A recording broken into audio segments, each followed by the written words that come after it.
All right, what's up, everyone? Sorry for the slight delay. I am here finally. Apologies. It's an early morning again for one Fight Night 15. Back after only a week since one Fight Night 14. Quick turnaround. Huge show coming up. Sadly, we lost a couple of big fights. Andrade Haggerty, Super Montanche, but we still have two title fights. We have Tanli Ilya Fremenov, interim featherweight MMA title. That one's guaranteed to be a banger. We got Daniel Williams challenging the man JDB. Jonathan DeBella for the strawweight kickboxing title, also guaranteed to be a firework-filled display. Tawanchai stayed on the card. He's fighting Joe Nattlewood. 3 rounds kickboxing. Mikey Musamichi, he made it. He was sick. He almost failed hydration somehow for an open weight match, but he's going to be grappling Shinya Aoki. Plenty of other stuff as well to watch out for today. Action gets underway in about 20 minutes. I'm going to be joined by Drake, and I'll be joined by Sasha, maybe even Tom. Let me know how you're all doing. How's your week been? Hope you've enjoyed yourselves. But we're back. It's time to go again. Saturday morning in Asia, Friday night in the US. We're doing it all again. I got my coffee here. I need it. It's an early start. Been very busy this week. That's good. All right. Tan Lee for the win, says Tony Vu. Good morning, Ego Kind. Thanks for staying up on Thursday with us for the weigh-ins. Appreciate all your comments. If you all missed it, did a weigh-in watch-along as well, for Thursday. Kind of because I'm stuck in Hong Kong, but I also want to try it out because we always have a lot of technical difficulties when we try to do those streams on the ground. The Wi-Fi isn't great in Thailand, to be honest, and Singapore it is a lot better, but most of the shows are in Thailand at the moment. So let us know what you think. One Championship themselves have this fancy piece of equipment. I forgot the name of it, but it helps them broadcast from 8 different SIM cards at once, something like that. But I can't afford that. It's eye-wateringly expensive. So if you think we should just stream those kind of things again, if you enjoyed it, I'll try and find someone to host those every Thursday, and maybe I can jump in and out from location if I'm there. Anyway, Damien, this is a real fan right here, says, I have Prime only for one. I like that. Let's go Tawanchai, says India. And here we go. I like the hydration stream. Thank you, Anonymous. It makes the 3 hours worth it. It was a long slog. Had Tristan with me. Tristan from Sitsong Pinong. Go check him out if you haven't already on Instagram and obviously Sitsong Pinong Muay Thai on Instagram. He's got fighters every week somewhere on in Bangkok. I think they had someone yesterday on Friday fights. There'll be guys on RWS everywhere. So check it out. I like this energy from Viper Jet. All right. I'm just going to check in with Tom Taylor.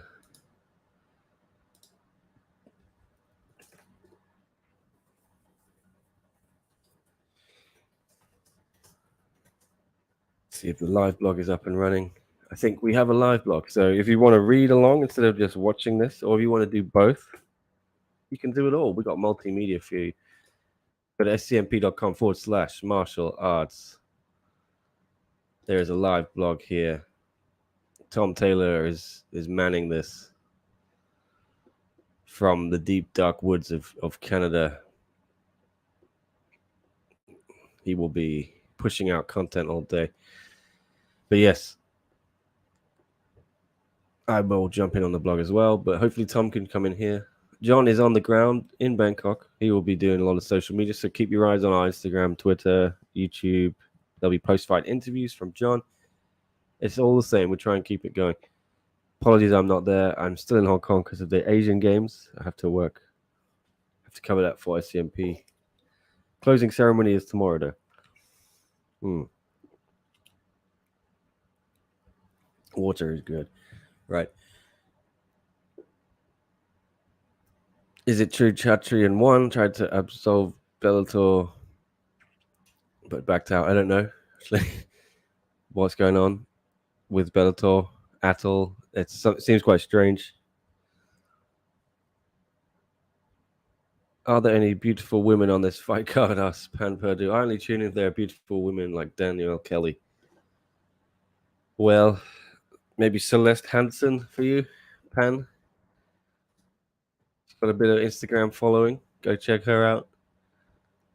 But yeah, that's the only women's fight on this card. Phetjeeja and Celeste Hansen. So if either of them's your cup of tea, tune in. They'll be third on the bill.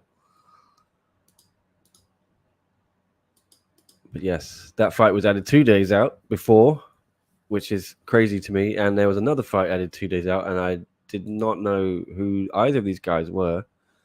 And they were they were both at the weigh-ins, so I was struggling. I was asking officials, like, who are these guys? They didn't even know, it seemed. I think it caught me by surprise. But here they are: Bampara Kuyate, Shakir Al Takriti, catchweight Muay Thai, because Shakir missed weight by 4.5 pounds. That's a big miss. But how can you blame them? They were 2 days out, asked to come on this card. I'm not going to give them any stick for that. But yeah, there you can see as well. Phetjeeja, Celeste Hansen also added to the card. That is a catchweight. It wasn't because someone missed. That is because, again, they agreed it 2 days before. There's Drake. Hey, Drake. What's going on?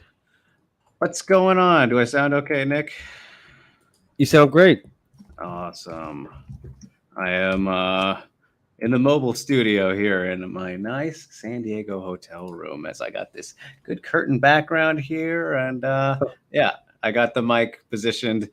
I don't want to hold it for like a couple hours, so I have it on the camera. So I want to check to make sure it's good. But yeah, here we are. So you're on the road, are you? I am at Bellator 300, yes. So in the middle of quite a journey, actually. 5 cities, 10 days. I was obviously home in Portland, went up to Seattle before leaving, drove back down to Portland from Seattle to get on the plane to go here to San Diego, and then I'm going to Las Vegas right after the show. So this is like one of the craziest times of my life, but I still got to make time for one championship in you, Nick. So I appreciate it. That. Yeah, that's great to hear. What other shows are you covering there then? So it's like half work, half pleasure vacation type thing, because it's the first part of it. I did 2 concerts back to back, and it was going to be 3 back to back to back, but then Bellator kind of got in the way, and then I bumped one of the shows to Vegas, and then I'm just going to kind of hang out with some friends there. But I'm also going to go to Dana White's Contender Series, the last one of the season, on Tuesday, and then I'm going to go home after that. So it's a good blend. It's a good blend, but I've been insanely busy these first couple of days. So, but I feel great. I'm loving it. That's the only way to get through. Smile and nod. Yeah, we'll have to see. Yeah, you're going to be out on the road for us, hopefully, for the US shows with one. Who knows? Love to. Yeah, well, I'm sure I can't go, but well, I 100%. I missed the first one, which I was super bummed about. So I mean, 100%, I will get to at least one of them, no matter what, whether it is obviously coverage here or not. Yeah, we'll see. Yeah. I mean, I don't think I can afford 4 flights to the US in 1 year, so that'd be a little intense. you and Tom might be handling that if you want to, so we'll cross that bridge. But more travel for Drake, it looks like. Oh yes, getting back at it. Yeah. Eddie, have you heard anything about those shows in the US? All I heard was Denver again in the basketball arena or something like that, and then there was 3 other cities. I can't remember where they were. One of them was like Boston or something. No, I haven't heard anything specific. I would just imagine, like, obviously one of those, if not all, will be Denver, because Colorado is allowing the rules. Like, that's the big hurdle, right? It's just finding these commissions, these state commissions, that will allow them to utilize their scoring and their rule set, which honestly, like, if you look outside of Colorado at the moment, right now, I'm sure they're working on things, of course, but at this exact moment, Nick, like you're gonna have to go to some probably pretty obscure states like Mississippi or Alabama, like those southern places that aren't the greatest of markets or anything. Not knocking them, but it's a fact, you know, compared to, you said Boston right there, that'd be great. I mean, Massachusetts doesn't put on a lot of MMA events, obviously, but Boston has been, of course, a big city. And UFC 290, what that was, two? O'Malley and Sterling, that was, of course, a big one. And whenever they go to Boston, it's a big old good time. So that would be huge if they did that. But I mean, just looking at the result of that first Denver show, I don't think it would be the worst thing if they did all four there. Like just looking at the turnout for it. I mean, you know better than I do, having been there, but yeah, see, it was a pretty good result. I would say it was great. Packed show.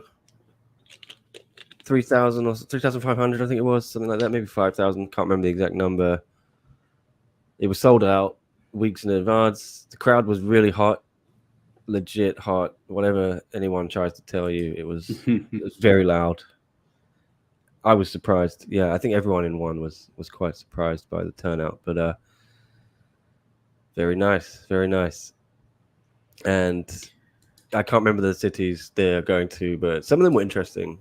Yeah, I think Cincinnati might be one as well. So. Oh, okay, good sports. It makes sense. That's where Rich Franklin is abiding, right? And I think he's from there. But anyway, this is the card. Quick rundown. What are you looking forward to most, Drake? Here.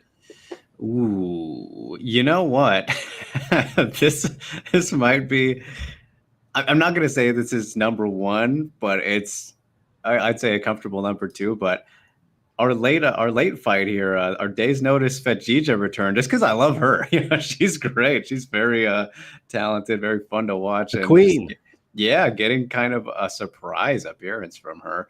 That excites me plenty. So looking forward to that one. I have to give it a mention. But number one fight, honestly, it might be between good old Tim Nasty in the main event, just because, you know, Nastyukin and I mean, him by himself is always super exciting, but then against Li Peng, I think that's a great matchup.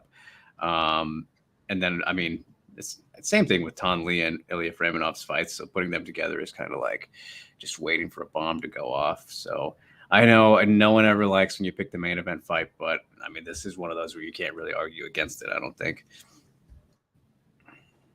Yeah, I think for me, I have no idea who these blokes are in the opener. I was just saying they turned up at the weigh-ins, no one knew who they were, and then like they showed up on the day, like, can we fight? Yeah, can we fight? One of them, they both missed hydration, I think, at first, and then Shakir Bampara eventually passed. Shakir did not, so it's a catch weight. Phetjeeja and Celeste agreed to catch weight in the first place, so neither of them missed, but Phetjeeja needed 3 times to hydrate. No other problems apart from Mikey's weird.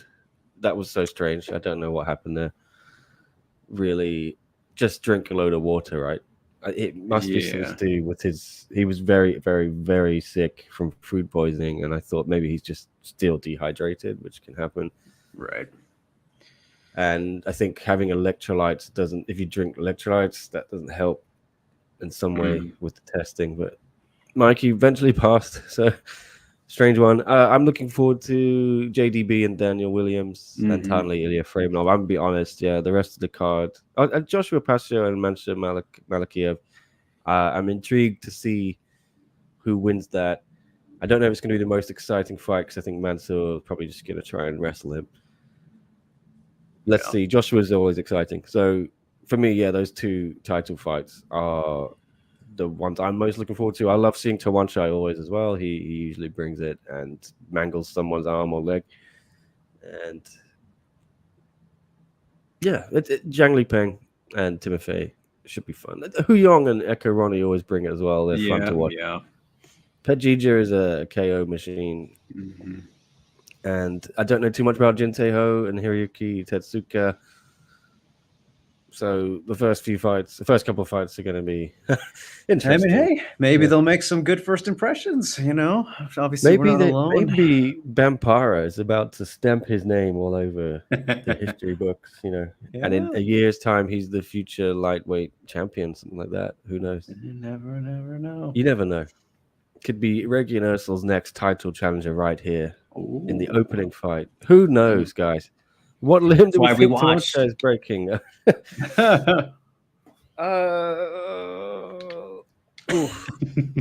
Feels like an arm day, doesn't it? Yeah, he did David's arm and he did Jamal's knee. I remember that in February. I was there and Jamal was in a wheelchair in the hotel. Horrible. Brutal. Yeah, I don't know. Let's go. Smoking Joe is a tough son of a gun, though. I'm not sure. Yeah. I'm not sure. But I wouldn't bet against Tawanchai. I mean, he's obviously going to win, I think. So, but I don't know if he'll break Joe's arm or anything like that. We'll see any broken bones. Maybe a nose. That's an easy. Maybe a nose. Okay. Okay. Bloody Elbow is saying that one's fighter contract is very restrictive, says Percy. Yeah, I was glancing at some of that this morning. I think that was sarcasm.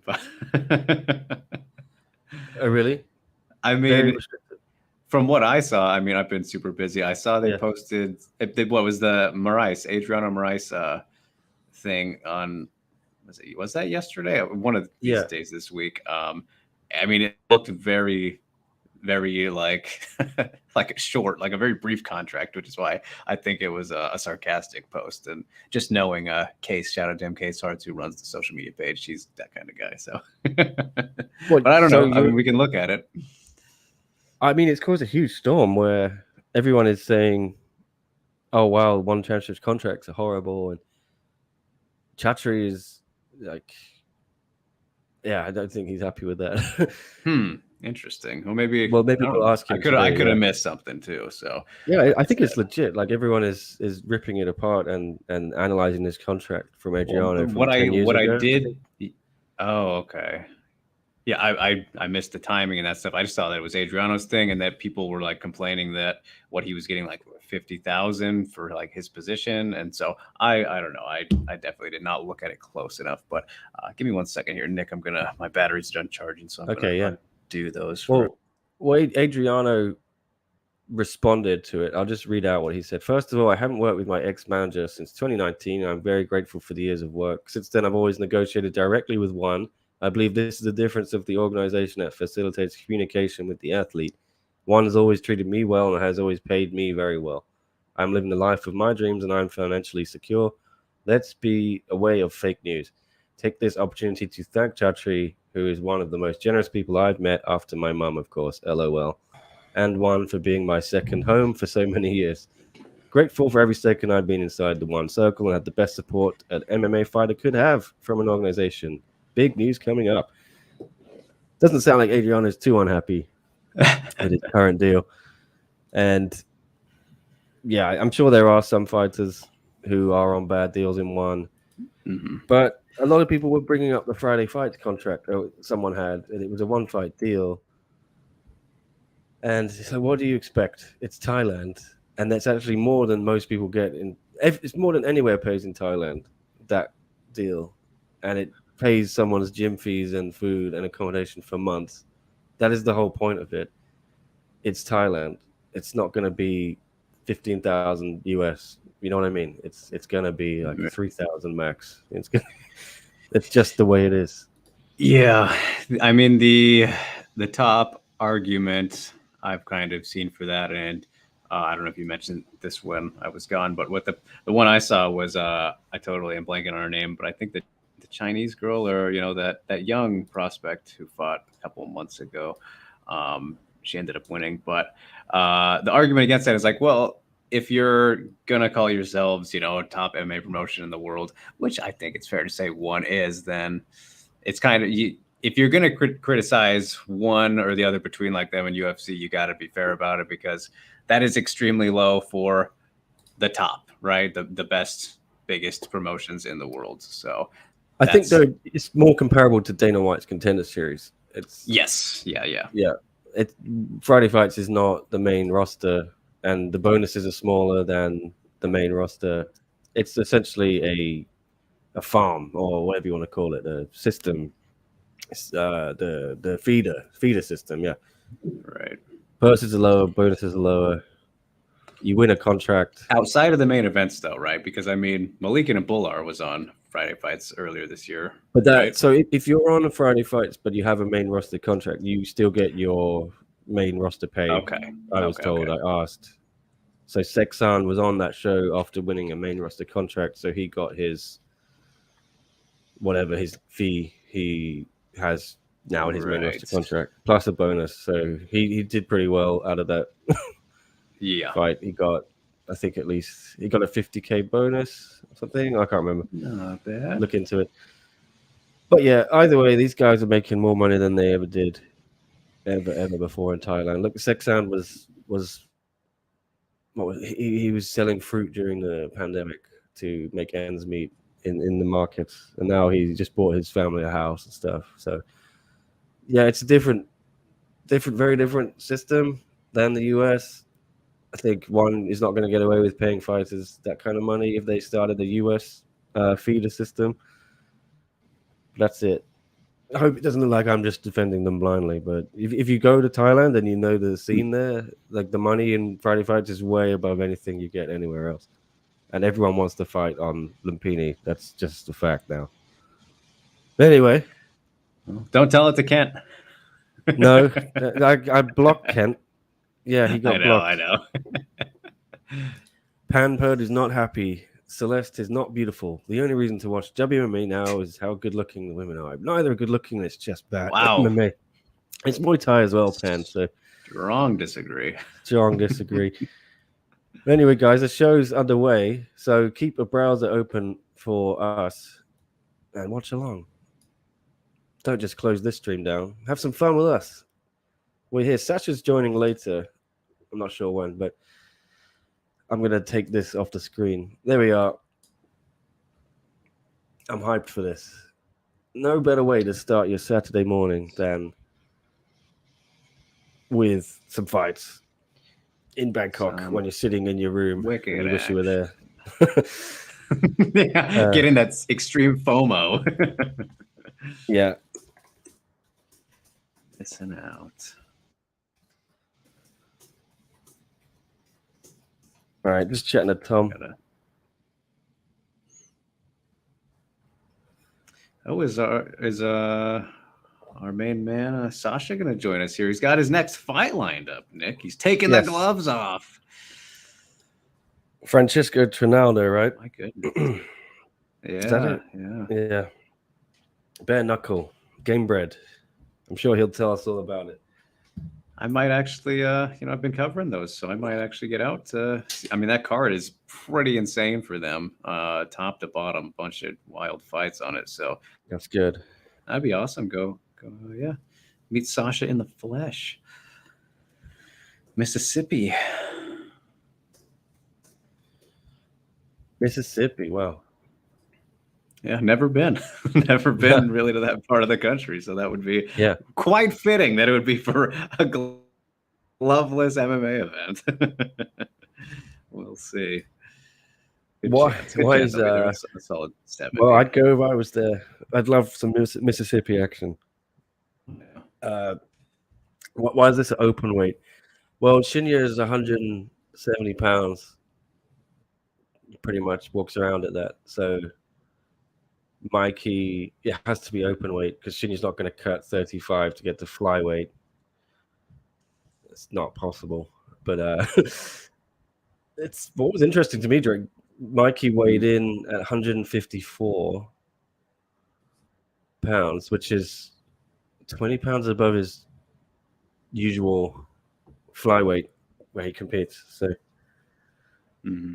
quite a lot heavier. So he clearly cuts a lot of weight for his fights. And I thought so because he walks around. He looks very big. Yeah. Yeah, I mean... Oh, did you lose me? No, I just meant you on your phone or something. Oh yeah, talking yeah. to. No, I know. I'm trying to. I didn't pull my stream up yet, so I'm getting my stuff There you sorted. go. There But you go. yeah. I mean, I guess trying to balance out that some. I wouldn't say it's a massive size advantage, but of course, Shinya Aoki, a little bit bigger, and he's got the experience edge, just in a lot of areas, getting up there now. I mean, how old is Shinya? Like 43-ish. 40, I think. Okay. Shinya Aoki age 40. Yeah. So I think Shinya might win. Actually, I really do. Am I being yeah. naive? Probably, I but mean, Mikey's I been think sick as hell. He's still looks sick, and that stuff didn't fill me with confidence. And Shinya's no joke. I think he grappled one of the Ritolos, yeah, on their debut, and they weren't able to submit him at all. But that is, yeah. I'm sure Mikey will win a I decision mean, or something. yeah, it's definitely hard to go against him. He should be the favorite for sure. And I was thinking about it right before you mentioned this matchup, actually. But like, man, it makes me. We have to wait to see how it plays out, obviously. But I really wish that we could have saw this happen. Like, it doesn't make sense or work, but like Shinya Aoki, like maybe 7 years ago, when he was more in his prime. Like, of course, it's different because it's not an MMA fight, but yeah, it is very interesting, and I think that if you were to put Mikey against any of these MMA guys that he has been, put up against, this is one of the better ones to do it against. And I think it was Sasha who mentioned this last week, but like, it is kind of starting to get a little bit annoying how it is kind of these BJJ guys or experts. You look at Oh, Daniel tell Kelly me as about it. well, the Yeah. Ruotolos going against specifically MMA fighters, because I mean we know the outcome more likely than not. It's like any time you put any combat sports specialist against one that they're not. We see all the time with these boxing matches now and all that. It's just not gonna. Their chances are going to be pretty slim. We've seen people pull it off, of course. I don't know if you want to count DJ and the Rod Tang mixed rules matchup because it was mixed rules, but it's like it's not the same. If you want to really give these guys like Mikey competition, have them fight some other amazing grapplers who are only grapplers. And I say I'm excited more for this Shinya one because, of course, he's like always been that good of a grappler for an MMA fighter that it should be pretty intriguing. I wouldn't be surprised if it's like a decision or whatnot, but yeah, I just think, I don't know. One has to start putting the specialists against the specialists, right, Nick? Is that kind of, are we in agreement I think there? so. Yeah, Rutolo Tai, sorry, just got booked for a welterweight title inaugural match, and I have no clue who the other guy is, honestly, and it's just clearly a layup to get a belt on Tai. What's the point? Yeah, what is the point? Yeah, I I mean, love Tai, I love Cade, I love Mikey, I love Danielle, but I want them to be. yeah. I think Danielle and Jessa was a good matchup. Yeah, and Oh, that's it's fine. so interesting too, because like, even I know I just said all of that, but like, what was it? Was it Mikey? Here, let me try and look right here. That whoever, I forget who it was, that I think it was Kate or Ty then, but like, some of these matchups have been really interesting in the sense of, again, I think it boils down to a lot of how the matches are scored for me, because it's still kind of a little bit hard to comprehend despite it being seeming pretty cut and dry on paper, word by word. But like, I look at that Tommy Longacher match, which I again forget which Ruotolo that was against, but I felt like he won that one if you were to go by submission attempts scoring those without actually getting one and going to decision. If it's simply based off like whoever scores the most or threatens the most with submissions and like that aggression, then by that, he should have won that match. And the fact that it was competitive enough to even like have that thought is like, all right, you know, sometimes we're going to get those. And I think, you know, of course it depends. And I'm not sure if Tommy is actually even an MMA fighter, so that could be the worst example I could have used and kind of proves what we're saying. But yeah, it's I don't know. I think when you kind of take it out and inspect it this way, it can make it look like they're just well, I mean, obviously still in the early stages of building up the grappling divisions, but when you inspect it this way, it looks like, all right, they're really trying to make them look stronger by having them beat these notable people from the other sport, from MMA. But yes, it's impressive, but is it as impressive as if they were beating someone who is also that same level of talent, also in jiu-jitsu, right? So it's not padding, but to an extent is kind of what I'm getting at. You know, it's very optic. It's an optical illusion. That's the best way I think I could put it. Still impressive for sure, and it makes you go, wow, but there's something behind the lens a little bit. So disagree with me if you want in the comments, but I think that summarizes it pretty well. The grappling experiment. I think so. Chuck makes a good point as well, which I put on screen, I think, or I'm going to put on screen. Oh, where's it gone now? One's problem is big name grapplers don't want to be tied down to exclusive contracts. That is also true. Yeah. Gordon Ryan was the big example of that, wasn't Yeah. So when one was picturing this, they actually signed Gordon, and then I think one's issue was they brought in drug testing may have not helped there. But yes, Gordon Ryan did not. That would have been never compete for him. Yeah. But anyway, there's only two types of submission holds in judo and sambo. There's anonymous. BJJ God versus MMA sambo judo are boring unless they rework how scoring works. Yeah, we were talking about combat jiu-jitsu, I think, last week. And Andrew Whitelaw brought it up even as well to Chatri in the scrum, and Chatri seemed interested. But I mentioned, yeah. He mentioned judo to him. No, like combat jiu-jitsu. Oh, okay. Oh, yeah. He said something, but I'm not sure it was a direct answer. But I think Chatri's a purist. You know, he's a grappling purist. I'm not sure he's gonna bring that in, but yeah. I think it would be fun. It'd be a fun tweak, and if you're going to put grappling on in Asia, you need some sort of punches. The crowds just aren't really into it. Yeah, it is an interesting. It's the whole thing has been a very interesting dynamic in blending it into their events. And I think what hurts it a lot, and I feel like we might be broken record at this point, but like the fact that their events are so, especially like this year, have been so striking heavy, right? With the kickboxing and Muay Thai matches. And, you know, I mean, even MMA to an extent isn't. I feel like, you know, there's so many of their MMA fighters that still have very strong striking backgrounds. Like there's not a lot of, you look at, of course, Aoki's a big one. Ayakamura comes to mind. Those couple of fighters, like very small handful who are serious grapplers in MMA.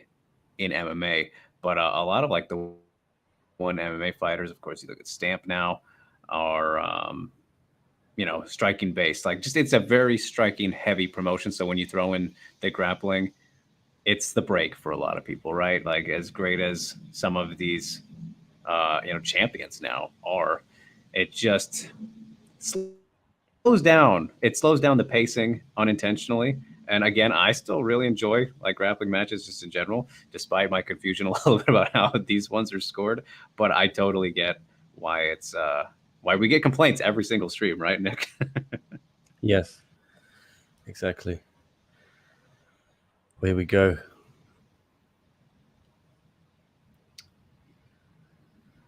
I spoke to Sasha. He got his back hurt, so he's out. He's lying down in bed.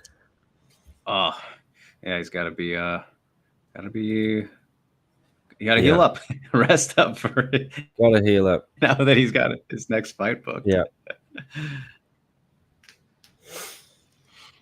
Oh, underway.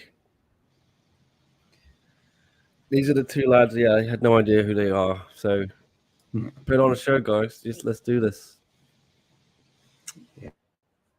What a chance. And Shakir walked out to that famous song from 8 Mile. You only get one shot. Do not miss your chance to blow. This opportunity comes once in a lifetime. Whoa. Oh, yo. Keep going. I could probably recite far too many lyrics than I would be willing to admit from that song. So from Eminem. Yeah. Good song. Come on. It's timeless. Classic. Oh, yeah. A classic for sure. How much do you think he makes in royalty from that song alone? Oh, my goodness. Yeah. Too much.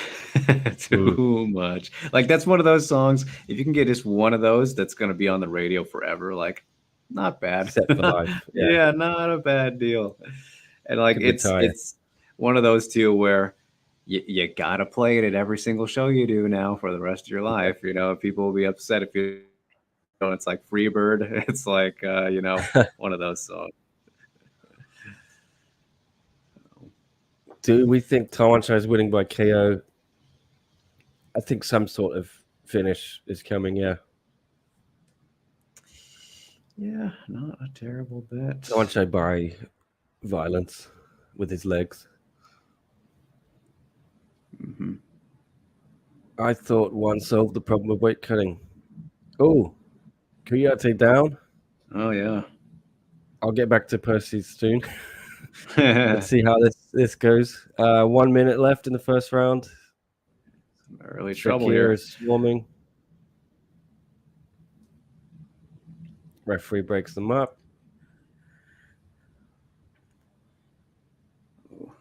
Clinch is hurting him a little bit. It doesn't sound like it's very full right now. This is the problem. When you don't put on a tie in the main event, or you got to have the ties on early as well to get the tie crowd in. Phetjeeja was added to the card, I think, to bring more people in early, and also, he ate that though, pretty clean. Yeah, clean shot. Looks like Kiati's recovered a bit. I feel. I'm sure there's more than 5. But a lot of people like to meander outside Lumpini at the beginning. Oh my goodness! Boys, wow, it's turning into a fun fight. Yeah, strong turnaround there late end of that round. The winner gets sacrificed to Sitsumet or Ursel. I don't know. I think Liam Nolan and Sitsumet are fighting next. It's a rematch, so probably the winner of that gets Ursel. And Menchikov looked very good last week.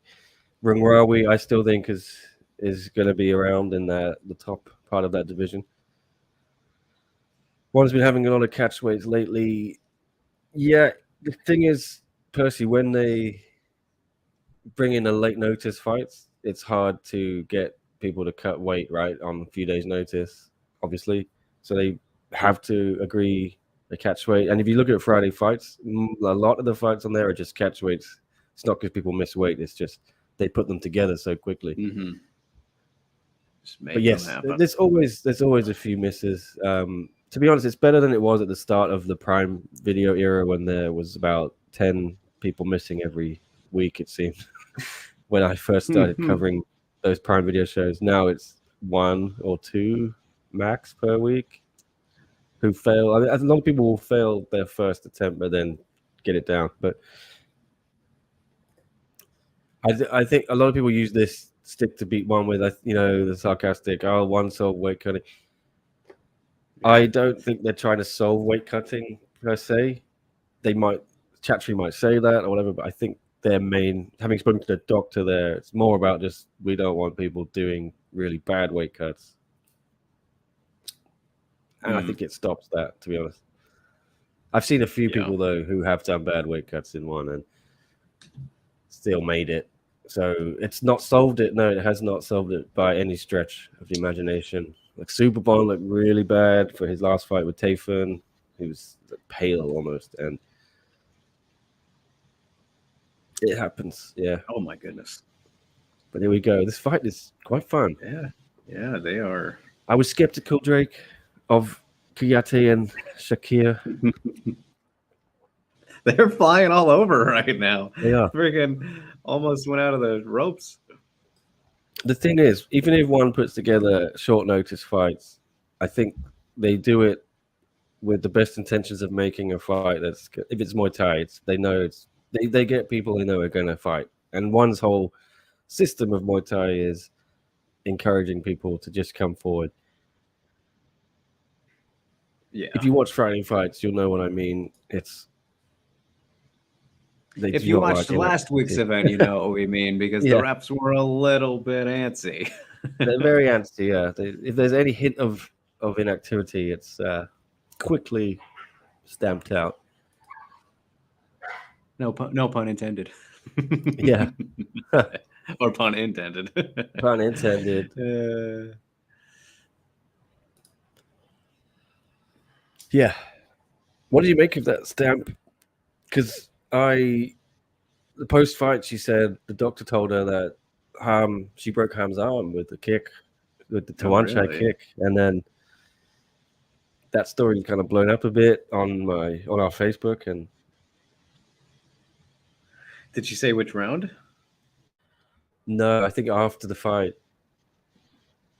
I guess only. She said she damaged her leg kicking Ham's arm or elbow, and then doctor said, "Oh well, Ham's arm is broken."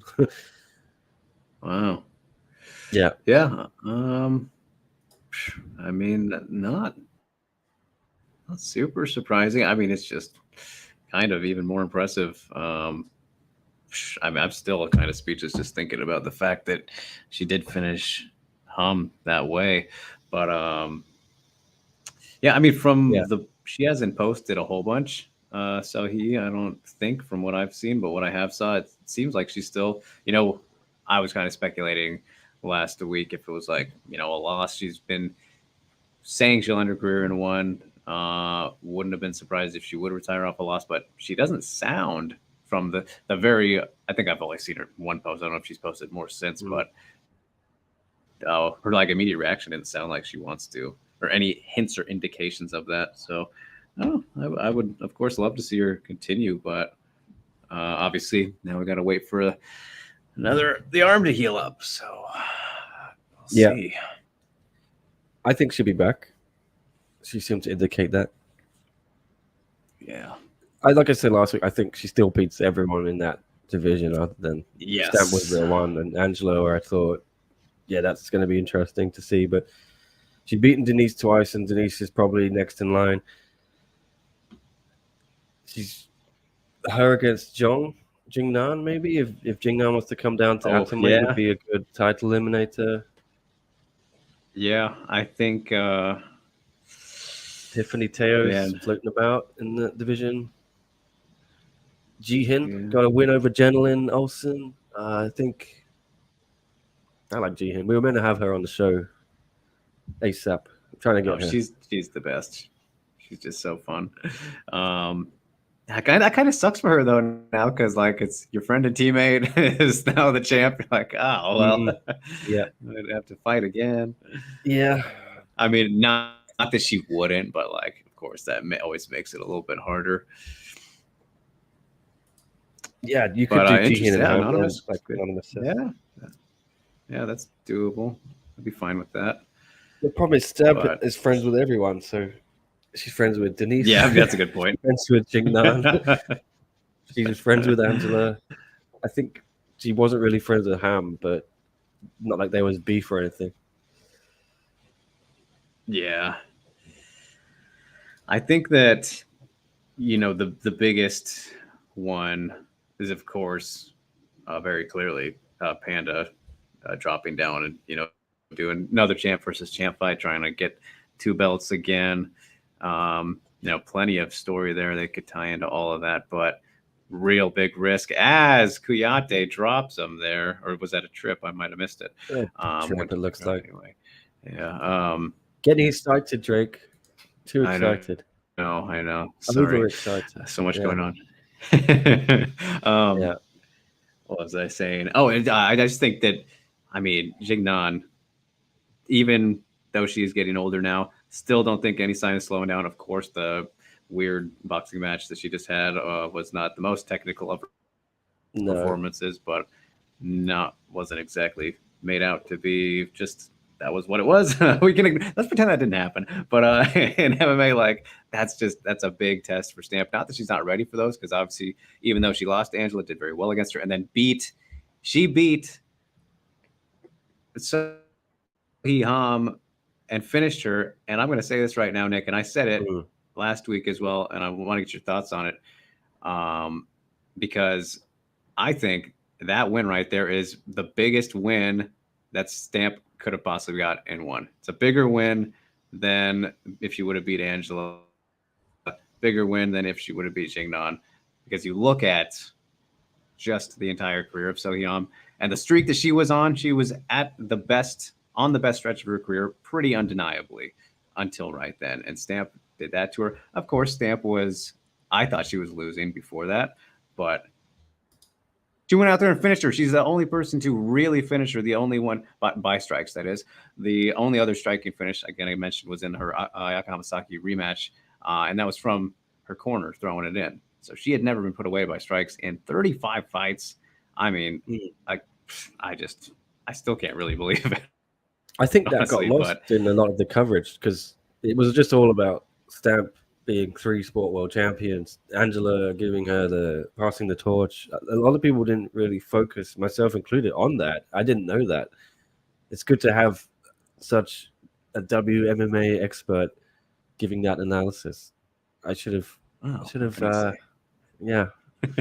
used some of that. I didn't know. Very impressive win for Stamp then. Yeah, big stuff.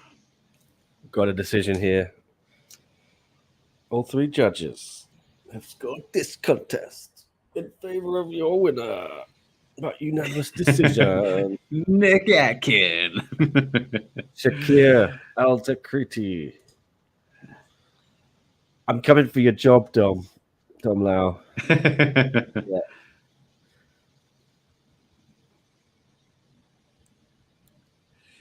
There you go. First Iraqi in 1 championships, Prime Video history. There you go. Wow. I'm going to get another coffee, Drake. So will you hold the fort? Of course. I am always down to hold the fort down. All right, you guys. So we got the first fight out of the way here.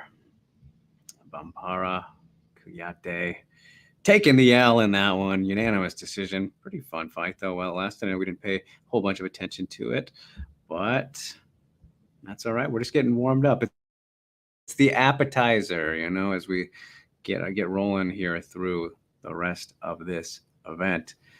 And yeah, Anonymous, that is a fair point. First Iraqi to win in Lumpini is such history. Oh, I thought you said they were saying it's such a stretch, but I mean, it is such history at the same time. So yeah. And Jojo asking, when does the fights start? They just did. The first fight just concluded, just got over. We saw Shakir Al-Takriti defeat Bambara Kuyate via unanimous decision in 174.5-pound Muay Thai clash. Welterweights on deck in the MMA sphere. Hiroyuki Tetsuka versus Jin Tae-ho. Should be another fun one between some up-and-comers. Jay Miz, yeah, just told you that result there. Shakir got the job done. First Iraqi to win in Lumpini, once again, says Anonymous. So, yeah. That is where we are. Feel free to share your picks along the night, you guys, and fights you're most excited for, all that good stuff. So I'm replying to somebody here real quickly. Apologies. Still sorting out a couple things. All right. There. I did not click that.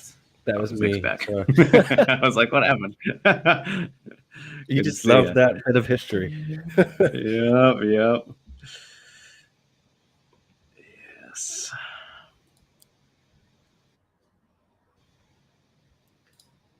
Let me check in with JHK. Oh yeah, let's get some on the ground scoopage, huh? Here, I'm gonna take myself. I have an Amazon issues, so I think I'm gonna join you in Hong Kong on my VPN, Nick. So I'm gonna probably cut out here for a second. Let's see. Watch on YouTube.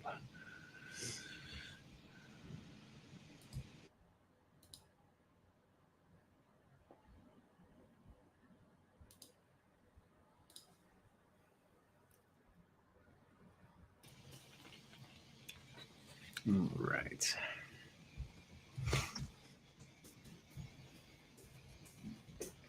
Excellent. Al C is in the house. Hello, hope they make the Super Bond versus Taiwan Chai fight again.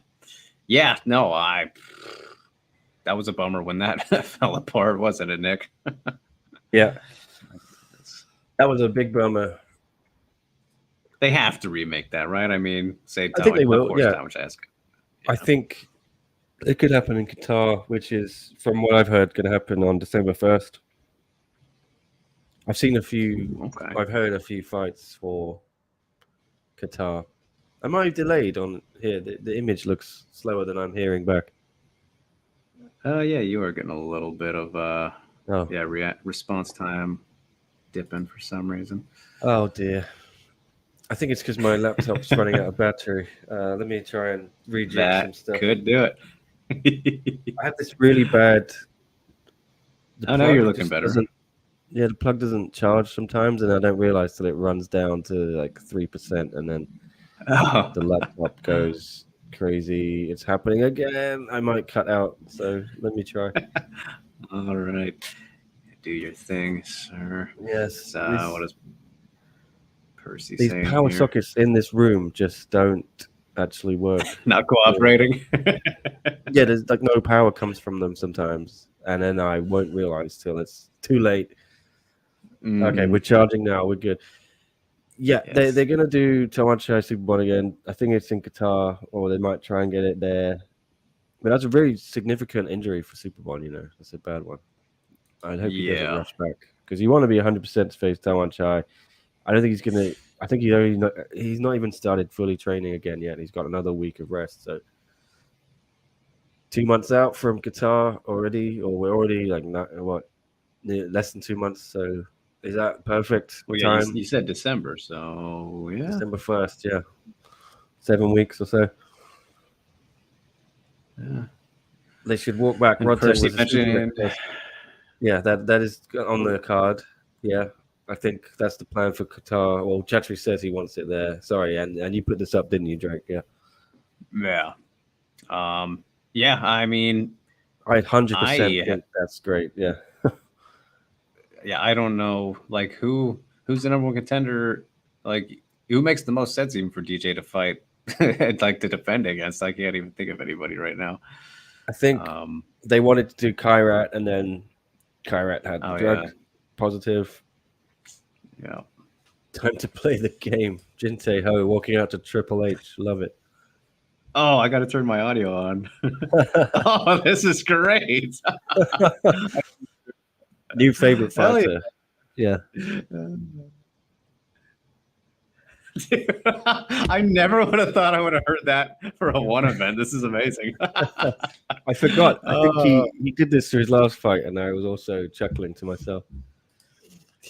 All right, Nick, we gotta do some quick wrestling talk. Then I know lose some of the audience, but what's the best entrance? Who's got the best entrance song of all time? I mean, Triple H has got a good one. I love this song. Yeah.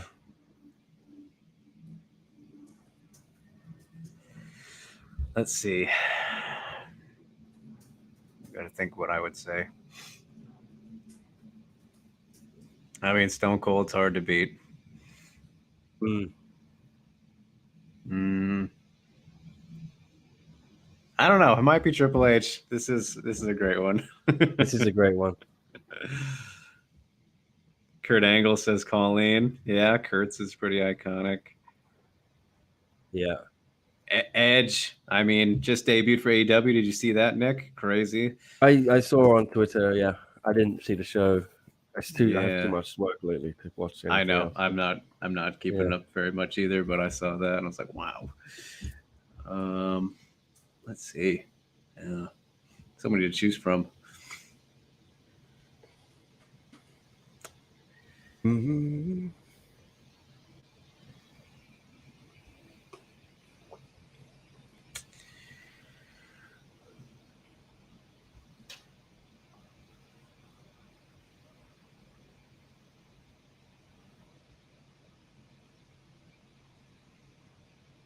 Right.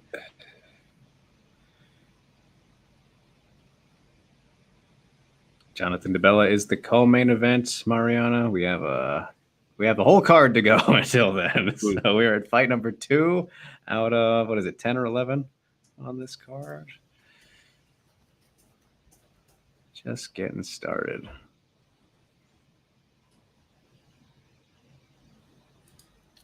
As Al thinks Rodtang won that last fight. Very good one, very close one. Kurt Angle, yes, great theme. Sorry, I was a mile away there, just texting. Some solid themes in WWE history. Rodtang, I thought Rodtang won. I'll see. That's big. I thought Superleg won, but I don't know anything about Muay Thai. But everyone who I know that does know about Muay Thai thought Superleg won very clearly. So, but Chatri did not. Chatri thought Rodtang won, but I think that's Chatri being promoted Chatri and fielding. Yeah, a little bit biased. Yeah. Tetsuka, I mean, the timing. Tetsuka is definitely thick. Double C thick. But that timing of the numbered card is coming back for Qatar 165 in December, and then I think Japan is next in January. So it looks like we're going back to 2 events a month, 2 big shows, one fight night in US prime time, and then 1 show in regional prime time wherever they are in the world. So Middle East will be European prime time, Japan will be Asia prime time. So there we go. There you go.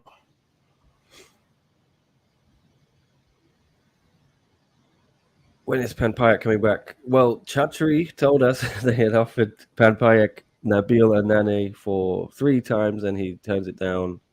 They seem hell-bent on getting Panpayak against Nabil. He doesn't want it. Sounds like he was removed from the rankings. There was some stuff going on, which... speculation I can't confirm. I haven't spoken to Panpayak. But there's definitely some sort of issue there with the 2 parties. So, I'm not sure if he'll be back anytime soon. One of the most exciting Muay Thai fighters, not named Rodtang or Superleg. Yeah, and he took Superleg to a decision, right, in the Grand Prix final, and some people thought he won that.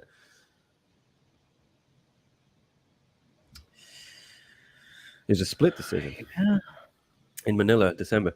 Both guys missed weight, but he was a real threat, and he destroyed Savas in the semi-final after coming in late notice replacement for Rodtang. And Savas is very, very highly touted. Yes, no longer with one anymore, but because part of the pet indie thing. It's a real shame. I think that was the biggest loss from that whole situation.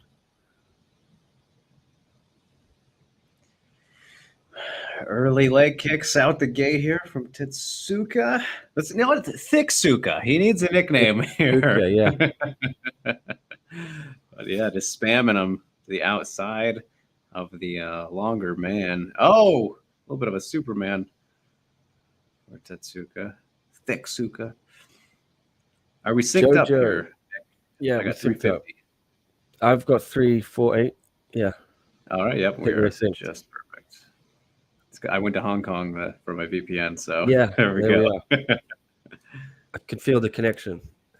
Yes, I know we're bonding.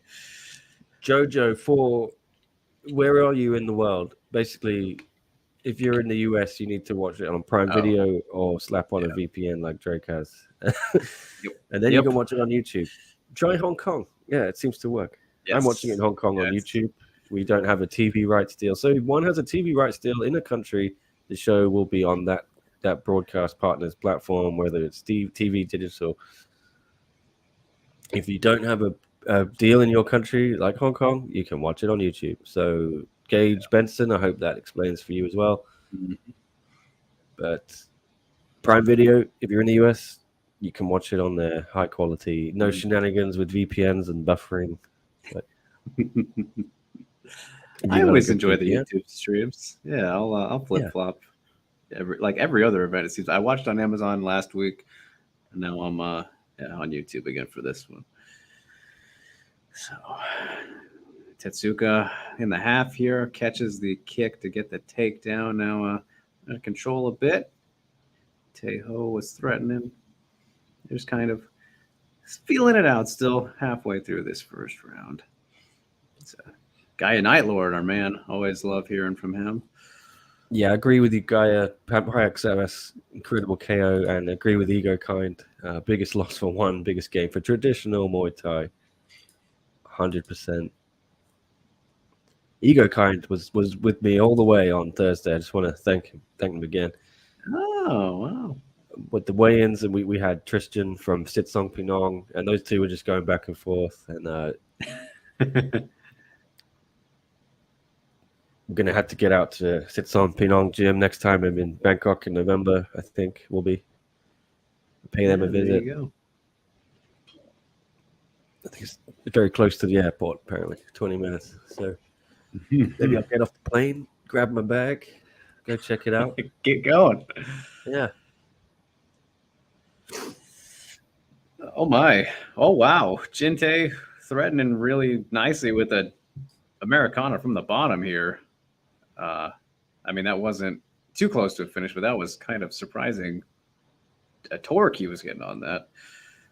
Great wrist control. Still kind of hanging on here. Would like to want my play-by-play I got going. I want to tout the success of our Facebook right now. It's for some reason it's finally clicked on Facebook, and I'm getting subscribers and likes, followers. So please, if you haven't, go check out the Facebook content. I'm putting more stuff on there. Let me know if you like. Facebook to me is just always been like the trickiest one to figure out. Like they're always changing their algorithms, aren't they? It's just a mess. Typically, historically has been. So that's good news. Yes, Tristan is a real one. Have you met this guy? Oh, armbar from Tetsuka. Ripping it. Oh, wow. It's over. Jeez, that was... He tried to hang on for as long as he could, but Tetsuka gets it done. That was strong. As he biffs it on. He flops. A little bit of a worm, some Booker T now. Oh, yes. It's been a Rooney. That was... What a way. That was so like, there's no way he planned that. Oh my God, that was incredible. That was incredible. Good win for Tetsuka. Yes.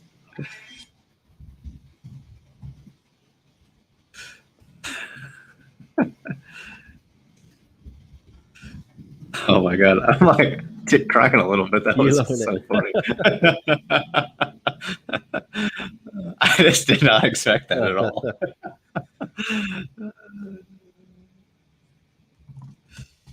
Yeah, his like top control was beautiful there, and then just bent the arm back. I thought he was going to tap right away, but tries to angle over there, spin the legs, and nope, ouchie. And here's the back flip. He almost hit Herb too. Oh my god,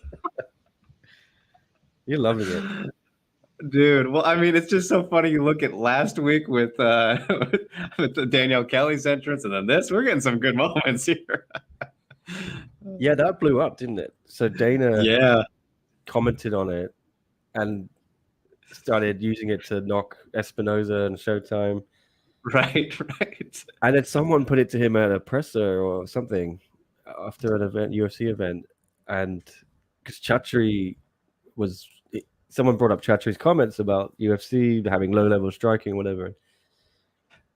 Dana thought Chatri was angry about him commenting on the coffee thing. I don't think it was. Yeah. I mean, how did those get connected?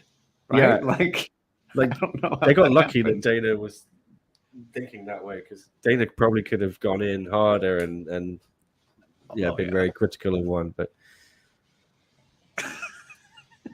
I was saying it's good if Dana White is mentioning your name and Joe Rogan and stuff. It's good publicity for one in the US.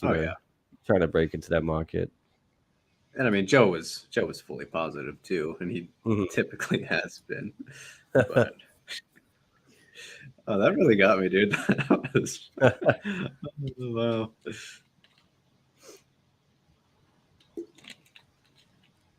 Impressive by Tetsuka, though. I want to see more of him. Yes, sir. And yeah, Phetjeeja. Got a bit of English as well. Yeah.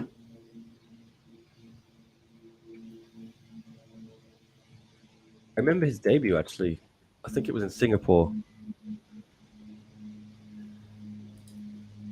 Who did he call out? I missed it.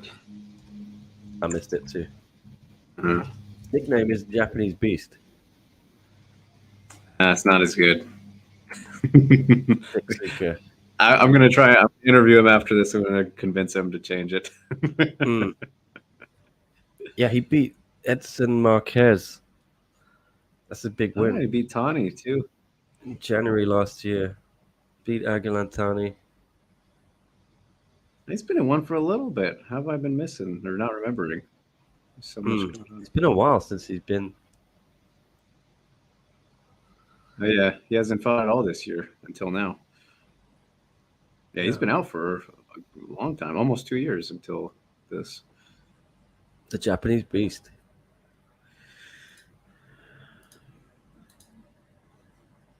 I had a good run in Pancrase. So. Oh, wow. And another backflip nails at that time. This is crazy, Nick. Yeah. No wonder. I knew there was something about him that was very familiar. Having, I know I have seen him in one. It's just my memory is super fuzzy. But his amateur career, all 5 of his fights took place in Portland. Oh, really? He must have lived back home where I live for a while for his English to be as good as it is. But yeah, his whole amateur career was in the Rumble at the Roseland, which is one of Portland's most famous venues. So you've seen him? Yeah, that's crazy. All 5. His whole amateur career. Wow. And Chael would help out with like promoting some of those shows and stuff too. You've seen the Japanese. Chael was actually we had the same flight here, Nick. It was funny. I walked right in and he was just like really? Of course, front row. Yeah. The gangster. You have a bit of chin wag with him? Oh, of course, always. Always. Yeah. This was first round, was it, by the way? Yep. Okay. Oh, how's the gangster? Yeah. Great. Yeah, he's doing good. Good to hear. Doing good. It was fun. I was so jealous of him. He gets on the plane no bags at all. I'm just like, man, that'd be nice. Like, of course he checked them, but it's like, just not a care. Was he in first class or something? Yes, yeah, he was. Okay. And you're back in cattle. Yep, row 25, where you belong. Yeah, exactly. Back of the plane, nerd. Yeah.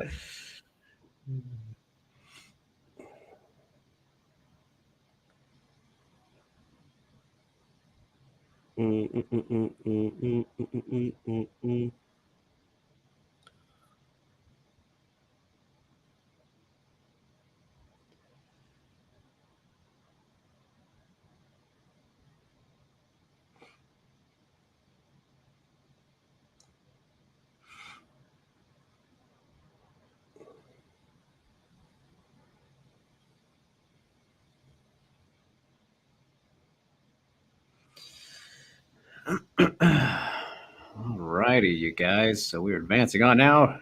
Fight number 3, as somebody mentioned, Phetjeeja, Yeah. Ruleset, Tom, Celeste Hansen, Muay Thai, 121-pound action.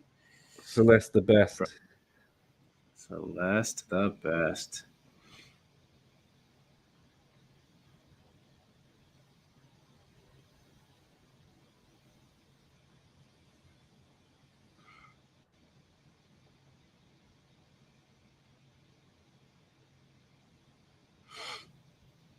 As shout out to my main man Shingo, my Broaden Horizon co-host.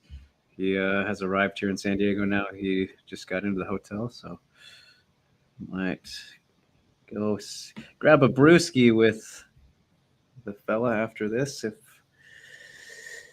if he's not too sleepy. Had a long flight from Japan, so everybody making it in town for Bellator 300. Nick,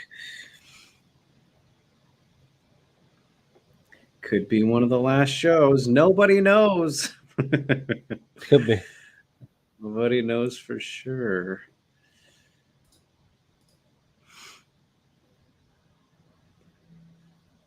Percy asking, did one fire their announcer again? I'm assuming you mean someone on commentary, because Dom Lau is going to be the guy forever. Yeah, Brent. As long as Brent he wants to Stover be. was, I don't know, fired or whatever. They didn't renew. I don't know what his contract was month by month, but they replaced Brent with this new guy, Flores, Ray Flores.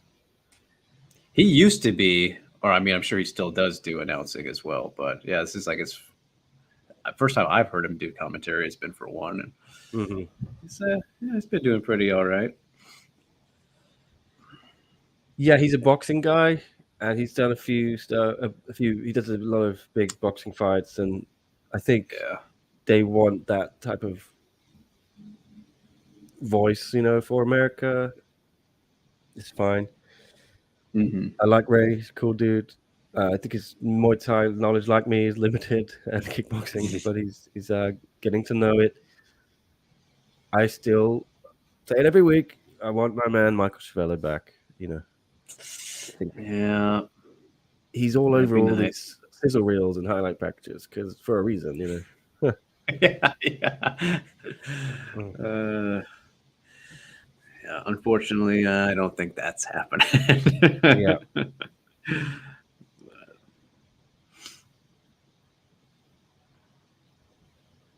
60 seconds, predicts Anonymous. I mean, what? Phetjeeja's last one was like 27, so you might not be far off. Might not be.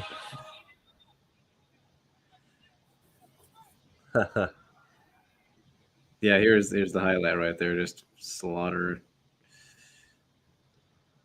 Backed her up. Buzzsaw. Yeah, Phetjeeja is nasty. So yeah, this one I would be pretty surprised if it's if it's a decision. Oh, that was the last fight they're showing right now. Yeah, I think Phetjeeja's about to get a quick win here. Let's say, but I might be wrong. Sorry, don't mean to disrespect. Celeste Hansen. Celeste the best.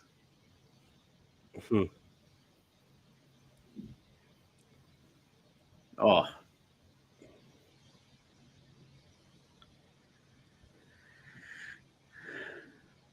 Hero Tiki saying Bellator 300 beats UFC Fight Night tomorrow. UFC Vegas 80, that is. Yeah, I mean, it's funny, Nick, if you pay attention to the times that UFC and Bellator go head to head.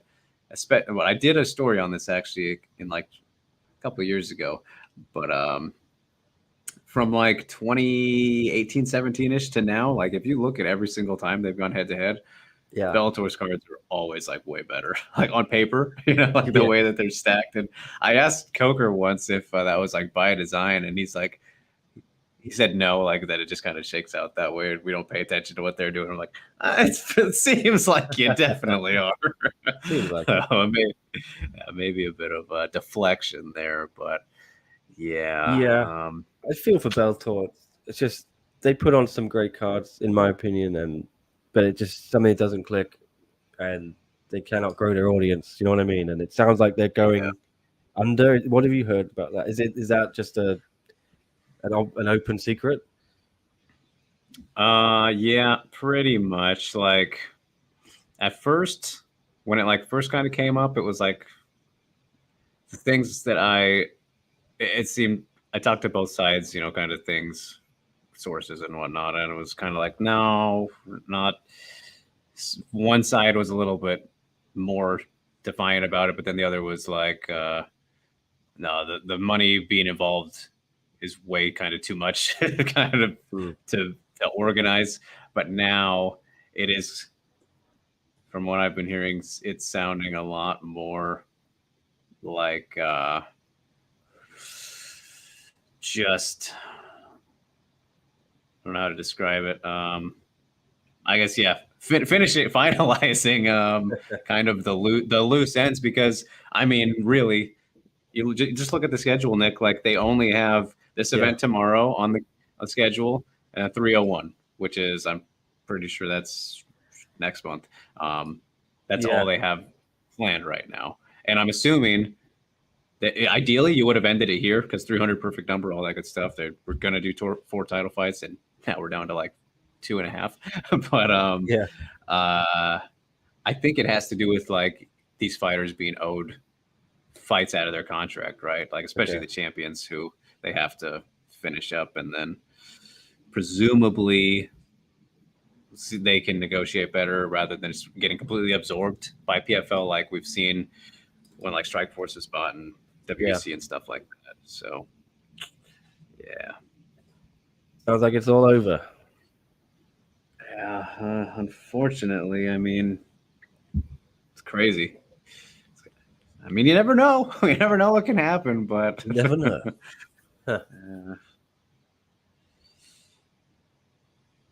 So it sounds like PFL's just absorbing it or something. Yeah, that would be the most likely thing. So let's say it would either be this, right? Like it would be similar to how Strikeforce and WBC were bought, where you know they brought over all the fighters and everything, like a full absorption, and own the rights to the library and whatnot. So it would be like that, or it would be like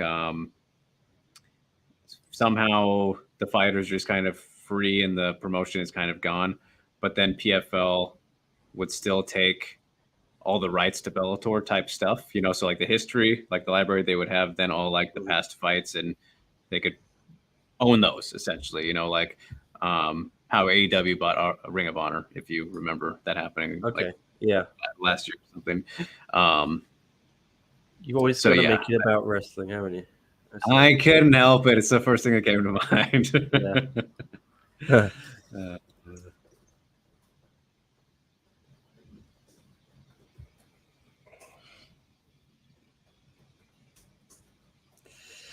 But yeah, I mean, walking out to watch me Nene.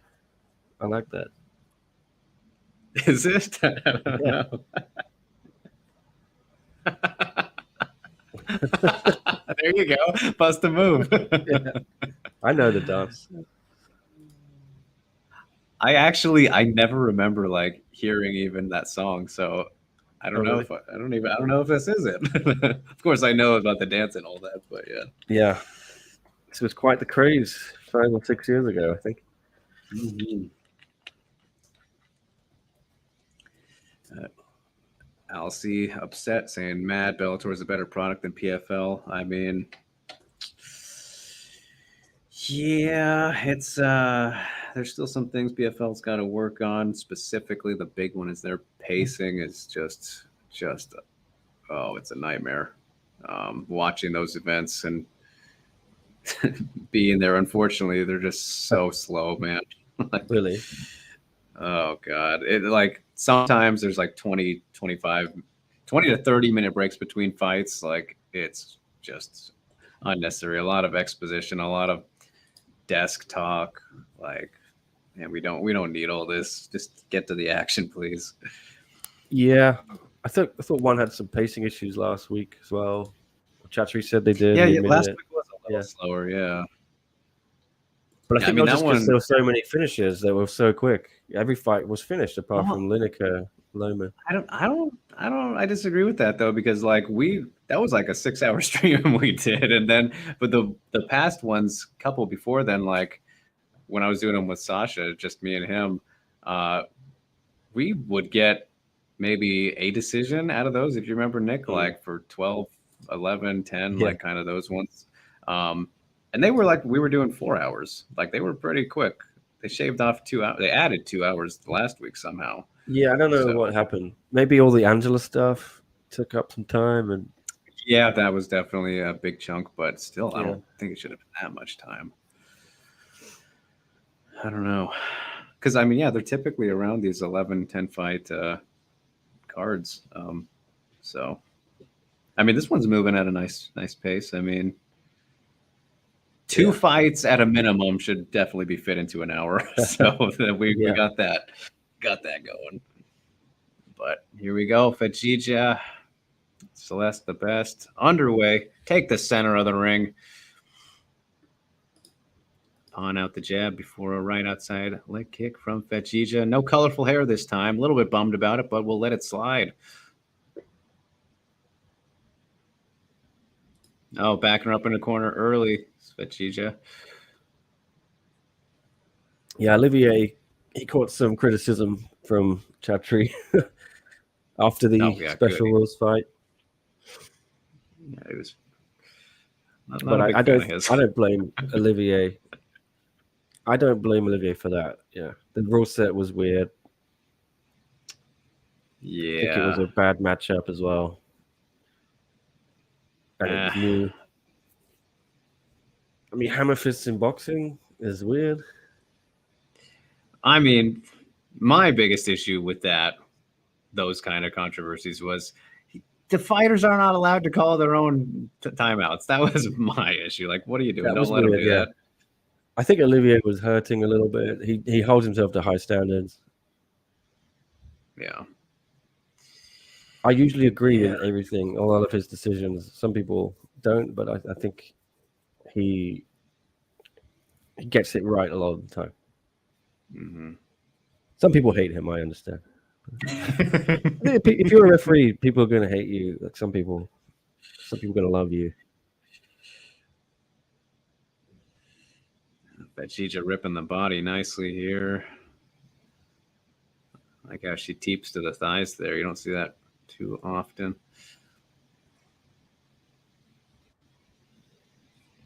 Oh, elbow. Yeah, Celeste on the defense here. Defensive. Staying patient. Eating leg kicks, though. Gonna want to change that.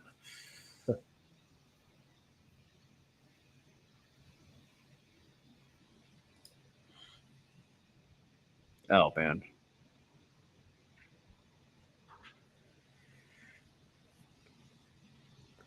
Yeah, we're a minute in. At least we're nearly 2 minutes in even, sorry. Oh, yeah. Round's almost over. Yeah. So Celeste doing better than a lot of people here. We were giving her credit for. She's tough. Yeah, I saw her fight with YYP, HK's finest.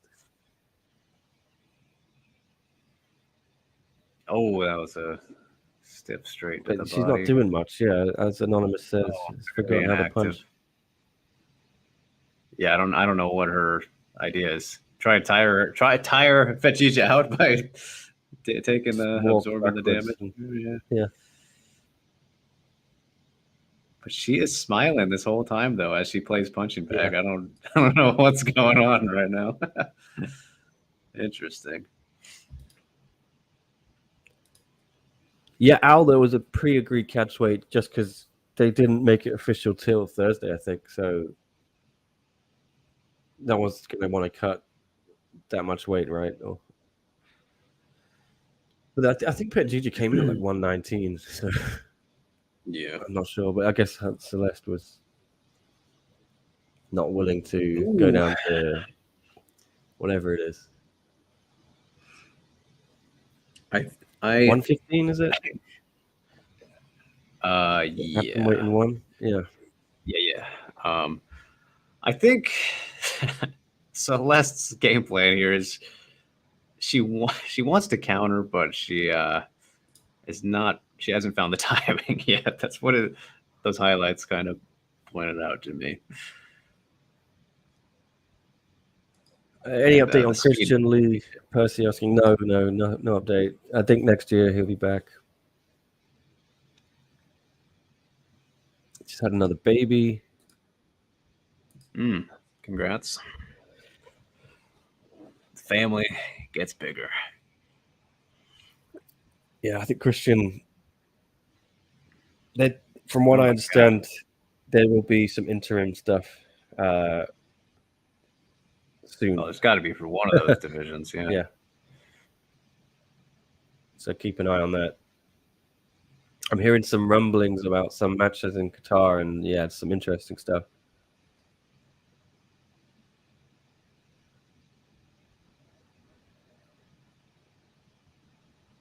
Oh, it tosses her to the ground. Yeah. Sack of taters.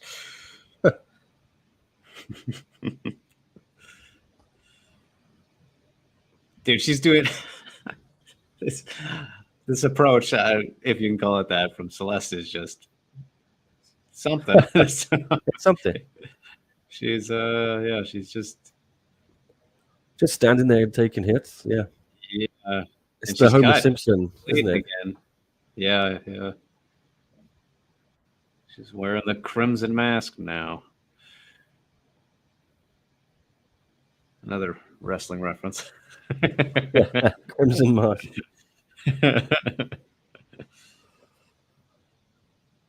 Oof. Could be time to get that third coffee soon if this goes to a third round. Celeste is smiling. That is true. I mean, she's starting to. She got hurt on that last exchange. Oh my God, Phetjeeja ripping the body again, wonderfully. That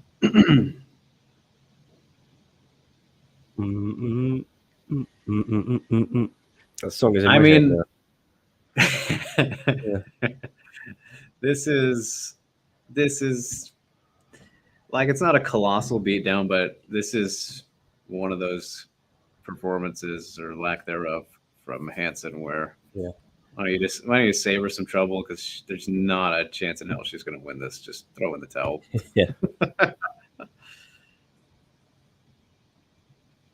I mean, this is crazy. This is literally, she's a punching bag. I mean, she's keeping her guard high for her head, but I mean, these body shots are getting through. She's just not offering up much resistance. Throwing a little bit here at the end, but I don't know. Hansen's game plan must be to just survive, says Anonymous. Yeah, no kidding.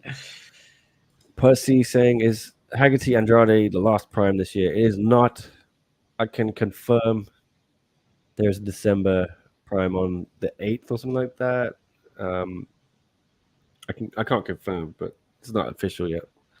But from what I know, Qatar is December 1st, which is a Friday night. And then I guess this December 9 the morning, probably in Bangkok, would be a prime card. There you go. What, 2 or 3 more this year? Or just so 2? Haggerty Andrade November 5th, I think, and then something December 9th, would be 2 more prime cards. Qatar, so Qatar would be 165, the numbered events back. So 3 more events this year. So would that be pay-per-view? I don't know what the numbered events are going to be like, because I thought, I wasn't even sure these prime cards were, I thought they were still pay-per-views, but they're not. Yeah, right. Yeah, no, not at all.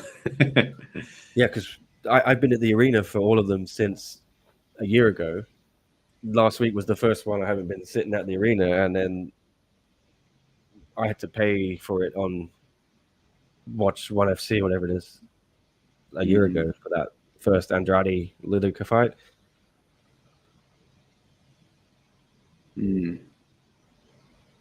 Huh. Yeah, it'll be interesting to see what they do with that. Yeah, pay-per-view. I feel like the numbered events may be pay-per-view, yeah. Because you gotta make some money somewhere. But they have to weigh up, do we want to price people out of watching it, or do we want to actually have people watch it and then it causes a buzz?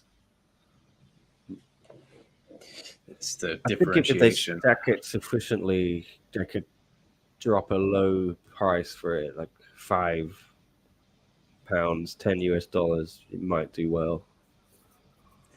Yeah, I would say maybe around like 25 max. It's over. But yeah, Phetjeeja gets the finish after what appears to be a gnarly cut / maybe broken nose. I mean, that was just target practice, that whole match. Look, she doesn't even look touched, man. Like, she got punched once in the first round, but jeez. Yeah. Well, we all thought that was going to happen, so no shock there. Yeah. I'm just going to get another coffee, if Drake can hold it down again. Is that all right? Thank you. Yeah. We'll swap. I'll get mine after this. Take a hydration test, as they call it. Yeah, there you go. Stay I think my color would be, I'd be passing right now. Yeah. Attaboy. All right. Phetjeeja gets the W in the third fight of the night.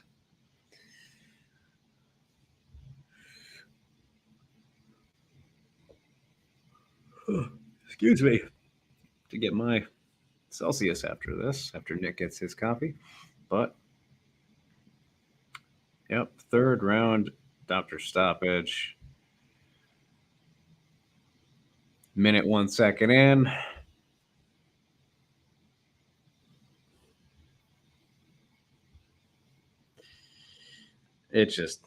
That was literally practice. That was literally practice for Phetjeeja. Like, mind-blowing, confusing approach to that fight from Celeste, if you even want to call it that. I hate to be too harsh or critical at times, but I don't know really what was going on there. I really think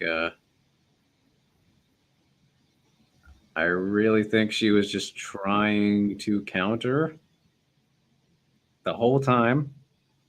Couldn't find the timing.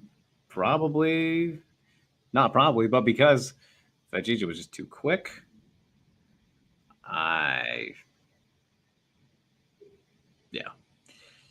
It was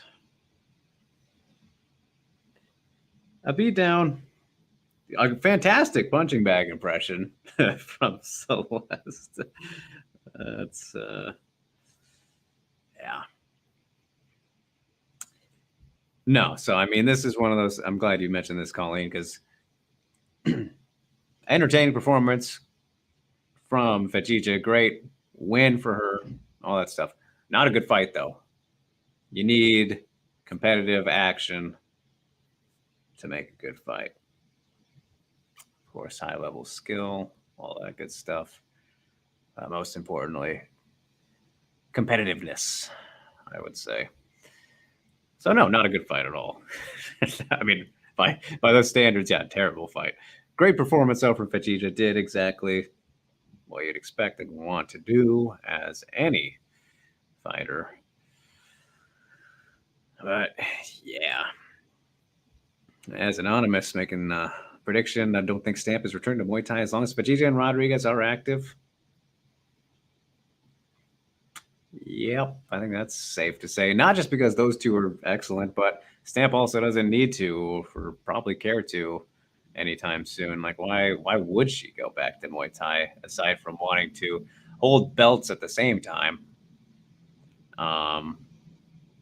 Because she's probably still too small to attempt fighting at 125. So, yeah.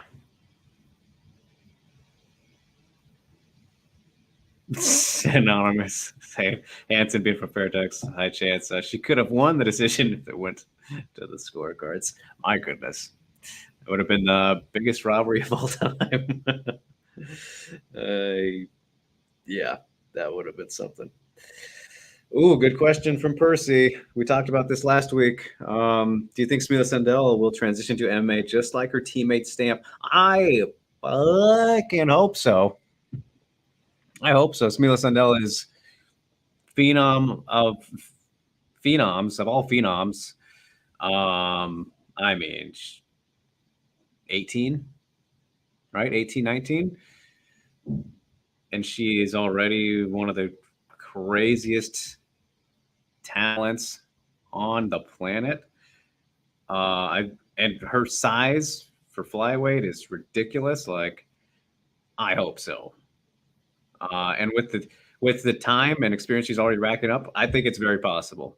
Depends on what she wants to do with kind of the rest of her life, I guess. Like, when you get all this experience and fight against so early in competition and whatnot, sometimes the fighters might not want to stick around. Like, I look at another all-time phenom and all that stuff type of person in comparisons. So I have two, right? I had my two picks for my biggest, most confident turnouts, if you will, that I have claimed in my time as a fan in Sekizawa and Aaron Blanchfield. And I nailed those ones. I stuck those landings. I get a similar feeling here with Smila Sandel.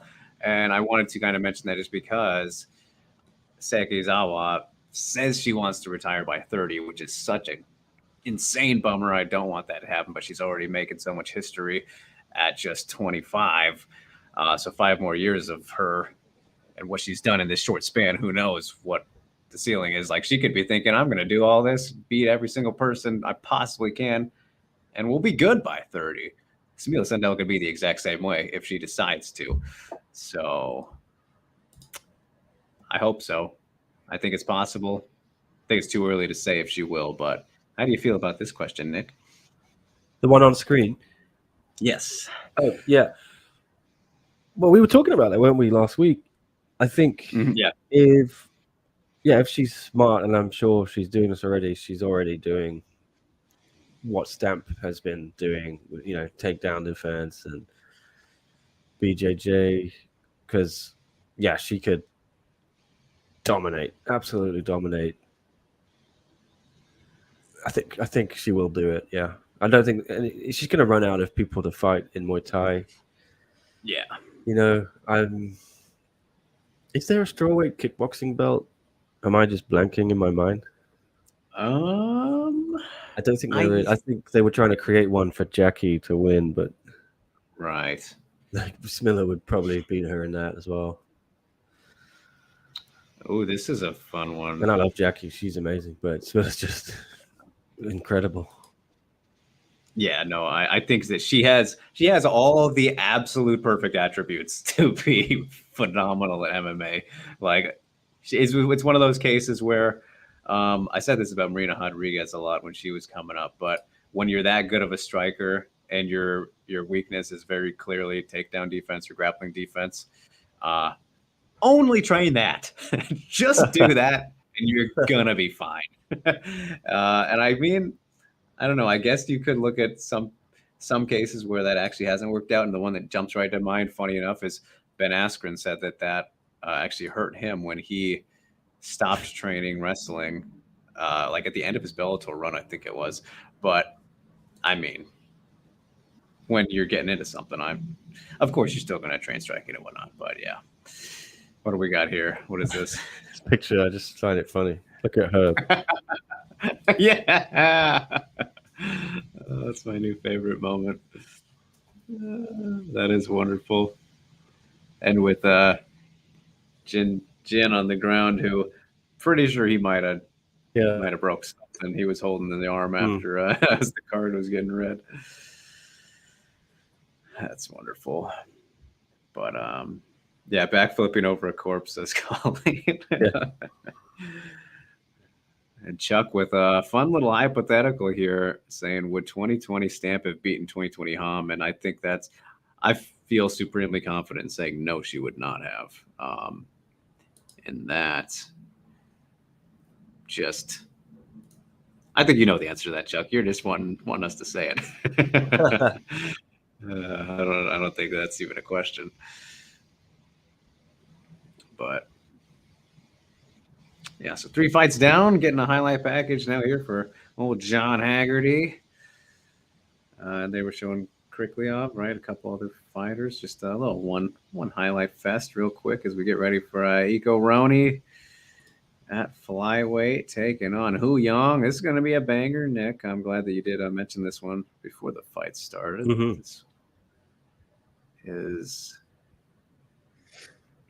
Yeah, this is going to be really good. I don't know. Who do we like, though? I think this is a pretty tough one to pick. Yong for me is very good. I think he won a good. I think he beat Woo Sung Hoon. Am I getting that name right? There were two very highly rated prospects in the flyweight division who faced off. Yong was one of them, and the South Korean dude who knocked out Jay Eustachio, former champion. I think Woo Sung Hoon. I just want to check. And he won that fight, and he's got a pretty cool backstory. You know, he's like a delivery man or something in China. He's only recently gone full time. I think after his last win or two. Yeah, Woo Sung Hoon. He beat him split decision. Some people thought Woo won that fight, but both guys are very talented. I think Iko Roney is a legend in one. You know, like a low key legend, old school OG, but Indonesian pseudo legend. Right? Yeah, I think it's Yong's era now. Yeah, he's very good.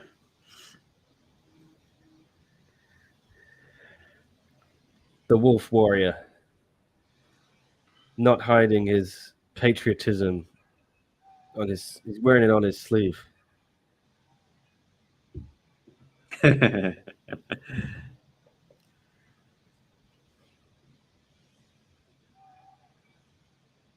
Phetjeeja. I'm just uploading the reel to YouTube Shorts. Check us out. You can see if you missed any of their finishes, guys, or you just want to watch them again from a different angle inside the arena. John's there uploading them on our Instagram.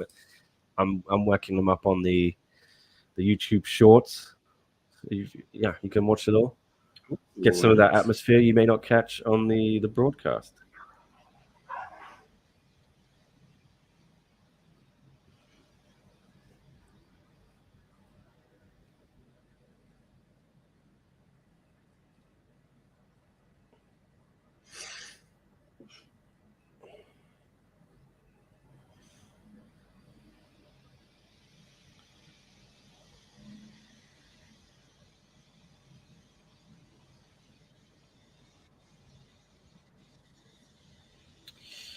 Sorry, now Tom is texting me. What's he saying?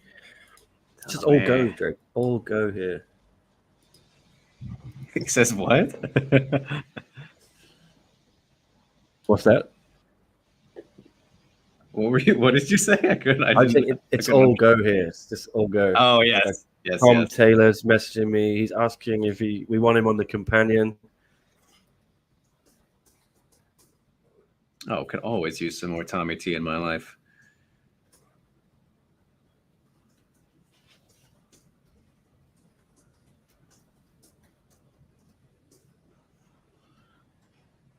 Bon Jovi.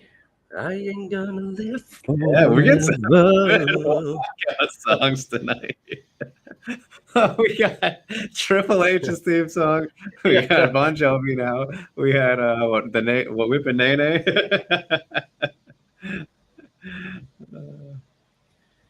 So Tankai is here apparently. I'm imagining he'll get in the ring with the winner of the main event, and Fabricio Andrade is also here.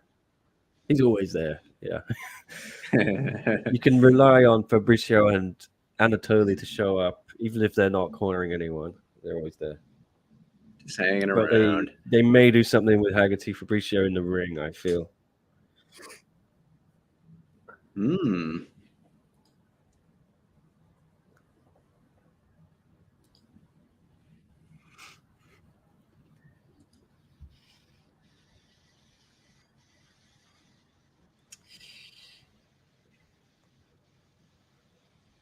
Yeah, did you sure you might have missed this one, Nick, but yeah, Josh Barnett.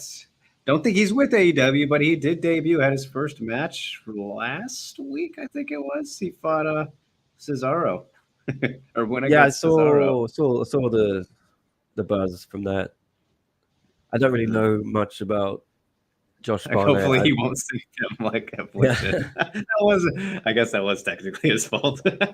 Yeah. I don't know what that reference is, but sorry, guys. You remember Affliction when he was supposed to fight Fedor? And then he got busted for steroids and it shut down the whole promotion. Oh, did it? Uh-oh. Yeah. So I think AEW will be okay. Again, I don't think he's under contract. Just they do their little one-off matches every now and then. But it was cool to see him there. And I heard the match was great. Casey, shout out to Casey Layden, MMA Fighting, told me this morning. I think we talked about it because he's here in San Diego too. He said it was pretty awesome. And Josh is actually his coach. He trains with him. So yeah, a whole bunch of ties out here.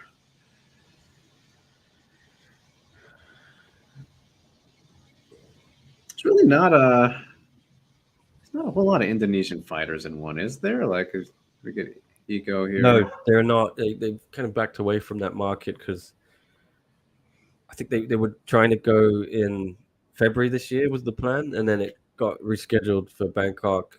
There was a bit of beef from what I heard with One Pride, which is the Indonesian organization, and there's a bit of a conflict of interest with the CEO or whatever, president of One Pride, is also like the head of Indonesia's MMA board or something. So he wouldn't. He was what I heard. They were pricing one championship out of coming in. They was trying to charge extortionate rates for an arena. Got a bit messy. Yeah. So I feel one is backing off Indonesian market a bit until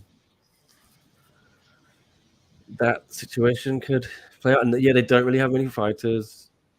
Akaroni is the only one I can really think of. I'm blanking. Yeah.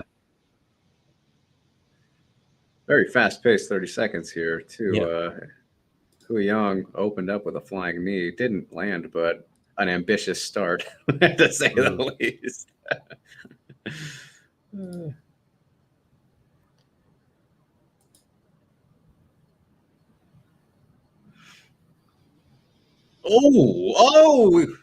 Echo Ronnie in trouble. I can't quite tell what he got hit with, but he is scrambling.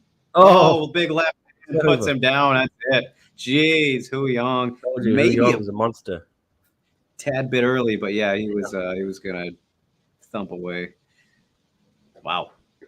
Yeah, massive performance from Yong. He is just a ball of muscle meat. Damn.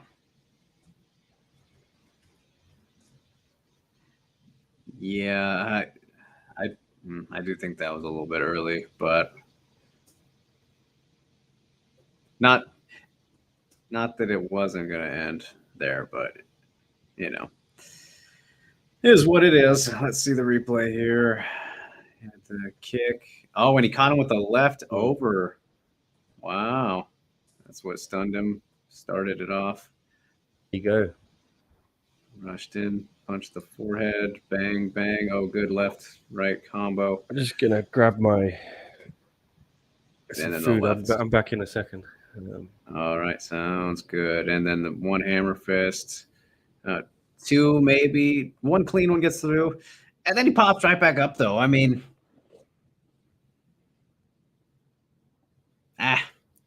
little early, little early. I would have liked to see one more good hammer fist get in there. And this is Herb Dean. He's either too quick or too slow. Make up your mind, Herb. Is there controversy? Did he stop it too soon? I think so. I think after seeing the replay there, I would have liked to see one more good hammer fists. One more, as Ego kind of agrees with me bitterly. I mean, it's not. I don't think it's the worst ever, but I would have let one more go, one more get through there. We got some the rumor mill here from K1 Holskin. Nick, have you heard about this? Is it confirmed that Giorgio Petrosian will fight next year, possibly retire? From what I know, yeah, he's coming back for one more fight, if he wants to. But he wants a retirement fight. I don't think he wants to fight a monster like Chingiz or Tawanchai or Subabon. Yeah. I think.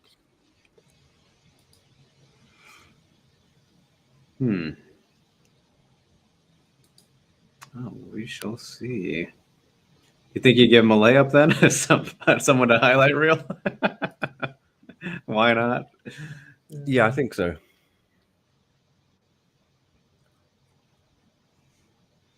I mean, he's 38, right? I think. Yeah, somewhere around there. Yeah, I don't want to see him get bodied by. No. We don't have time for that. No. He's been gone for a while. He sounds like he's not mentally or physically in the best shape. Yeah. What is next for Hu Yong, though? That's the question now after a stellar first round performance finish. Most likely going to be getting a bonus coming here in a matter of seconds. What do we think, Nick? We matchmake a little bit? Wolf Warrior. Hu Yong. I give him the title shot. No, I think he should be in the top 5. I'm surprised he didn't make it in last time. But. Yeah, same. A bunch of fun matchups in that top 5. You've got Reese McLaren. Needs someone. That'd be good.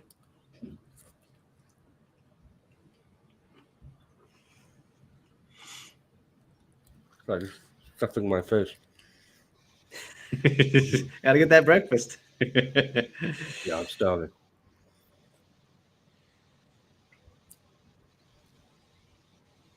There have Chatri. I don't think he's given out any bonuses yet tonight, huh? No. Oh, all right. It's quite stingy in Singapore as well. Yeah. Running low on funds. No. Yeah, it was an expensive night for a Rodtang fight. Right.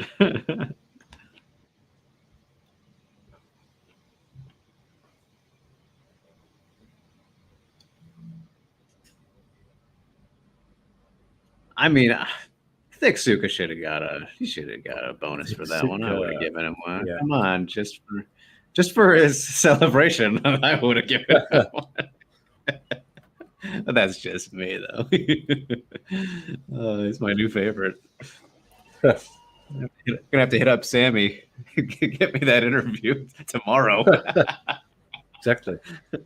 You want Tetsuka. That's how I'll address him too. Yeah. Colleen's saying you're giving us some SCMP ASMR, Nick. Doesn't sound that bad. Anonymous agrees. Early stoppage, though. Yeah. We could have used one more clean one in there. But either way, Hu Yong gets the job done. That was only 63 seconds. I didn't realize it was that quick. My goodness. How long was it? Just 63 seconds. 63. Okay. Yeah. So wasting no time. Hu Yong ready to go. Get him right back in there at the end of the night. Why don't you?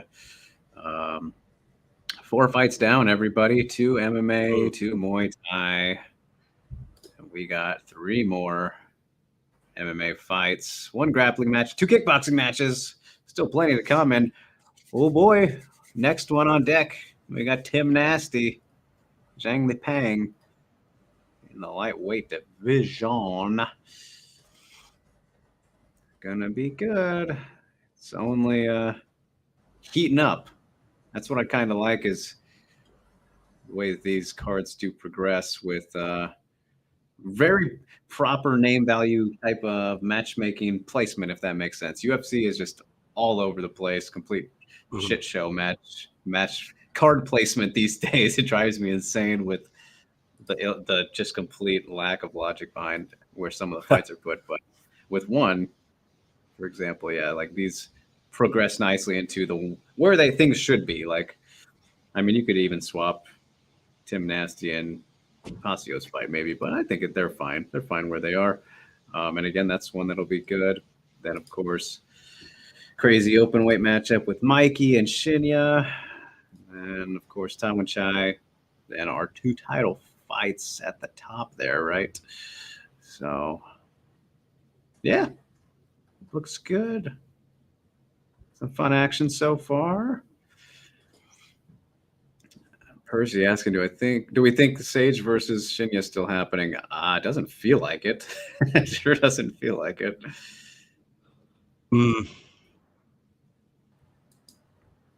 I'd like to see that. I think.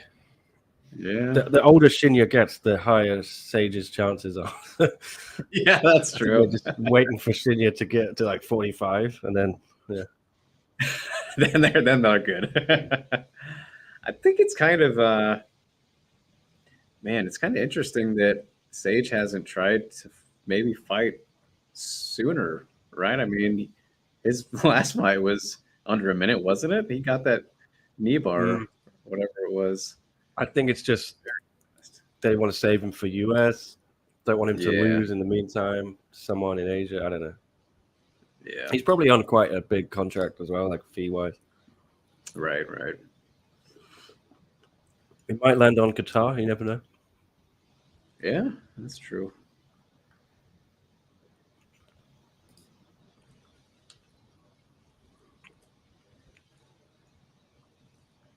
All right, you guys. I want to get the chat comments, the chat picks for this next one in the lightweight division. Timofey Nastyukin, Zhang Lipang. Big one here in the division. Some bangers. Probably my matchup of the night. It's between this one and the main event, I would say. On deck. Who you got, everybody? As we get a quick explosive knockout package. I will say this too, Nick, having as we're 4 fights into this card and going from Amazon last week back to YouTube here in my Hong Kong VPN. I think I like YouTube better because no commercials. You just get these KOs. Who doesn't like to watch KOs, you know? Yeah, I like that better. I will take some highlight reels over Burn Notice commercial. Nothing against that show, but is what it is. But yes, Anonymous, Nastyukin sounds like a fighting game move. The Nastyukin? It's a Hadouken, right? As Percy predicts Nasty by KO. Always a Tim Nasty by KO. Always going to pick that, whoever he's fighting. It's just a possibility. Yeah. Colleen asking, does Martin Ewan have a fight booked? He does, doesn't he? I'm forgetting who. I swear I saw he got a fight like a couple weeks ago. Am I mixed up here? I'll look it up. I feel like I put this in the morning report. Yeah. Let me see. What is this? Oh, now we're getting a little look at a one championship game. What do we got here? One Fight Arena mobile game. Okay.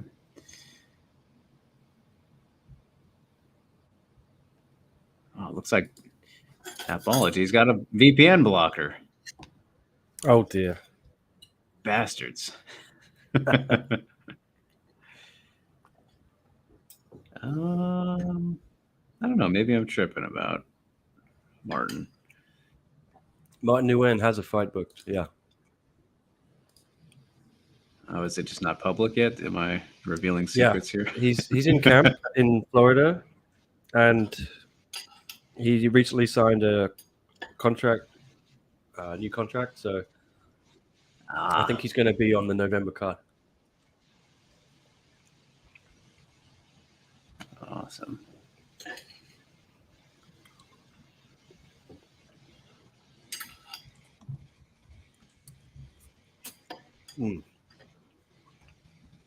Just having a feast here, guys.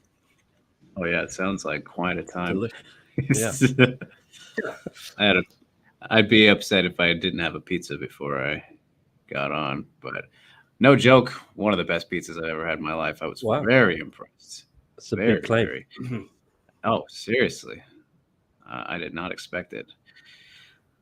Buffalo chicken pizza from Panorama Bar and Grill here in San Diego.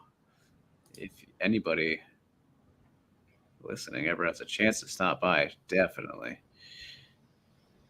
Colleen wants to know what's on the menu, Nick. You gotta tell us what you're having here. What this meal is, the final supper. I've got an omelet, a ham and cheese omelet here, and I've had some broccoli. Trying to keep it healthy, yeah. Attaboy. And there was a little tortilla with some beef in there as well. Ooh, good. Going big. Feel like I won't get a chance to eat again until midnight now. Yeah, there you go. Got to fast the rest of the day away. Yeah.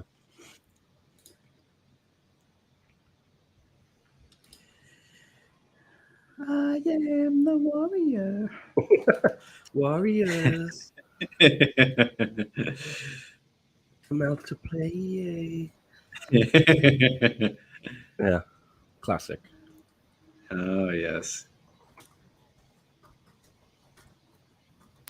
Oh, goodness. I just got texted by unknown number thinking I'm somebody else. It's time to have a little fun. Oh, yeah.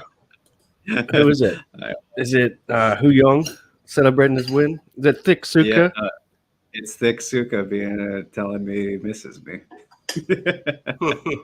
I miss him too.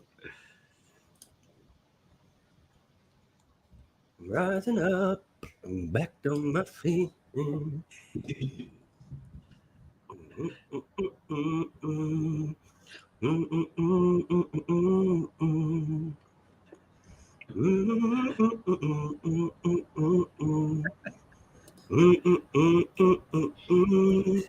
Karaoke night. I am the tiger.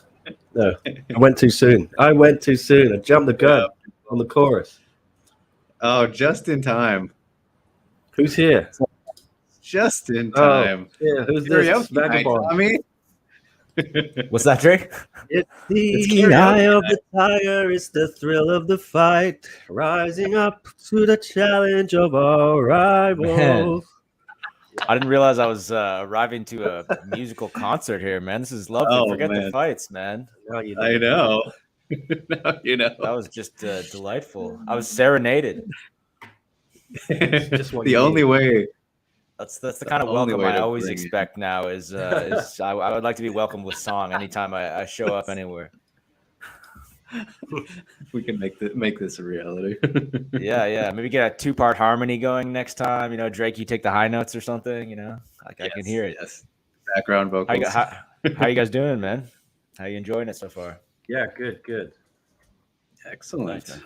Bit busy. Sasha's injured. He cannot join us. Yeah, sorry to hear that, man. Hopefully he bounces back quickly. Yeah.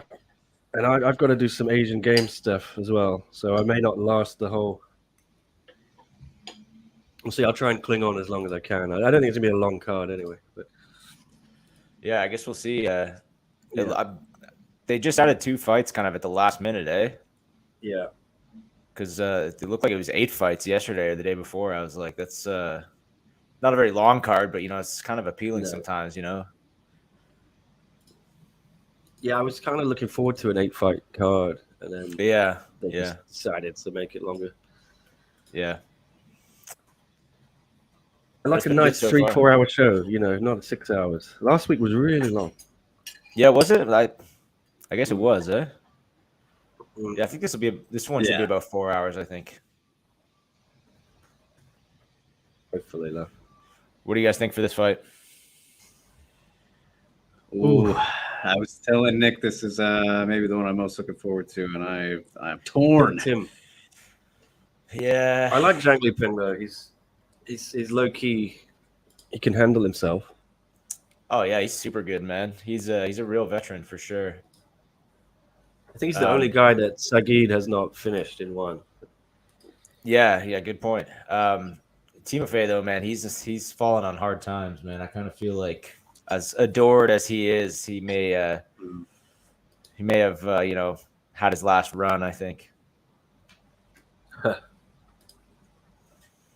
And Dom Lau looking pretty snazzy tonight, as always. He's always snazzy. Come on, guys. That's a good point, man. What a guy, eh? What a guy. The guy. The guy. All right. Man, that Phetjeeja fight was sick. Yeah, that was quite the target practice if I've ever seen one. Yeah. Man, yeah. She's got great boxing. She kind of reminds me of like Ilia Topuria or something, like the way she boxes. I don't know. I don't know who I'm thinking of. I think that's who it is. But her style when I was watching, I was like, this really reminds me of someone. I was trying to figure out who it is, but yeah. That's fair. Yeah, she's just slick with it, man. Just so slick with those hands and the body shots. Yeah. Nasty. But not Tim Nasty as the fight begins. Yeah. Oh, coming out heavy there. Swinging. Oh, shit. First 10 seconds. Damn, I'm definitely watching on a lag here. Classic. Oh, you got to catch up. Classic Tom Taylor. Yeah, but last time I was flying, man. Yeah, that's right. Man, I was like a good 30 seconds ahead last time. I was seeing the future, man.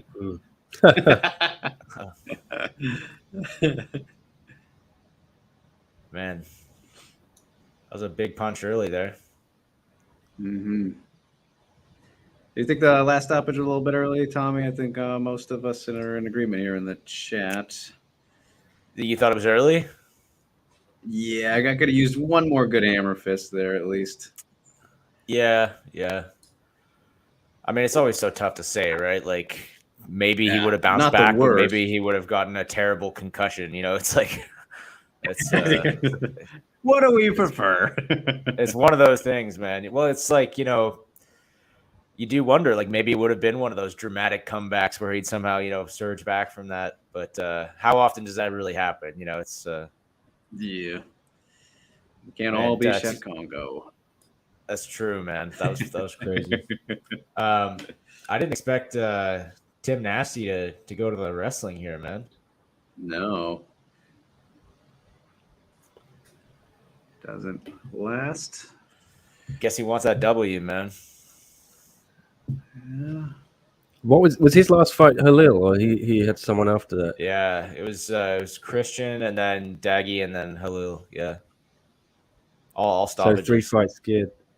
Yeah, To be fair, yeah. those are the 3 of the best guys in the division back to back. That's a good point. Yeah, yeah. When I Yeah. was looking at that, I was kind of, I was The judging him a 3 little best bit. guys. Maybe Okrayun is the other one, but What happened in Okrayun's last fight? I remember he fought Lowen Tainenis, but did he win? Or he did yeah, win, it right? was a boring decision.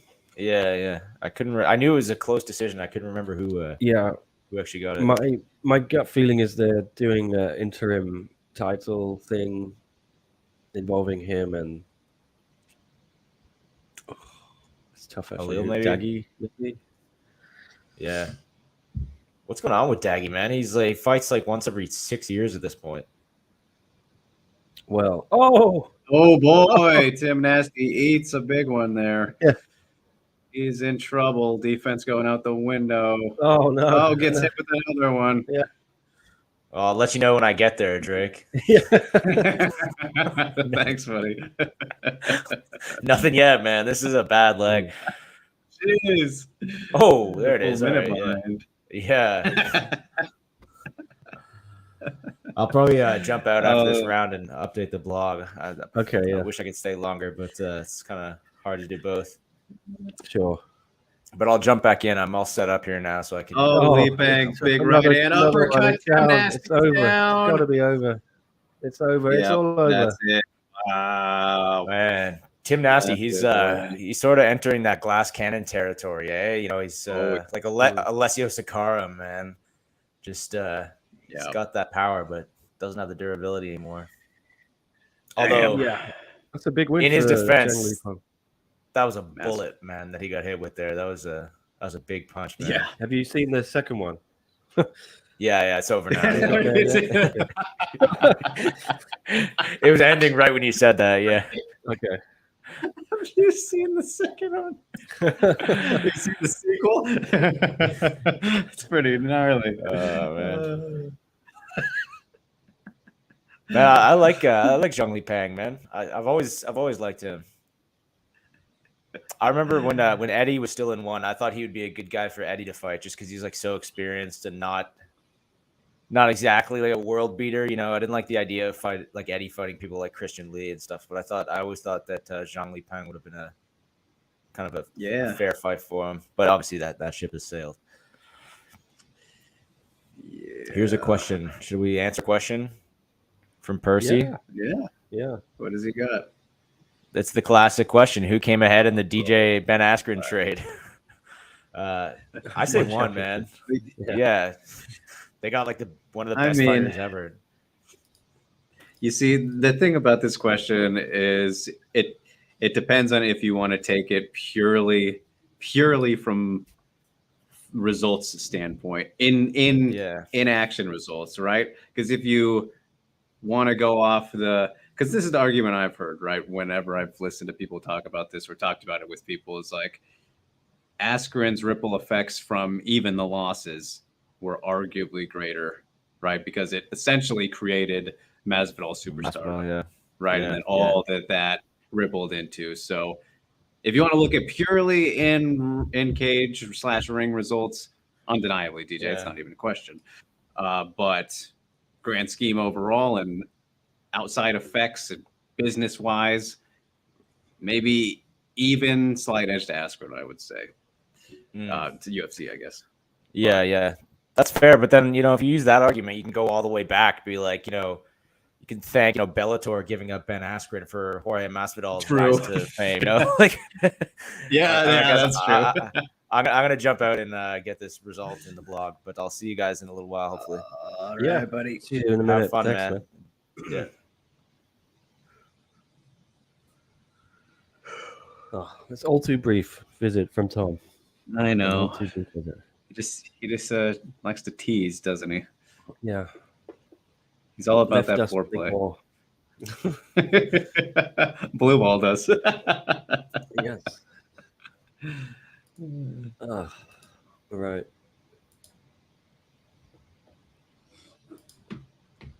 Who Yong? 1 sec. I gotta blow my nose. Okay.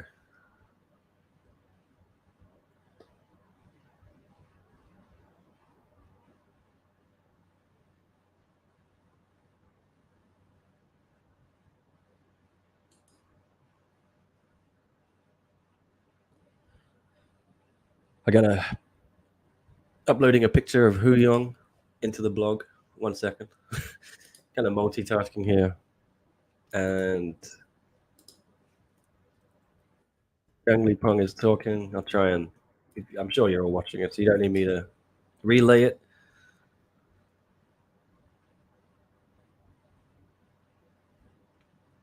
Studied Timothy's last 3 fights.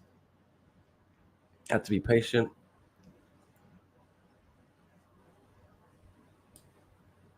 Looked for a good moment for one punch to finish him.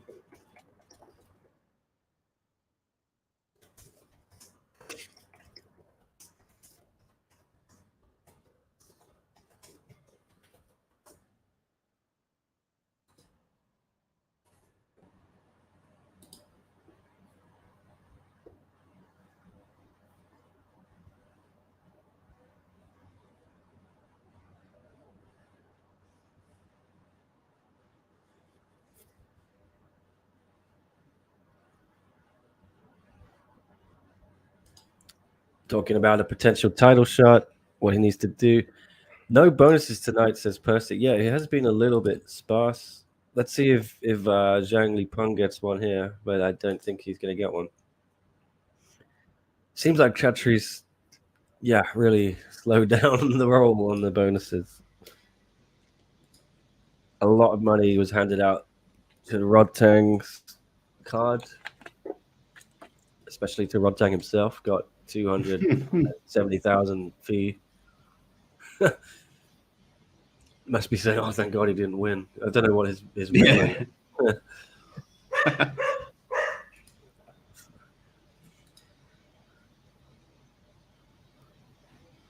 All right. Calling out Shinya Aoki. Interesting.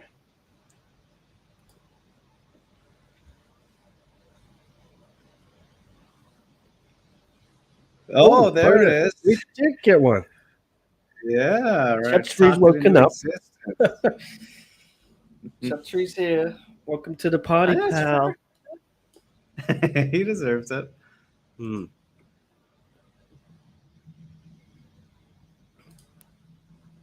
How old is I missed it. How old is Zhang Lipeng now? I think he's very young. Yeah. He's got over 40 fights. Yes. 33. Yeah. 33 wins, or 34 now.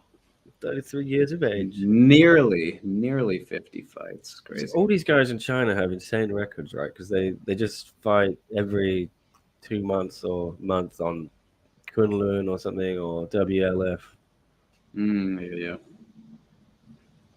Yeah.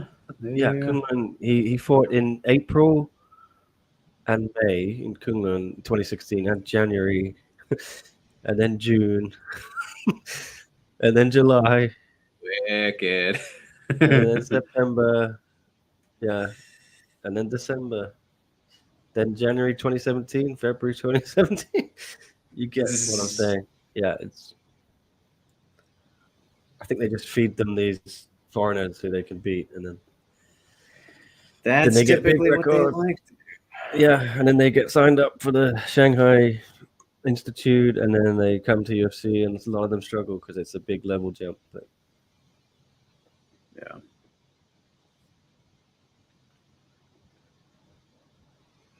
All right. Well, that is another finish. Only one decision, which opened up the card tonight, you guys. And it was a fun fight, Yeah, solid one. Shakir getting the win there, opening up as they're showing us here on the screen now. Recap so far of the action. Got that armbar submission from Tetsuka. Wonderful stuff.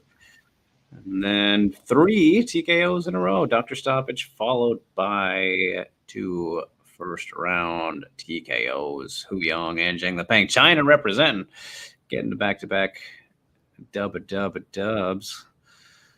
And at strawweight next, Joshua Pasio and Mansour Malashev with our second to last MMA fight of the night. Next, before our open weight grappling match. I'm excited for this fight, though. Yeah. Joe Mansour. I want to see if Joshua can negate Mansour's. We saw what he did with Jeremy, and I just want Jared Brooks to get a challenger. So I'm happy he's going to have one now. Oh, that would be nice.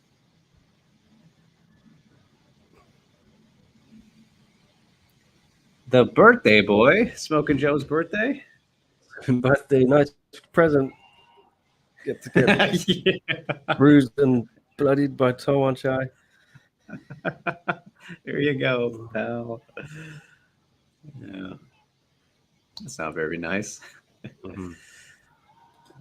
Percy, though. Good question, Nick. Do you think that will be it for Nasty? I don't know about 4 fight. If one would let it go. Losing but scared. retirement. He's getting up there in age, I think. I feel he probably will get another fight.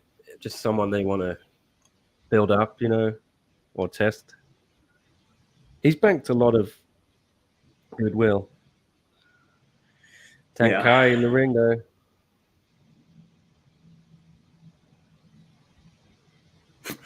The Lum building. The Lum building.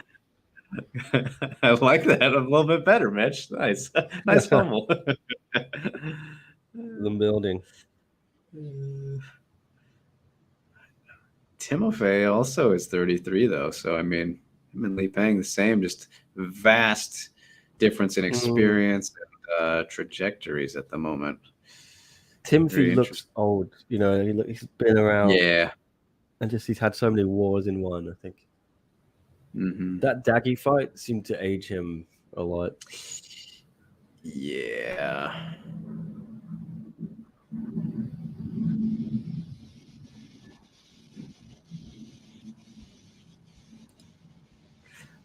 What was Tankai's injury? Right, because that's why he's not fighting. He had a knee injury, yeah. Okay, yeah. So they're really into Tenkai because of his numbers on Chinese social media. It went really big after he beat Tanley. So they're very excited about that. Yeah. And he's so young, and his ceiling is high, I think. Well, he's the second Chinese champion in one, just behind Panda, or is there someone I'm missing? It's just those two, right? Yeah, Panda and then him in MMA. Yeah.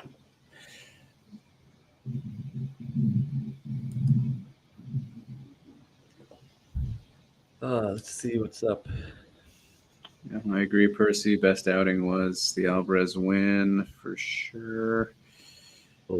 For Tim Nasty.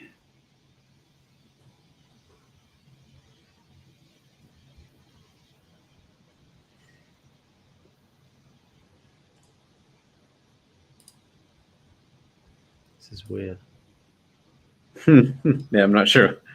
I'm just getting his thoughts, I guess. Yeah.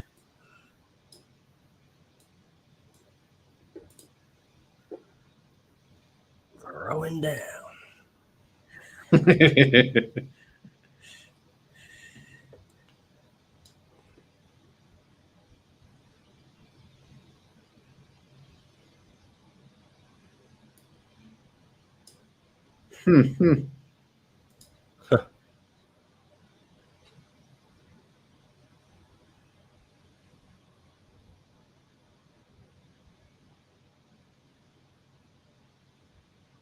Oh god. He's No, like, Nick. I don't want to do this. He does not seem thrilled. The stuff we don't need, right? If you have pacing issues. Right. You don't need to interview Tenkai. You bring him in the ring after the main event to do a stare down and maybe a little interview then. You're asking about a fight that's going to happen in 2 hours. And yeah. save this time, give him an interview after to talk about, oh, you're gonna fight Ilya or you're gonna fight Tan Lee. Right. Little things.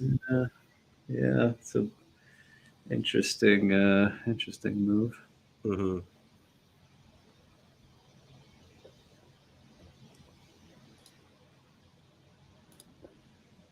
He's calling, saying he wants to beat Tom Lee again. I bet he So that's pretty much what that boiled down to. Yeah, we could have just said that. Yeah, saved us the trouble there. But I mean, let's get into that real quick, Nick. We didn't make our pick for the main event. I know we maybe like to wait till it's right before, but thoughts? Main event looking pretty good in his last couple of months. I think oh, it's a tough one. I was saying on the stream yesterday or the Thursday I did a weigh-in stream. I think it's not going to last longer than a round, maybe 2. And whoever gets caught first, it's not the boldest prediction here, but someone's going to catch someone and then finish them with ground and pound, and then it'll be a TKO in first or second round. I honestly don't know which one is going to who's going to catch who. I don't think people should count Hanley out. I know there's the temptation, but Ilya got caught by Shine, and he's hittable. So we'll see. Hanley's also very accomplished on the ground. Black belt, trains under Ryan Hall. Ilya's got some chops there too, but I think this fight's going to play out on the feet. It's just going to be a war. So I'm going to say Tan Lee, just if I have to pick one. Probably going to curse him now. Yeah. Yeah, there we go. Here, I'll pick Ilya to balance it out because, I feel it's pretty tight one as well. And I think I would actually, to make a real prediction pick for him enough to just, he's got the momentum going. I was really impressed by his last performance. And again, it is super easy to kind of write off Tonley after the last loss just because of what it was, I guess. But I think you summed that up pretty well. It's gonna be good though. Gonna be good. And I feel pretty comfortable saying we'll get a finish out of that one. I like the Ryan Hall effect, like you said. Never hurts having the wizard in your corner. We just saw him walking in together there. So who knows? Maybe he'll surprise us with an Imanari roll for once. Classic. Something. It's Colleen asking if Mansoor takes the next one. Joshua Pasio. I'm going for Pasio.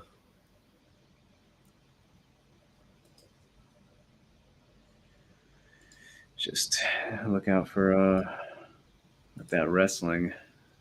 We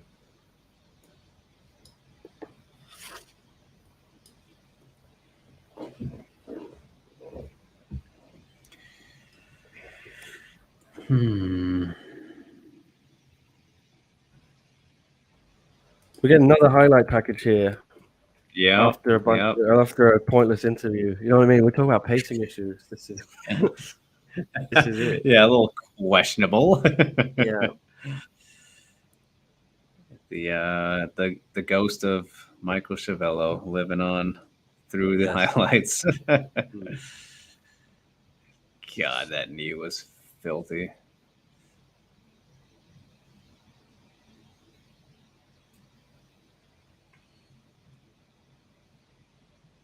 But I would assume that would be the last non-fighter, non-guest appearance. I think they're going to wheel out Haggerty and Andrade for more. Oh, that's also true. Never mind. Forgot about that possibility.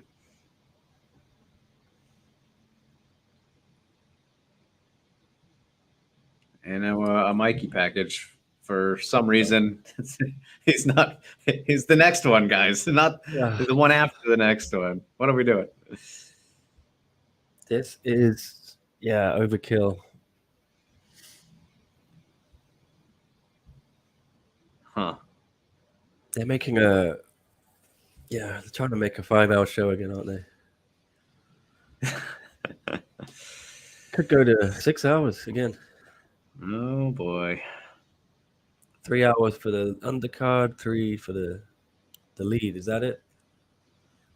Yeah, that would do it.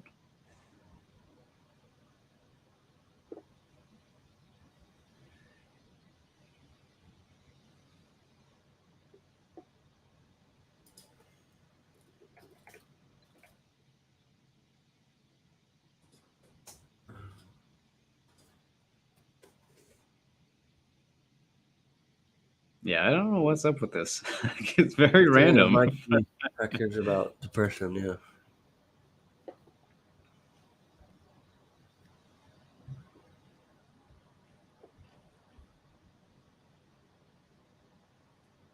Yeah. Well, good on Mikey for talking about it. Yes. Let's do it before his fight. You know what I mean? Yeah. That's the issue here.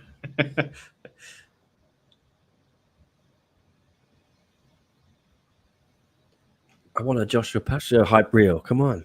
Yeah, Give me come that. on. Highlight reel. The posh man. The Pash man.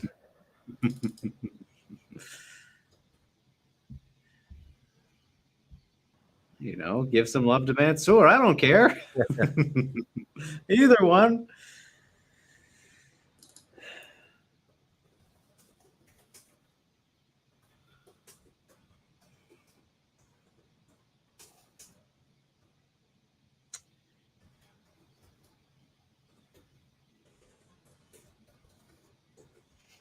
I mean, you know, it's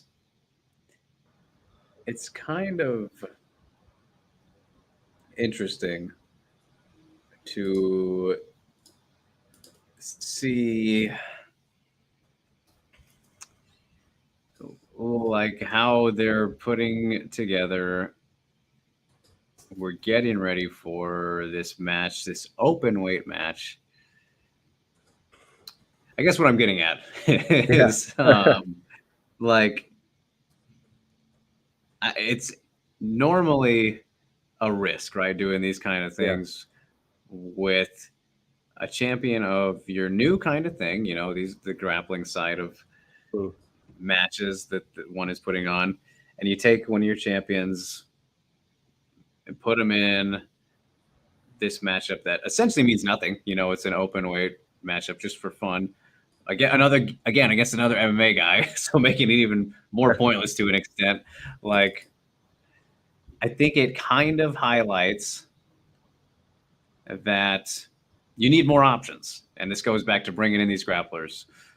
But I wonder again if, like you mentioned with Gordon Ryan, if it's just a matter of getting people to agree. Like, I don't know, maybe the grapplers, because of how often you can compete in grappling, maybe that's why people aren't wanting to sign like these exclusive type of deals. Like Danielle Kelly, I was talking to her before her match, her title match that she just had. She was saying that UFC Fight Pass Invitational, you know, the one GSP is going to be competing on, they wanted her to be on that, but she couldn't do it because she's with one. Yeah. So there could be something to that. I mean, Yeah. is that crazy to say? Well, I think one looks after their grapplers because of this reason, and then I think they shower them with bonuses to try and show grapplers who are on the fence about signing an exclusive deal, like, hey, you're going to make money here. Don't worry. We'll give you a belt. We'll give you bonuses. Right.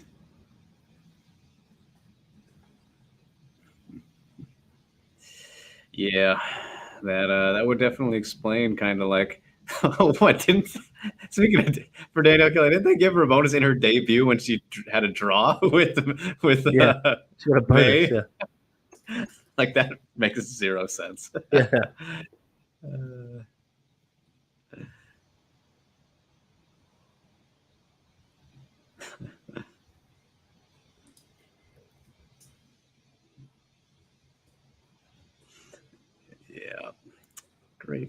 points.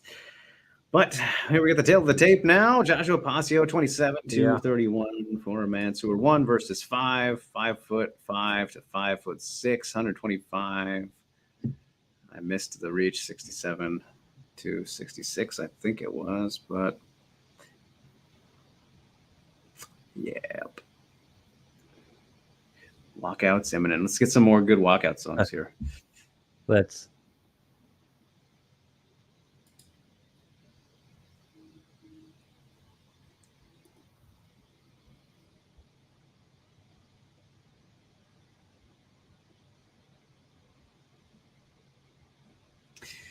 So when they do the they just had the zoom out shot there, Nick. Where is JHD? Like, where's the media table area? There's no table. So there's a few rows of seats up above. It's kind of like an amphitheater, right? Do you know what I mean? Like the ring is in the pit, and then there's some analysts and the judges and stuff get to sit ringside, and the stats people and the commentators. But everyone else is up. The media is sort of on one of the 4 sides surrounding the ring. It's sort of in a diamond shape, you know what I mean? And then, but you're the first row, first, second, third row. So I think John will be first row on one of the corners of the ring, basically. I see. Hard to describe otherwise. I guess I could just go look at. I know he's been posting the videos. Yeah, so that's a good indicator. But Colleen asking, what would our walkout music be? Yeah. Oh boy. So I have Triple H time to play the game. Yeah, time to play the game there. I have a lot of serious options I think I've thought of, but I think it would be really funny. I would like to do like a funny one. There was a song actually I was listening to like the other day that came on, and I was like, oh, this would be a hilarious walkout song. But I can't remember what it was. It's gonna kill me. I don't know. Some kind of goofy party song. Because it's all about catching people off guard, right? It is. You want to go for the wow effect. Yeah.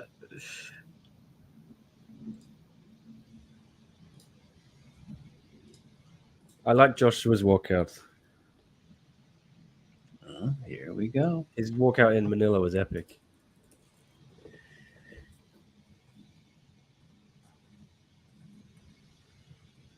But you have a much smaller stage and room to play with in Lumpini or Lum Building.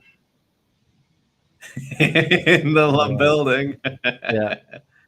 You don't have long. Like Rod Tang's walkout was kind of awkward against Superlek because normally he has his epic entrance, as a bit of it's kind of like Thai metal, and then it devolved into like some Southern Thai music, pop music, and he does his dancing, and it's fun. But he was kind of already waiting at the ring before he could do his dancing in Lum Building. So,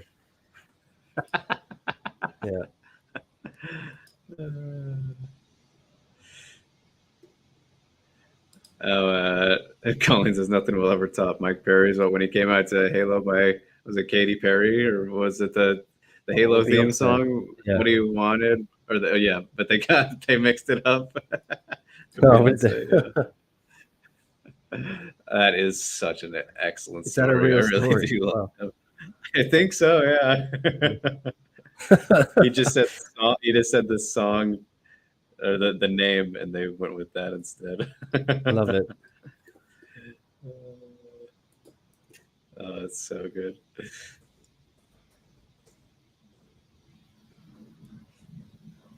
This sounds like some Phil Collins. Yeah. All right. Just putting up a story. Sorry, I'm not talking much. All good. Some Asian Games stuff. Asian Games. Who's winning? China winning everything, But oh yeah, Hong Kong won our 8. What sports are the Asian Games? I don't even know. It's just chess, like the Olympics. There's esports. There's breakdancing. There's bridge. Some loads of weird stuff. But there's all the Okay. traditional ones as well, like athletics, Uh, track and field, basketball, yeah. football, swimming, fencing. We're quite good at fencing in Hong Kong. Ah, Yeah. all right. Hong Kong's winning most of its medals in cycling, fencing, swimming, a couple of random ones, rowing, Huh. and A couple randoms. wushu. Yeah, getting some karate going. Nice.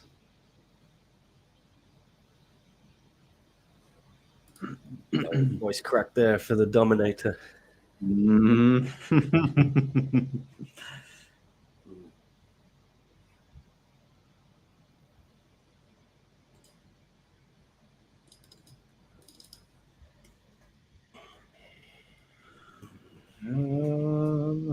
Let's see here. Yeah, Percy asking about DJ's Jiu-Jitsu. I would assume, yeah, he probably had to get permission for that. Good shout. But Okay, I'm gonna watch this fight now. Let's do it. yep, matchup about to get underway. The Passion versus Mansoor doesn't have a nickname, I don't think, but No, the Russian. we'll call him the man. Mansoor the man. Yeah. It's gimmick infringement. Becky Lynch will be Yes. straight on Coming him. after Oh, that was a big shot. a big trade. Each of them landing nicely to start.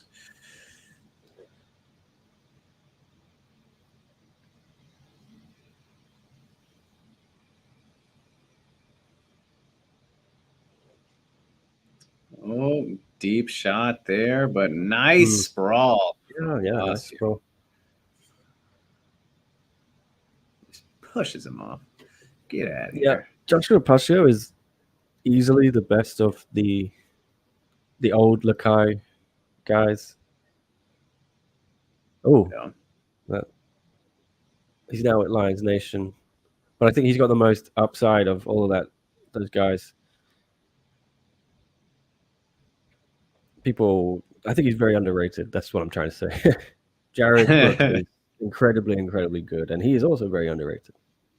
Yeah. And Joshua did well against him. I don't think he ever really threatened him, but Jared told me that it's his toughest fight of his career, I think. What the hell is going that? on?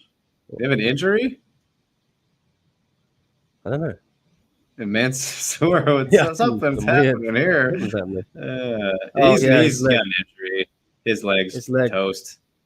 Olivia, Yeah, you gotta Mansoor, I stop think this, man. The right leg or something. Yeah, Yeah. okay. Olivia, It's getting stop cringy. this, please. Yeah. Bro. Oh, man. And he's like, no. Yeah, If he bends it again. kick that leg, please. Too late, Colleen. Sorry. It Can't might have change. been a nerve, yeah. I don't know. That was interesting how. Yeah, he's looking okay now. Going But for the takedown, nice sprawl again, Joshua. Has he got a single? he's trying to get around the Joshua's neck. doing well. Oh, got him. Oh, yeah. It swirled around. Probably hit the nerve in the leg, Ooh. says Bam. Gosh. Maybe. That was. I didn't see anything that hit, though. Could have missed it, of course, but that was, yeah. Ooh, that did not look good. I mean, Yeah.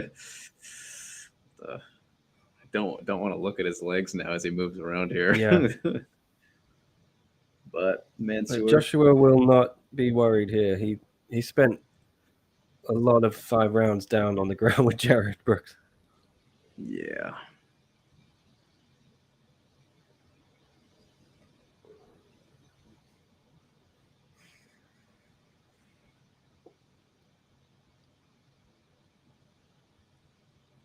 Pasio getting a little bit of a half butterfly here, a little bit. We try to rope walk, if you will, as Mansoor readjusts back into a cozy full guard. Just little left shots, up, down, body, head.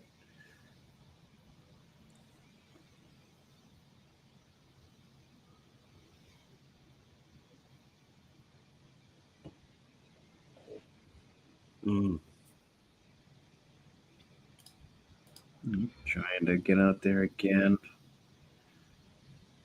Yeah, Malachev's leg is messed up.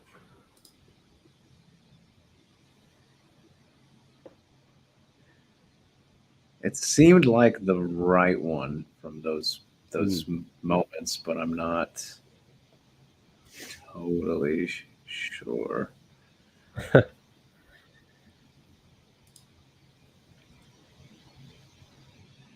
Yeah, anonymous. That was pretty annoying. Yeah. I guess Olivier gets word from Chatri. He's got to go for a guillotine, Joshua. Yeah. Brief attempt. It's got a little cut too. Yeah. He's going to use this to get up, maybe. Yeah. Try it. Oh, hard to tell how tight this is. Yeah, hard to tell, but 10 seconds left. Yeah. I think he'll be fine, Malachev.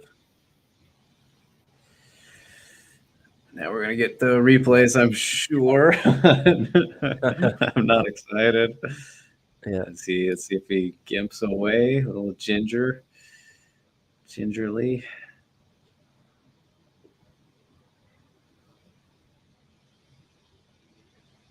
Oh, God. In the Lum building. The Lum building. All right, here we go. First shot, beautifully defended. Ooh, a lot of people not happy with Olivier. Oh, I think that he might have been right about the nerve. Like if you look at his foot, his ankle actually, it wasn't the knee. Collapsed there. Yeah, okay.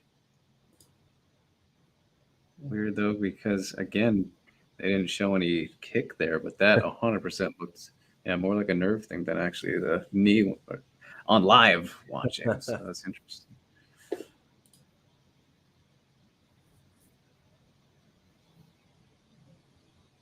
Wow. All right, well, I guess we'll really know now, having had that sequence on the ground, and as round 2 starts, if he has any issues here. Oh, massive leg kick to start from Pashio. Go right back to it, why don't you? Oh. And again, he knows. Smart approach. Yeah, Sasha's not here today, but he said his back is jacked up. He's got a fight coming up with in-game bred bare knuckle with Francisco Trinaldo. Oh, nice kick. Mm-hmm. Oh, spinning back fist. Did he drop him there? It was kind of down the same time. Went into a guillotine. Pasio locked in. He's done well there. Wow. Very nice scramble.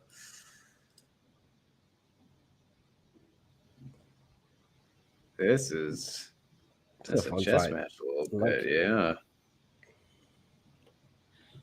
See, Rod Tang is here. He's sat down next to Haggerty. Yeah. Pashio nearly gets the back, loses it though, and falls into guard. That was a risky gamble. It did not pay off, if you will.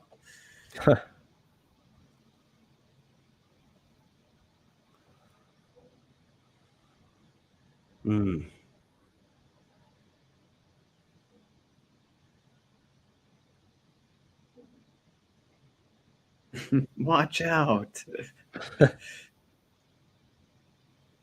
Yeah, Olivier's being very careful on back of the head this week after last week. Caught a lot of abuse about that.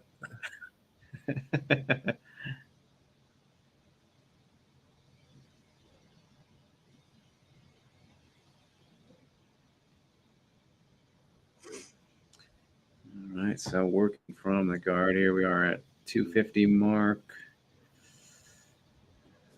A little bit more the same as the end of the first round.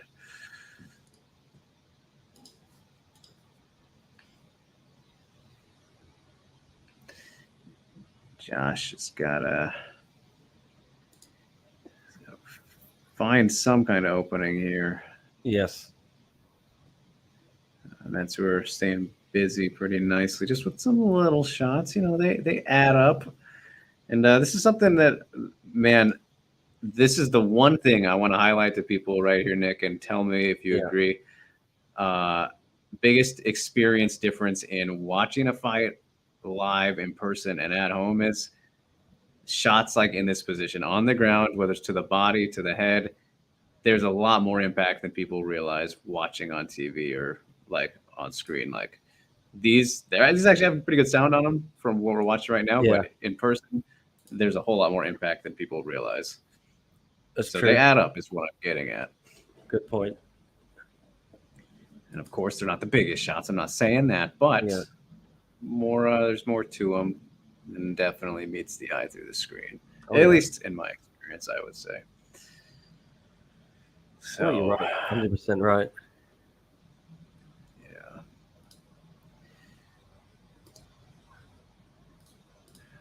Yeah.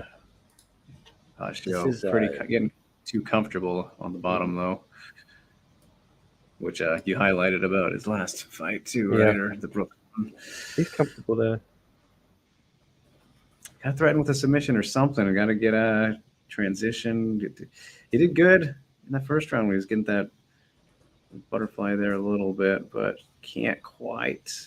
He slipped it in there for a second, but just not. Oh, there, almost bounced him over to the half.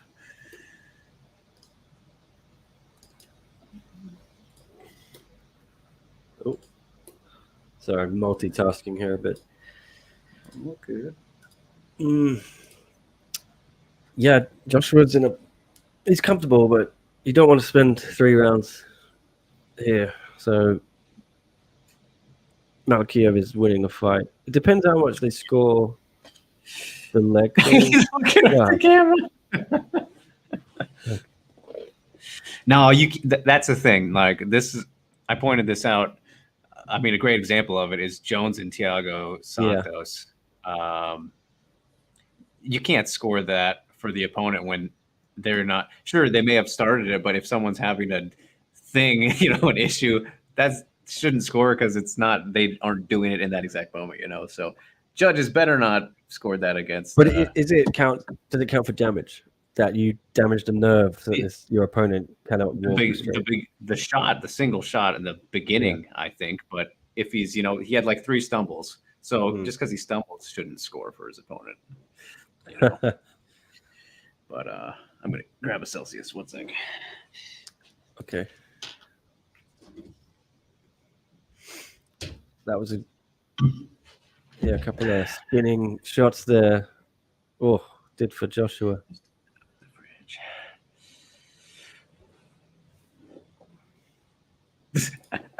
Olivier Cost in Chatri's doghouse. Yeah, maybe I think he was a bit. Yeah, Chatri told me Olivier's normally incredible ref, but he did not like that performance in the special rules. I feel bad for Olivier because it was a new rule set. It's tough for him. Wow, take down straight away here. Immediately goes back to the leg and then pays for it. Back into this potential guillotine, but this one looks actually tighter. Yeah. Might be in trouble, man. Sword. Really? His face. Turn him over. Turn him over. That's bad. Oh, he's got to get him over, I think. Oh, wow. Damn. Can Joshua hold that? No.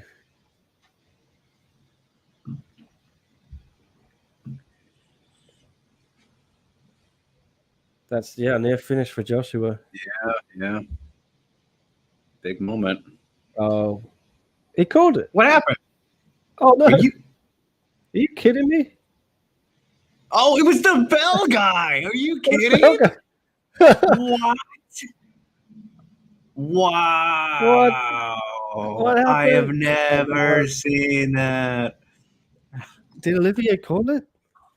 No, I think it was just whoever takes care of the bell. Actually, with the. Oh, jeez. Just laughing now.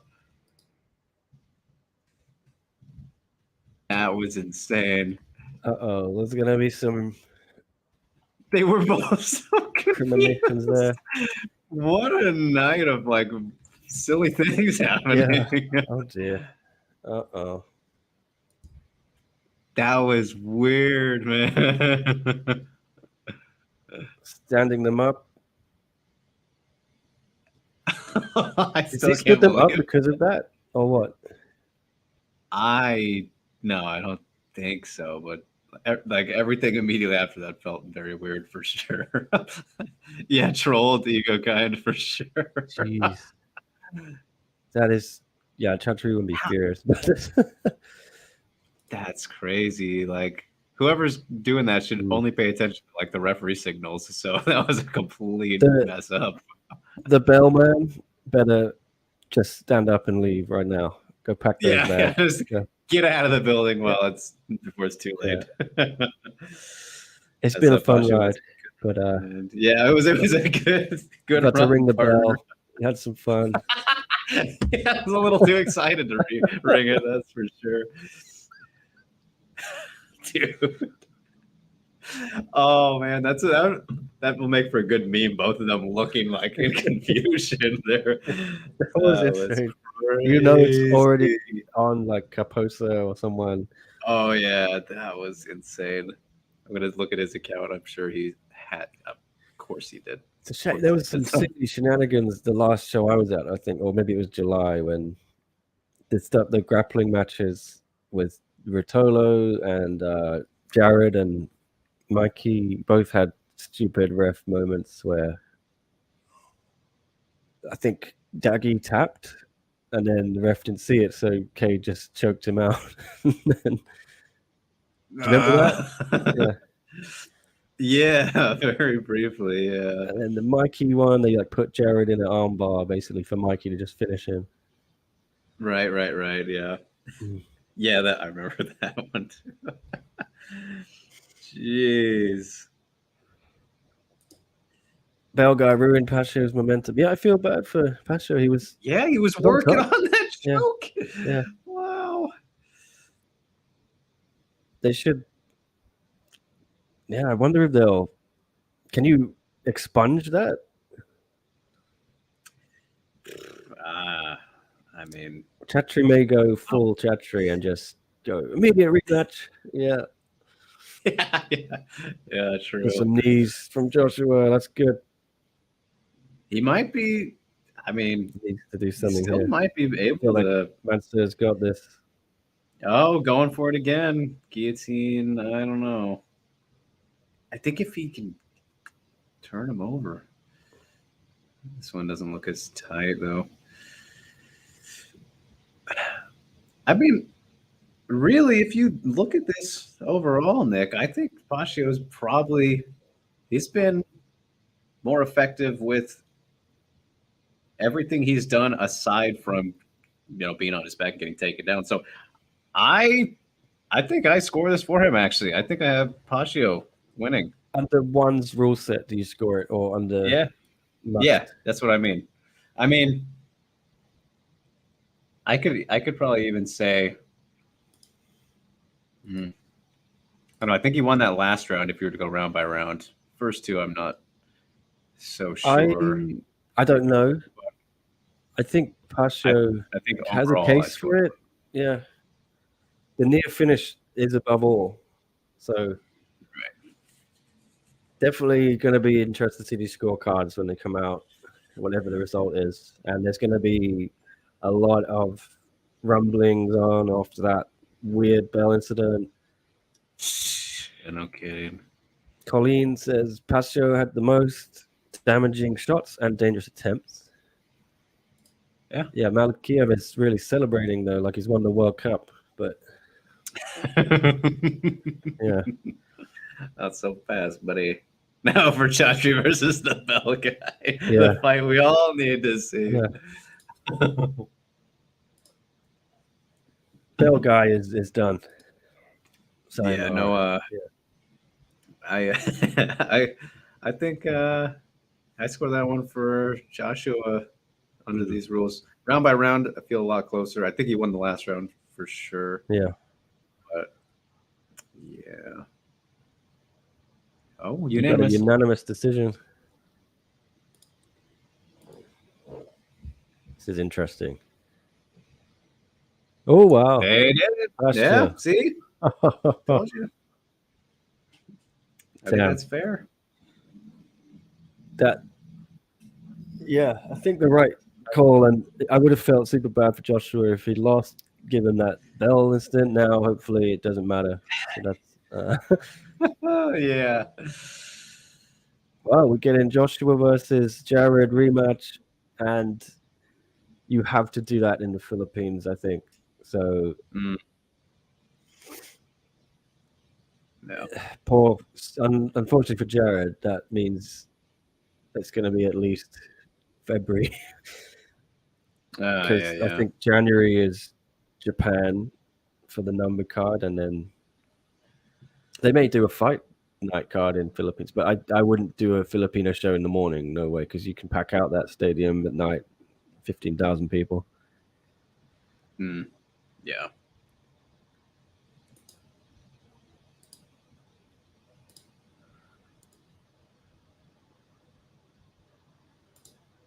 I mean, yeah, that was a pretty very interesting fight for a lot of reasons. A lot of kind of things are going on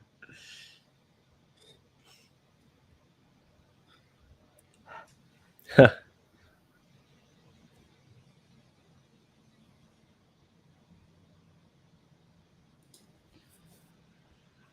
Hey, Synchro in the house. What is up, my friend? Yes, San Diego is absolutely wonderful. Really, it is gorgeous out here. Honestly, I think I'm trying to remember. Pretty sure this is the first time I've been here as an adult. Actually, I remember I went to SeaWorld when I was a kid with my parents, maybe like 11, 10-ish, long time ago. 17 years ago now. But yeah, no, it's really nice. I haven't like done very much exploring at all, but the hotel is right on the waterfront, so really nice. Loving it. This little journey I'm on has been amazing so far, Synchro. So cheers to that. Thanks for stopping by, hanging out, and asking. And I'm sorry to you and the usual guys who have been missing out on any streams I've been not doing lately because I've just been so all over the place, but I've been meaning to. So because of the travels, I obviously don't have as much time to hop on things unless it's something like this. I can't say no to Nick, you guys, so I'll always be over here if you need your fix. But yes, plan to do more stuff, and my new podcast Appreciate also that. I think we will be starting next week over at MMA Mania as well with Alex Behunin. So look out for that on Tuesday. I think is when we're going to launch it. So what is that? A podcast? Yeah. Wow. Sound and Pound. Yeah. Sound and Pound. That's a good name. New show that we are going to be doing. New live show Tuesdays, probably 11 o'clock a.m.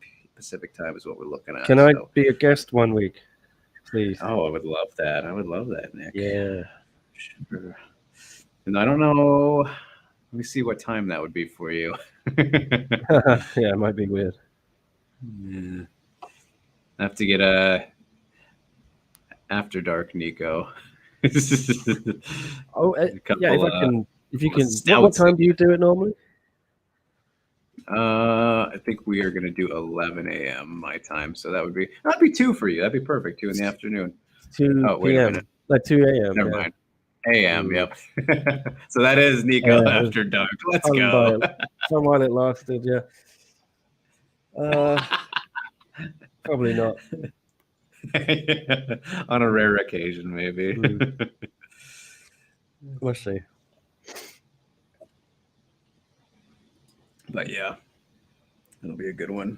So I think we'll start it off in person since I'll be in Vegas for a couple days.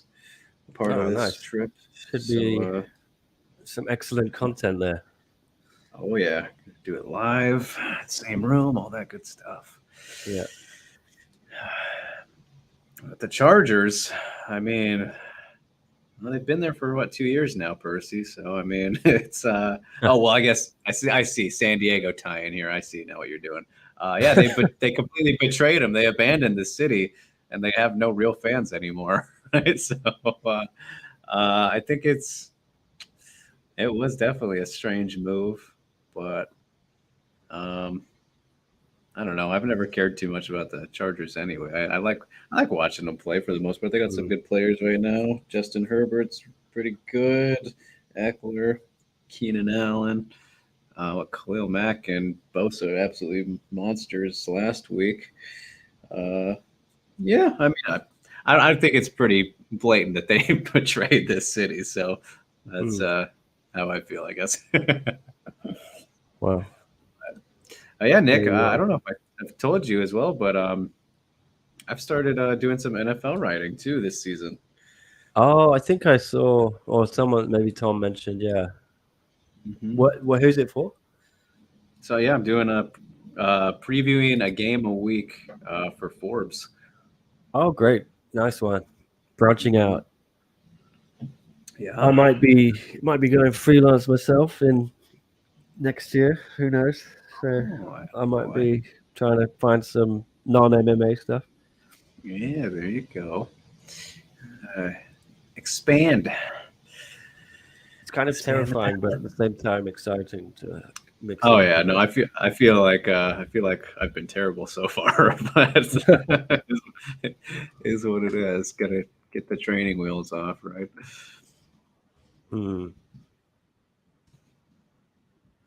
Yeah. So far, so good. So, all right, you guys, we are past the halfway mark of this card, though. Just 4 bouts left. We got our open weight grappling match next. Want to get your predictions, you guys? Do you think we'll get a finish out of this one? I mean, Mikey, of course, the safe pick, but how do we see it unfolding? Then after that, we got our back-to-back kickboxing extravaganzas. Taiwan Chai versus Smoking Joe in the Lum building for Johnny DeBella. Can you tell me Magomed Abdul Kadirov? Any clue?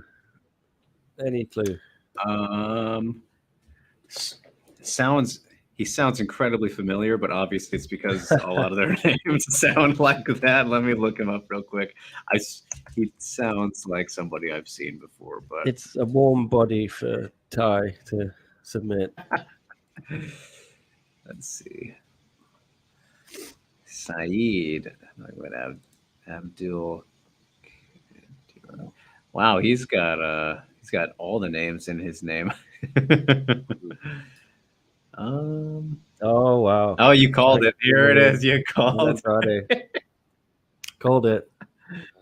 See, this is a good use of ring time for champions, and Risha got the drip. Yes, he does. Got that ice for. He looks like he's ready to go right now. Yeah.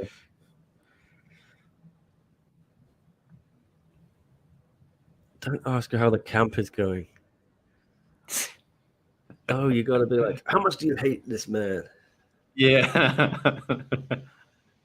This prick over here. Yeah. He talks shit through his questions. You gotta. I love Mitch, but yeah, that question sucks. You got to go straight in and say, Fabricio, Haggerty blamed you for the delay. You blaming Haggerty. Yeah. What happened? Like, yeah, especially when you're on the time limit like this, you know.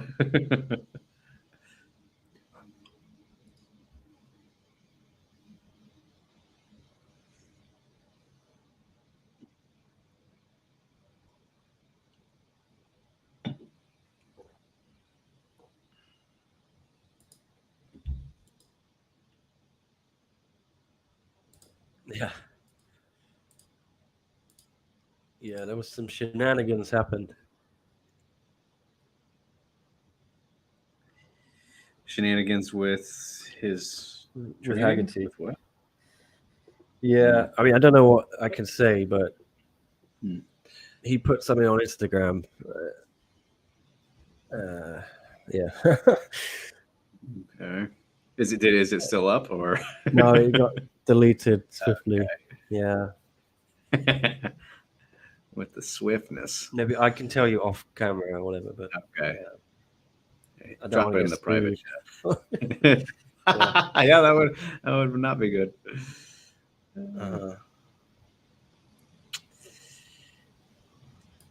Synchro asking another top 5 show with Dan Tom in the future. I would love to. Not up to me though. Got to ask him. Go annoy him about it. Push it on DT. But yeah, I think that he needs to.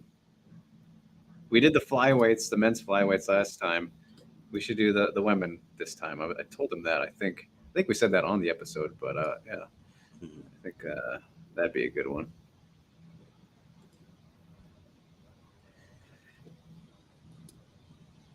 Yeah, that's true. What Haggerty doesn't understand is Fabricio doesn't. I don't think he's ever gone for a takedown in his life. Maybe his first fight in one. I think he rear naked choked Mark Abelardo, but All right, this got awkward. Like that was weird. Yeah, whatever yeah. that was.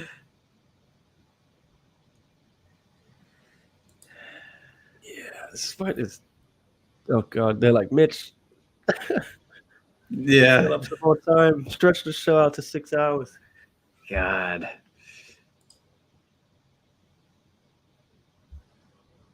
I really hope they don't after this and it's just smooth sailing. Yeah.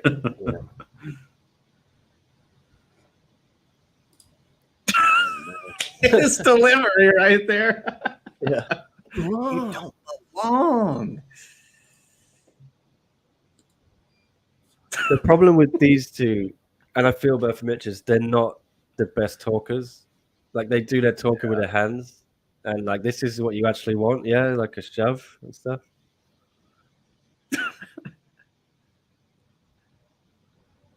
You could have done this, just done that straight away, like do a face off.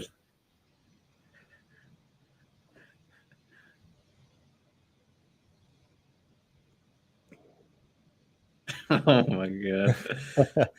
You could have Like- cut that segment to that last minute there. Yeah.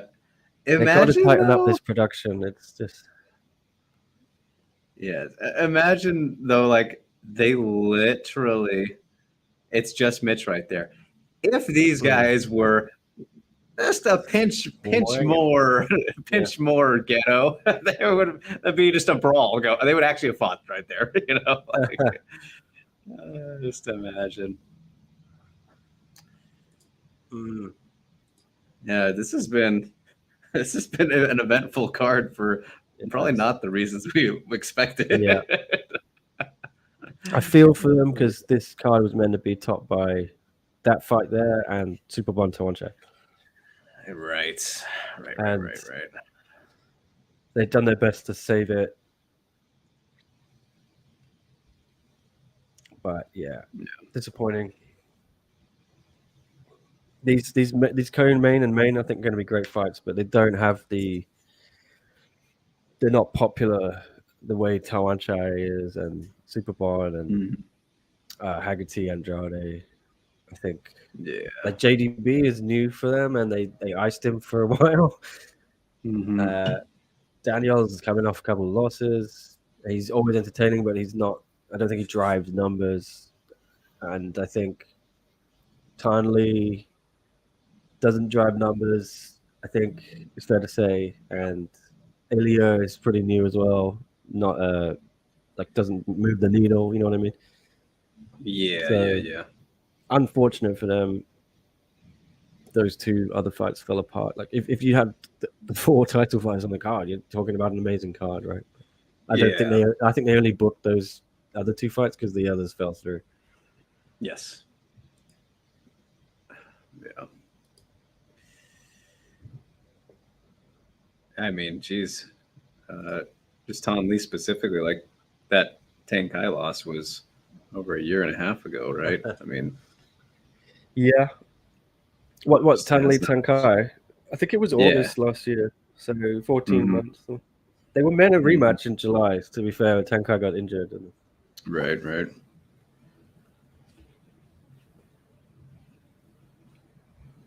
It's over. Oh, Regan Ursula versus Kate Rotolo. You want to see a dead body? Oh man. Yeah.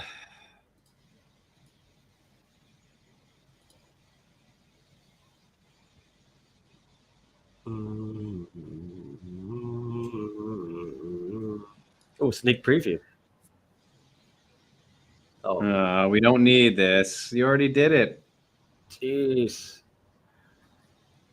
More production, stretching out. If this was an actual console game, sure, but come on, they literally showed this already. I don't get it because Chatri said in the scrum last week that my only issue with the card tonight was the pacing, and they're just doing it again. They're stretching it out to 6 hours.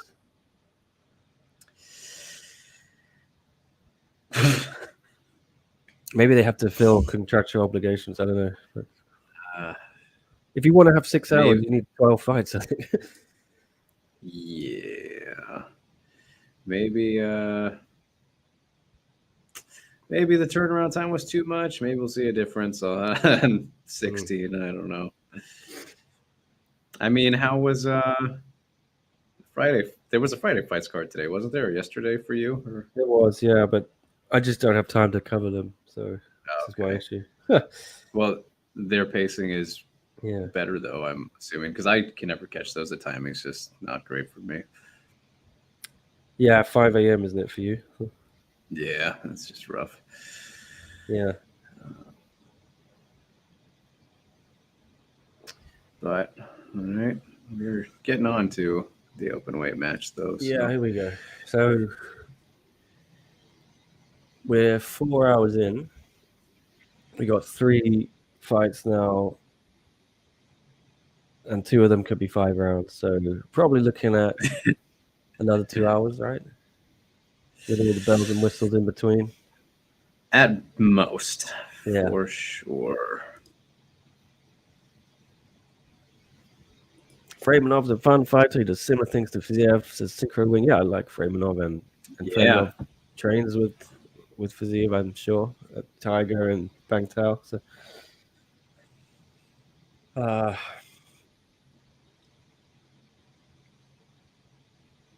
any interesting stories from the Asian Games? Wow. Yeah, let's hear them. That's been the craziest thing that's happened, Nick. Yeah, I wrote a couple of stories in the last 2 days, which have done quite well on the website. The China men's basketball team lost in the semifinals to the Philippines, and then Yao Ming, you may know, obviously, NBA legend, is the president of the Chinese Basketball Association. He cancelled the press conference, and the team all went back to the hotel, athlete village. Then they told the media the Chinese team can't come in. The media went furious. So then Yao Ming had to come in. Yao got canceled? What happened? What? Yao Ming canceled the men's press conference. Oh, he canceled. Okay. And he came in and apologized because all the players went back to the athletes' village. The media went back to the village. And everyone had to come back from the village on a bus. Oh, wow. Interesting. And grill these poor players who just suffered this heartbreaking loss. Yeah, that story is brutal. Well. Check it out, scmp.com/sport. I think it's up there. And then I did one yesterday about a South Korean badminton player who sealed the gold medal in the women's team event for South Korea over China. And then she was celebrating, and the Chinese player was crying. And then a lot of people thought she was mocking the Chinese player because she imitated doing some crying, and it blew up. Oh, and then she denied it yesterday. Said, it was like a little joke with my coach about something else. And Like, well, it looked kind of like it. Whatever it was, it looked bad, and that blew up on the website. So All right. at least I'm getting some hits. You know, I can't cover my beloved one championship. Those are solid. But I've just put up a piece on the Philippines men who beat China, going on to win gold in basketball for the first time in 61 years. Big moment for them. Yeah. And, the Philippines is basketball mad. But I have to just say, it's been too long since I heard Baka Survivor, Shinya Aoki's theme song. Iconic. So I'm vibing a little bit here. Quite a classic. Percy keeps talking about Direct TV. I don't know what this is. That is an U.S. channel. A broadcast company. Okay. That doesn't make sense though, because like they're a TV provider. They're not like a channel, like I just said there on accident. So like think of Comcast, right? Like that. So that doesn't really make sense. Unless DirecTV does like a streaming service now or something, which I don't think so. It's just not what they are. But yeah, I don't know what you're getting at there, Percy. Yeah. Okay, here we are. My key time.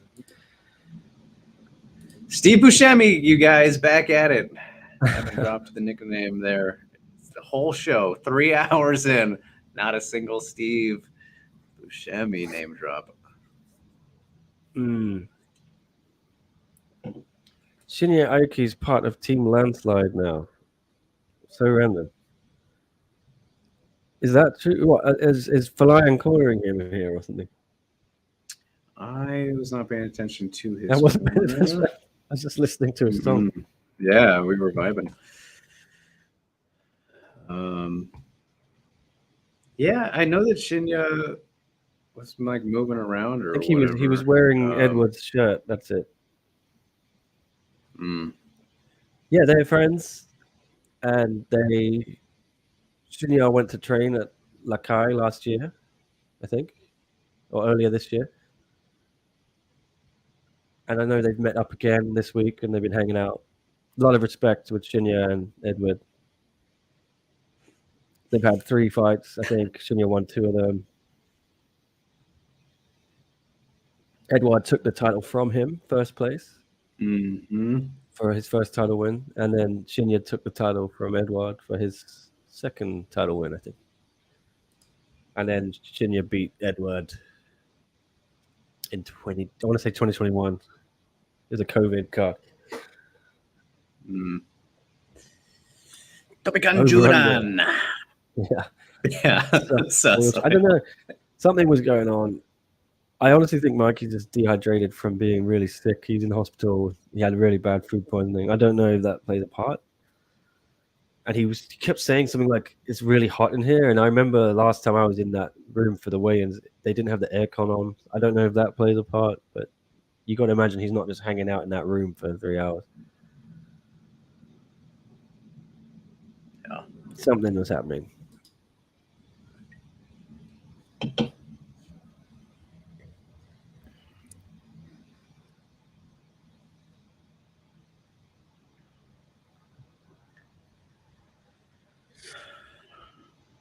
Darth Rigatoni sounds like my alias. Yeah.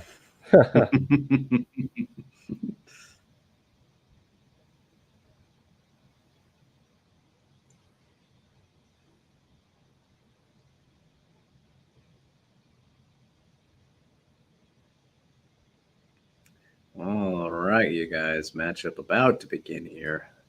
Walking the athletes to the center of the ring. Ready. I think they're ready. And there it is. Shinya Aoki versus Steve Buscemi. Everybody, the matchup we never thought we'd get to see. It's the big one. Anonymous saying Mikey has the posture of a confident Instagram model. That is pretty accurate.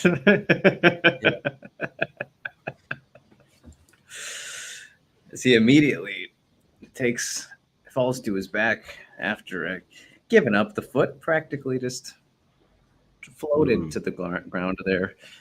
As Aoki is in a little bit of a loose guard here to start things off. Butterfly for Mikey, just adjusting a little bit, feeling out process. A minute in on the ground. Mikey getting both the feet on the hips now.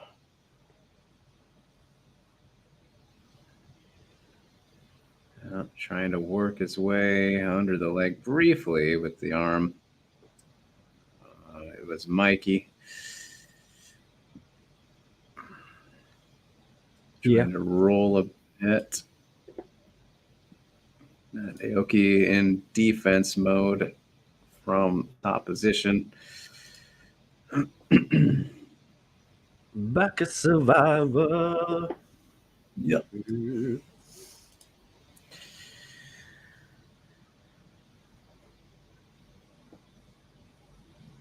Oh, and Mikey getting under the leg there, trying to pull it. Mike getting threatening with the knee bar on Shinya here early, 2 minutes in. I mean, Shinya's just full defense mode now as Mikey turns over, attacking the leg.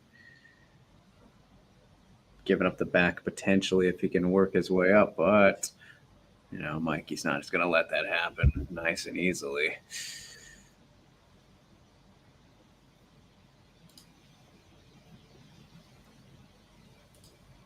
Still working for the leg and around the ankle, trying to extend as Mikey's pulling a little bit, but doesn't quite have a real angle there.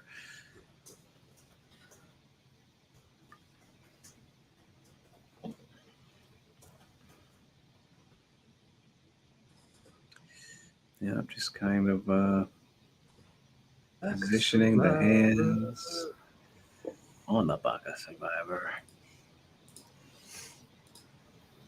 This Aoki just still completely defensive here. Kind of staled out. Wrapping up the arm and the leg a little bit now is Mikey with his arms and the leg. Very interesting. Trying to get the ankle in the armpit there. On Aoki got the tap. He tapped. He's tapping. It's over. Aoki tapped. Interesting. Okay, good. Mikey tapped him. Yeah. Aoki didn't do a damn thing. I'm just gonna need a replay. See exactly. That was definitely ankle something there.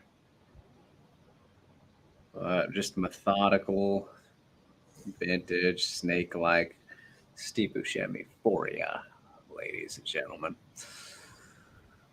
Another 50K bonus, I guess, says Anonymous. Yeah, we'll see. I won't doubt that. The ego kind is ready for Taiwan Chai. And that's going to be good. As I got some Rob Zombie playing now in the background, Nick. Super Beast. I'm a super beast. Yeah, ref missed the initial tap from Aoki.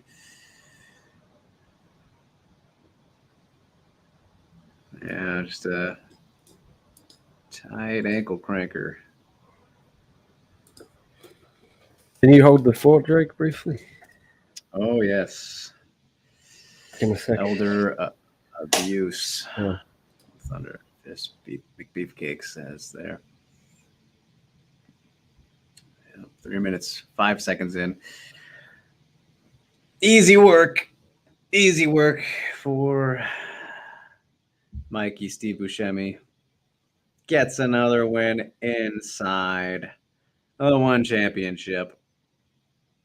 Ring, cage, whatever he'll compete in. gets it done again. Anonymous says Mikey's opponent a 2v1 against the Bellman and contract leaker. I'll take it. Won't be mad at that at all. As we get the interview and potential bonus announcement. Here we go.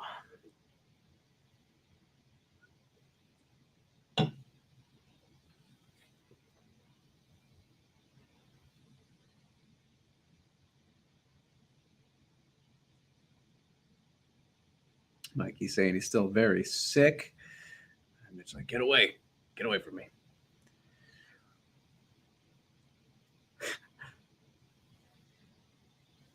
Says he did not think he'd fight. Told one he wasn't gonna make it. He didn't want to compete, and they still made him. This is what he just said.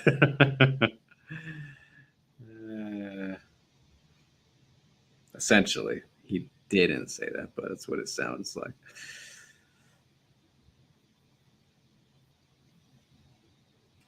He says he doubted himself, could barely train.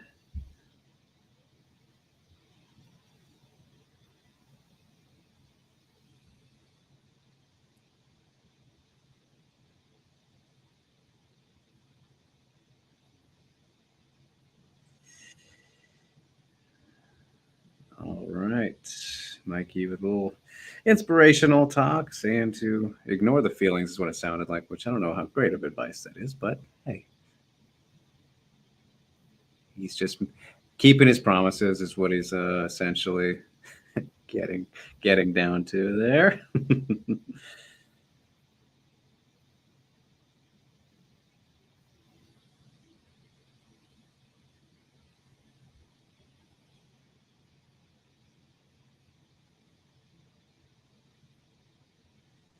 Talking about the Aoki lock,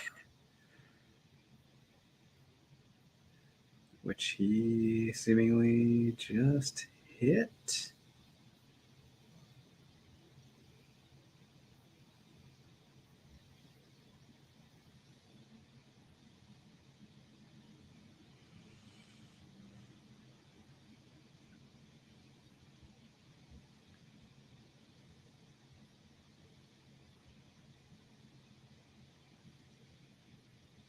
All righty. Oh, here comes potential bonus.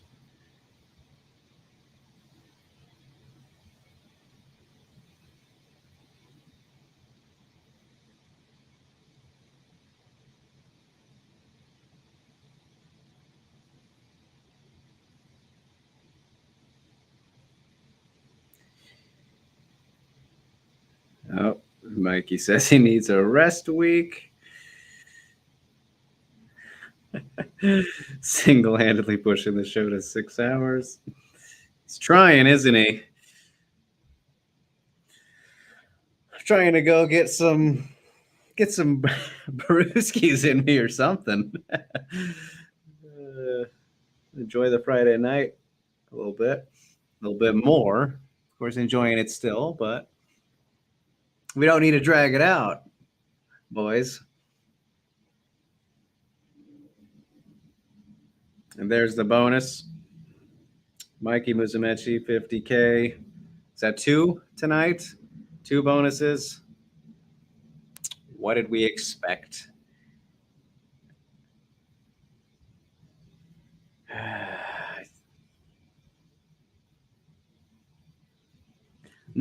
I'm never gonna say these athletes should not get more money.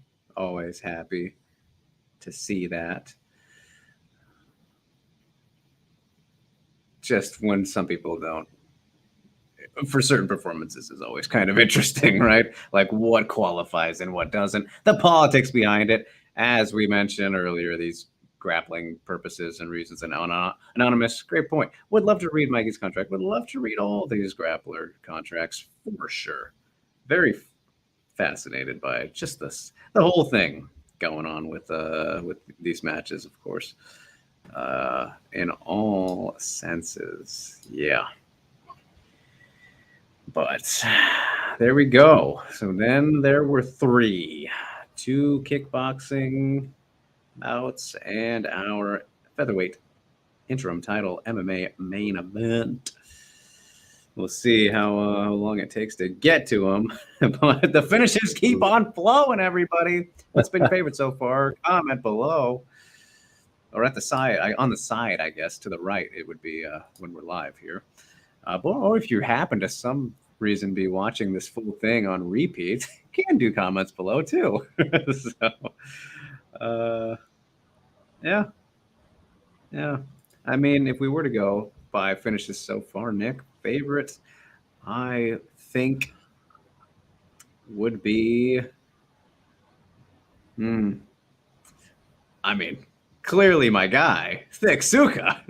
That's mine. Love me that armbar was nasty from the thickness. Tetsuka, Zhang Li Peng was pretty good. Yeah. Yong, good finish there. Yeah, for sure. But I'm sure we'll get some solid competition in these final 3 here. So, looking forward to it. Tawan Chai. Still getting to fight. Was that Asio, the bell incident? Was that the second round? That was in the third. Third, okay. Yeah, that was like maybe a minute in, minute 20-ish. Yeah. Okay. I still can't believe that. Crazy. Never seen that before. And I think Caposa missed it because he didn't comment. He's watching like 5 events at once, like he always does. Of course, yeah. Yep, shouts to him.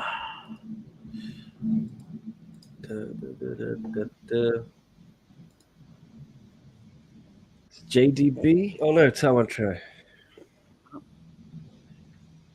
All right. I forgot about this fight.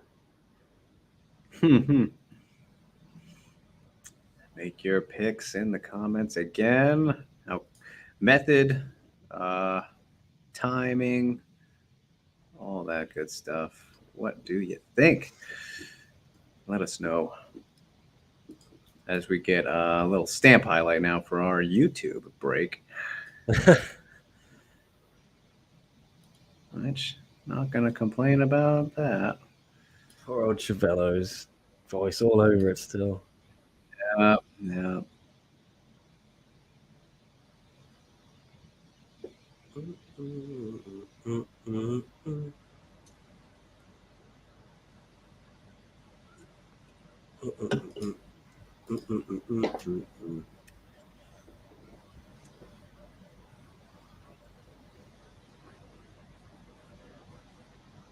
Jared Brooks has already reacted to Joshua's win. He says, let's do it in Qatar, the less popular Qutar spelling. The Middle Eastern nation. Yeah, interesting. If Joshua can do a quick turnaround, I think do that. Yeah. But that's I totally thought 7 weeks after. Yeah. I totally thought you were gonna say that he didn't agree with the decision because he's a wrestler. So I'm surprised he didn't say anything about that. I'm sure he might not have. If we, he said he had easy win for me round 2. Oh, okay. Yeah, Jared Brooks pretty darn good.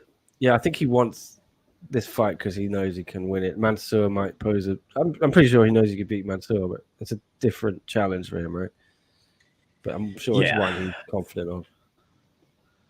For sure. For sure.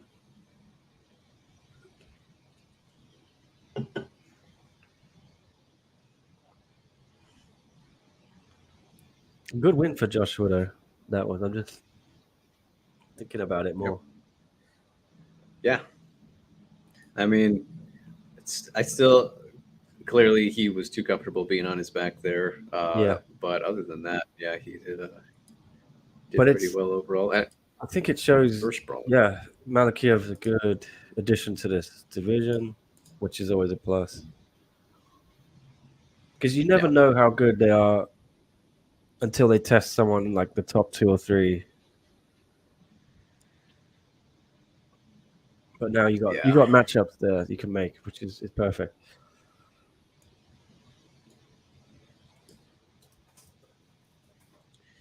Oh boy. Yeah. Tawanchai and break some bones. The bone breaker. Bone breaker. He needs to embrace this nickname, I think. Yeah.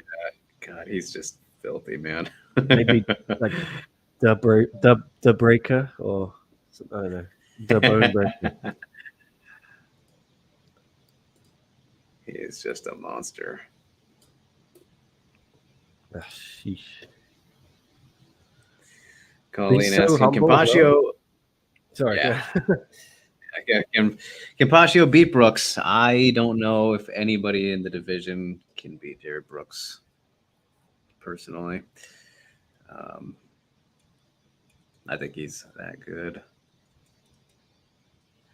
Of course he can. Would I expect him to? No. Yeah. I'm surprised they are going to do that. Because if Joshua loses, he's in purgatory forever. Mm-hmm. He's so young as well. Oh, it's like, do you make him do one more then? Just, I mean, it lines up fairly nicely, like you said there. But yeah, I don't know. 10-year age gap here on this one, though. Smoking Joe and Tawanchai about the same in height, about the same in reach too, just 2-inch difference in favor of Smoking Joe.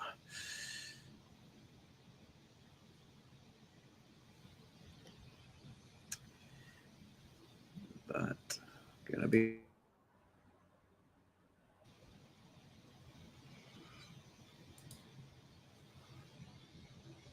Ooh, what's going on? Okay. yeah, like, wait a minute.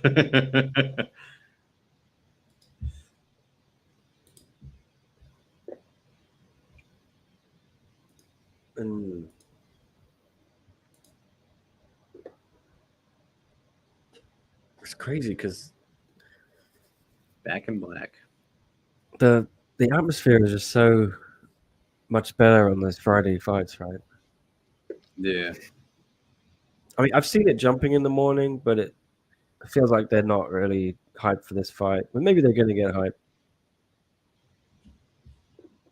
Yeah. Hear how they react here momentarily.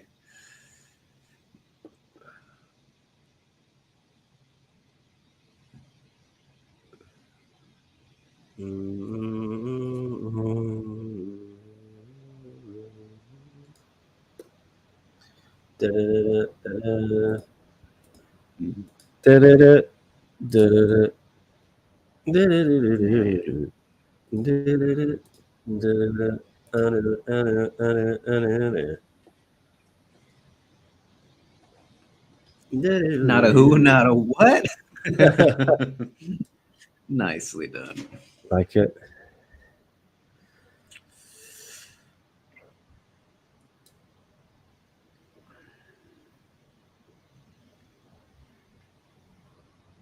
What was this about, Ego? Kind tell us more. It says Thai social media was shit talking Joe into oblivion. Why? What do you do? Controversial figure that I don't know about? What did he do? Why would they do that? Or is it just because he's facing Tawanchai? That could be it. Yeah. Yeah. Pretty solid pop there. Initial introduction. Oh, So one show with the Hall of Fame feeling.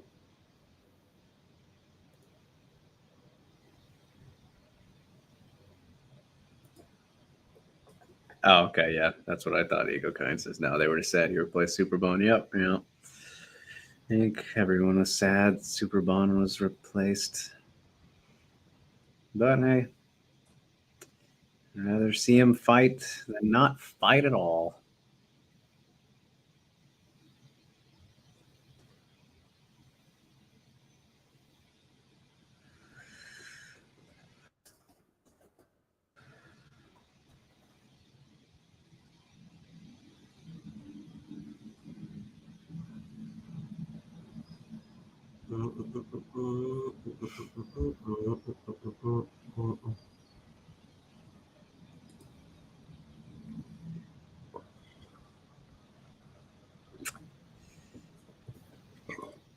Getting a little chant here. I think I saw Giga Chikadze in the crowd, maybe. Is he over there in Thailand these days? Giga Chikadze. Giga. Sorry, I'm butchering the name. The Georgian guy. Yeah. Is he in He's Thailand? been over. I don't know. Actually.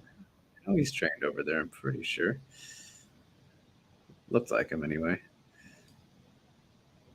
Oh, no, maybe it's just a bald guy with a beard. Yeah.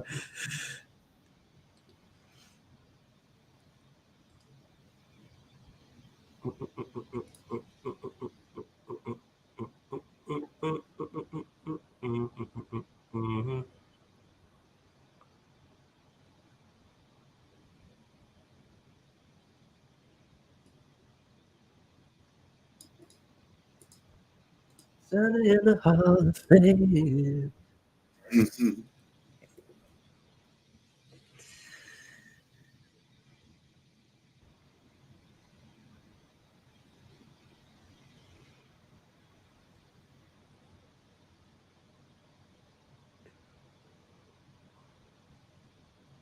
How is this position from Dom Lau here? Ready to go.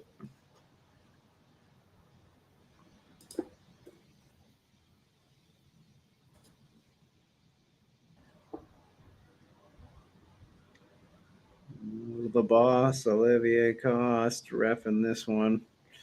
See how much activity he wants.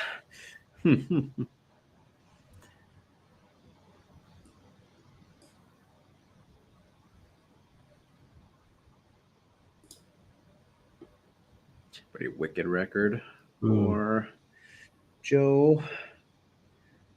71-10. Not too shabby. Smoking Jay. Smoking Jay.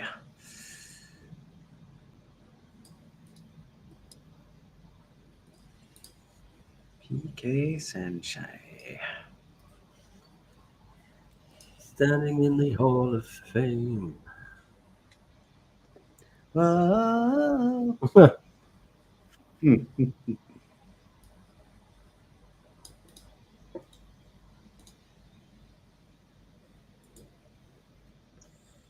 Crowd's woken up a bit. Mm-hmm. Oh, he's got like a perfect physique.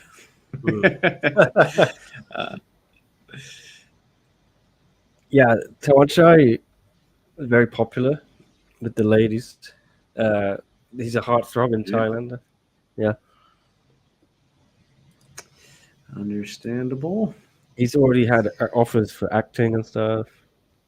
He just says he's, maybe one day, but he's got some fighting to do first. Yeah, got some faces to punch.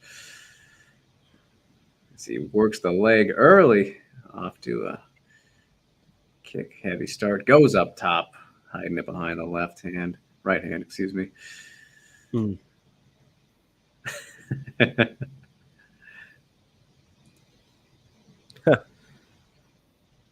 I know, Thunderfist. Appreciate a man's beauty. It's all right.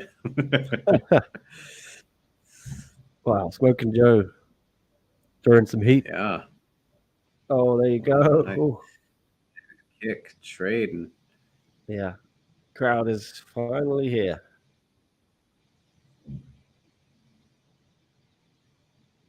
Nice push kick. Our anonymous agrees.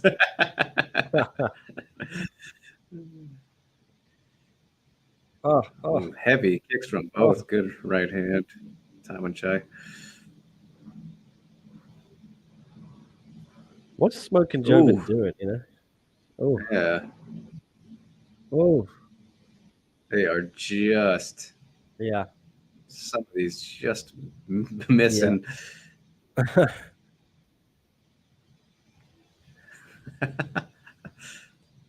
Oh. So how should I punch him? Mm-hmm. This is new. Ooh. Yeah, he's been working on the boxing, as Mitch is saying, because he's looking to go to kickboxing as he is here.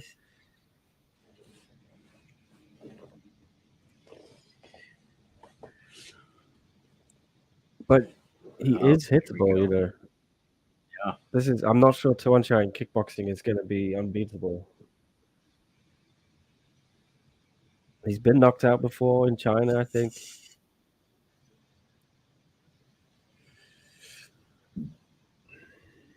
The push kick. God, I just really wish this was Superbon and Tawanchai. I know. I'm also runs glad into because I'm not there. So yeah, you kind of don't want to miss it. Yeah.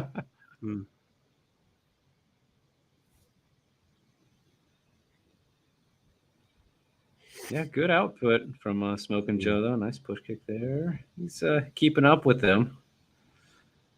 Oh, takes a head kick for his trouble.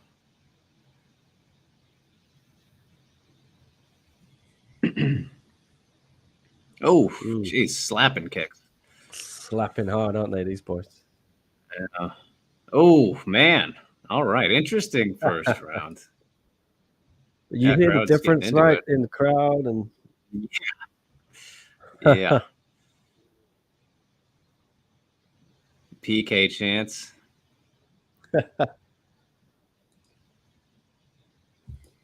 All right. Interesting. Yeah, that was a good first round. Who do we lean towards, Nick? Who do you give that round to? Tawanchai. But yeah, do not ask me for any expertise on kickboxing or Muay Thai. I don't know anything. Straight up. Yeah. Oh, there's Rodney Tanger. He's next to Haggerty, I think.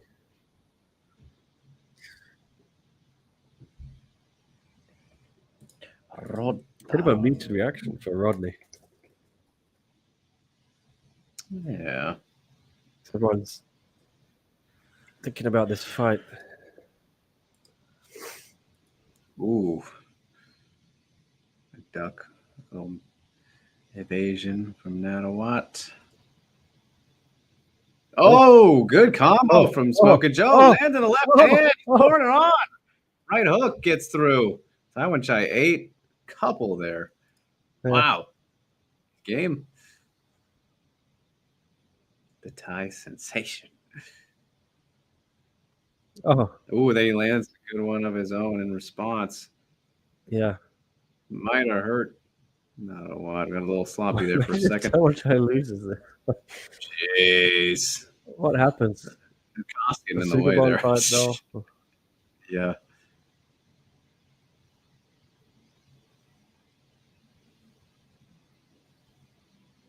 Looking sharp though.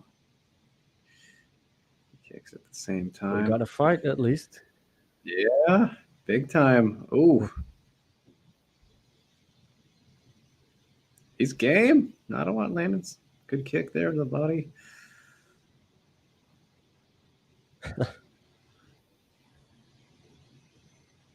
Oh my God. Just getting out of the way. He's got to move. Yeah.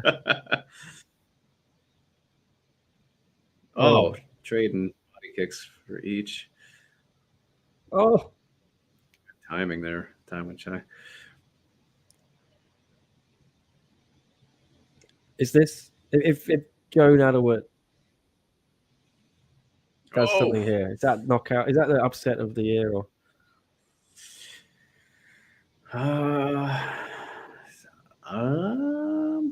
Thanks off the Oh. top of my head, that'd be a pretty big one. He's doing very well. yeah, I'm sure I'm not thinking about a bunch that have happened already, but Oh,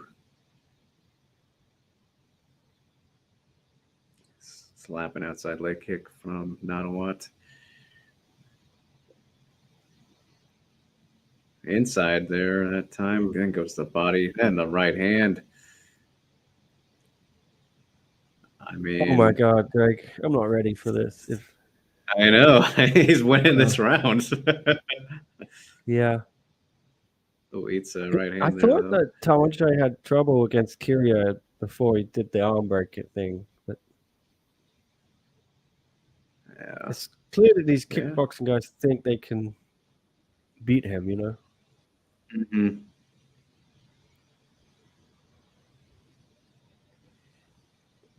Yeah, no, I was smoking Joe around.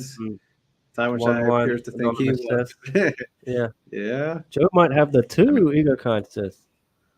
Yeah, no, I think that first round was very Ghost. close. Some pretty cool techers in this fight. Techers meaning techniques and stuff. I know what techers means, guys.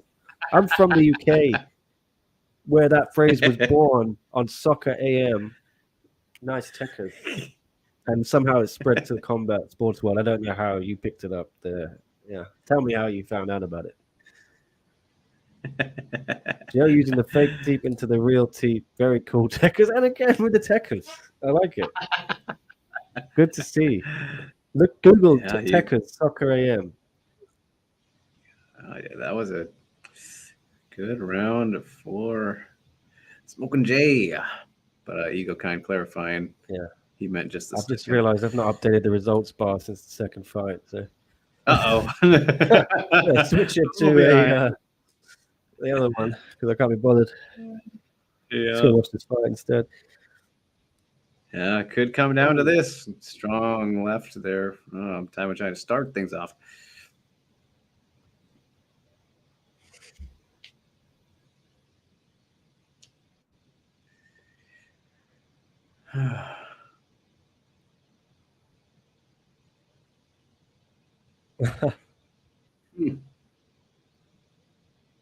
Of course, Mitch Ooh. giving the edge to Tawanchai.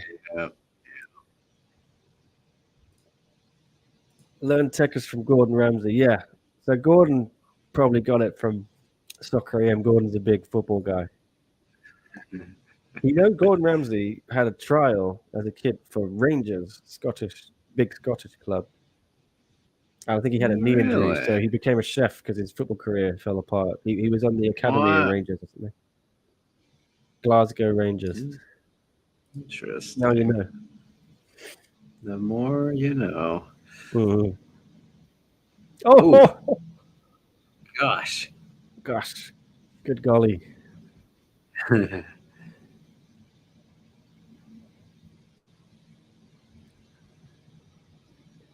Yeah, it's a good one. What the hell is Cost doing? I don't know. What is he doing? Oh, Tawanchai eating one on the break. Inside. Trading body kicks. I think poor Olivier's mentally probably a bit scarred from last week. Right. It can't not be, right? Nah. How can you not be? We're all human, and when you get criticized like that, it's tough. Mm-hmm. Makeup. I feel like it just bounces off Herb Dean every week. Someone says he does not care. I'm making loads of money. Yeah.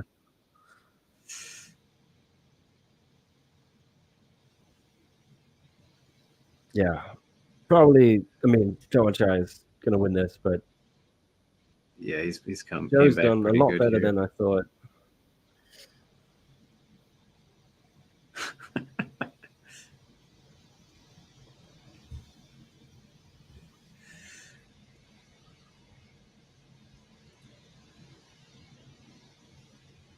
Oh, big one there. Not a lot.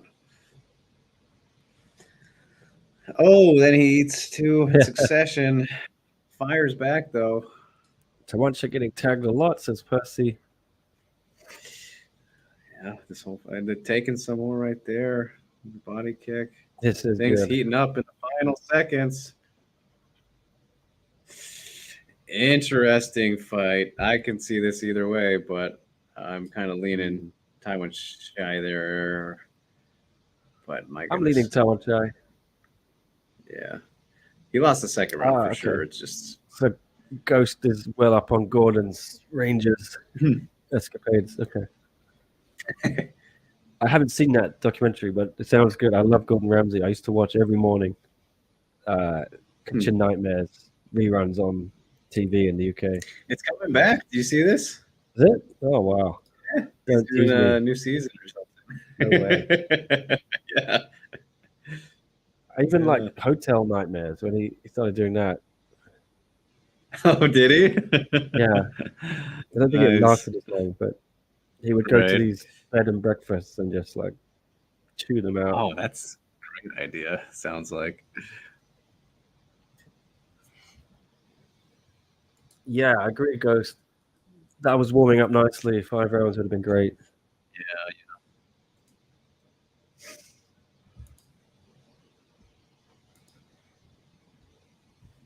All right, decision here. Unanimous.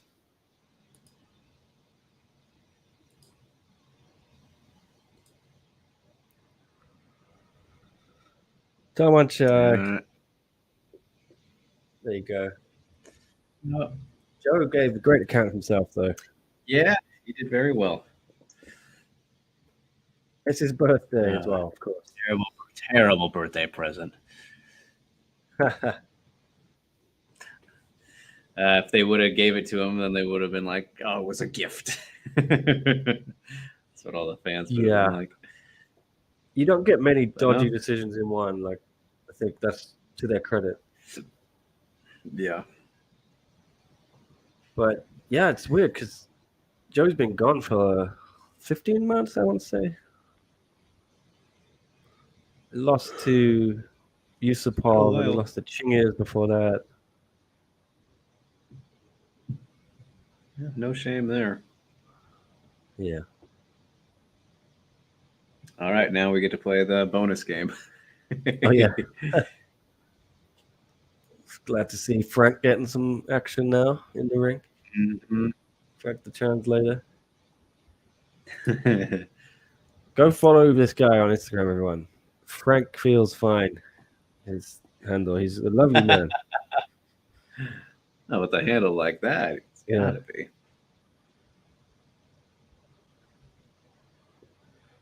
He's only got 579 followers. I think he deserves 1,000. All of them.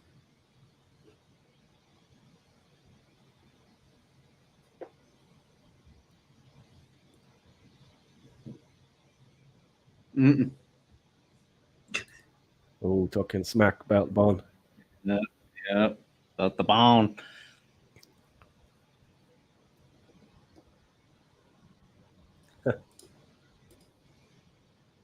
Ooh, what's going on here?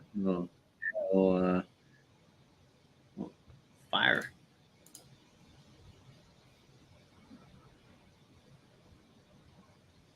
Mm-hmm.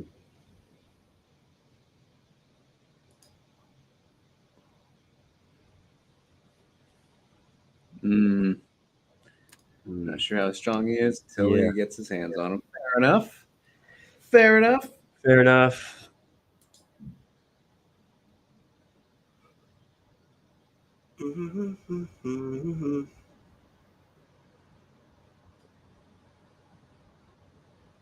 All right. Well, this was only our second decision of the night. Yeah, it's been third, excuse me. And I think both decisions were really good fights as well.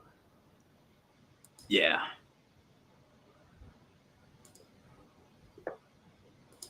Solid.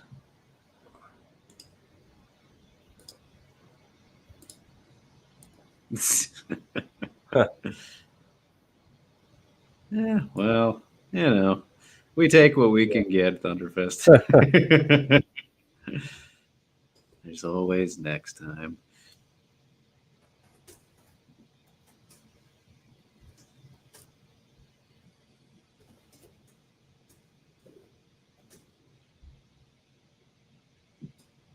Yeah. Let's not delay that fight. How long is Superbone's recovery supposed to be for, though? So he's got, I'd say, another week before he can start training properly. From what he told me when I was there with him, he said it was 3 weeks. Yeah. I said that was 2 weeks ago. 1 more week.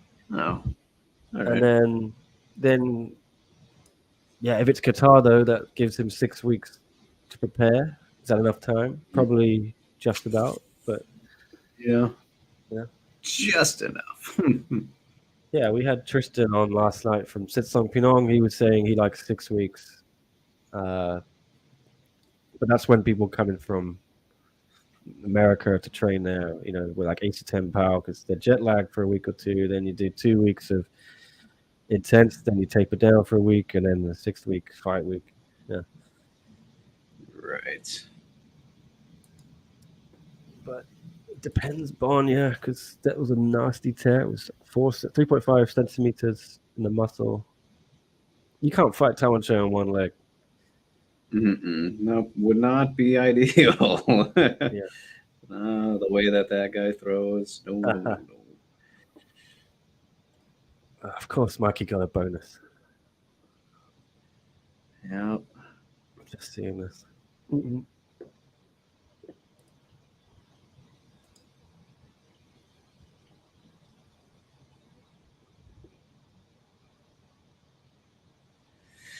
All right, so we are on to the title fights, ladies and gentlemen. Co-main event and main event on deck ski. Strawweight kickboxing champ Johnny DB. It's Mini T. And then, do you think anyone's got it better than Mikey in one? It's like he gets lots of matches that he should always win, and he gets a bonus if he finishes them. Yeah, probably not. Yeah. He's probably got it the best. Yeah, that's a good. Making a lot of money this year. I think that's. Yeah, he's doing pretty good. Did you get a bonus for beating Jared? I think got a bonus so. in Denver. Got a bonus maybe for Jared. Bonus here. That's 150K. And did he grapple earlier in the year? I feel like he must have done. Anyway, Jared Brooks. Yep, he did get one for that. Yep. Yeah. So grapplers, take note. Get some money in one. Yeah, this was funny. Someone was, I put that Mikey clip on Twitter, and then it kind of blew up a bit. Someone replied and said, "Oh, I hope he enjoys his $1,500 and not getting to keep his belt." And I was like, "Dude, Mikey's making so much more money than that. Literally, don't worry about him." Yeah. And the belt thing is not true. I know for a fact guys have belts at home. I don't know where this comes from. It's like Bloody Elbow just puts it out and everyone believes it, and it's a double over one, but it's like just not true. But yeah. Anyway. Yeah. You lost the contract for being restrictive all you want, but I think it's a 10-year-old contract or something. Maybe I'm completely wrong. I don't know. I should go read it before I criticize. Yeah, we should inspect that. Yeah, it doesn't sound great by the sounds of it, but Bloody Elbow. Yeah, sometimes they a bit wide of the mark. I know a certain someone feeds them stuff and likes to put stuff in there to make certain other people look bad, but we won't name names. Yeah. No.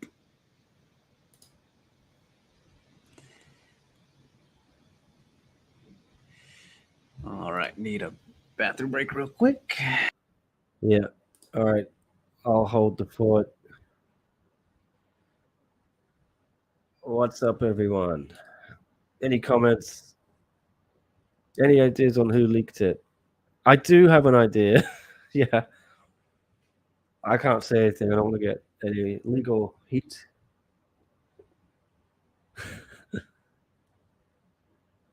This fight will either be very competitive or one guy will completely dominate, says Ghost. Yeah, agreed. Prediction time. I got some bold predictions. What are you saying, Ghost? Give us some predictions. I'm going to go for JDB here and Tan Lee main event.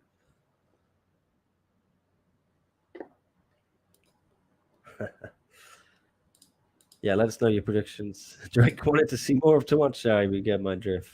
Yeah, clearly simping on Tawanshai. Old Drake. Like Rodtang versus Superleg, did anyone really care who won? We just wanted 6 more minutes of that fight. Agree, Ghost. Agree 100%.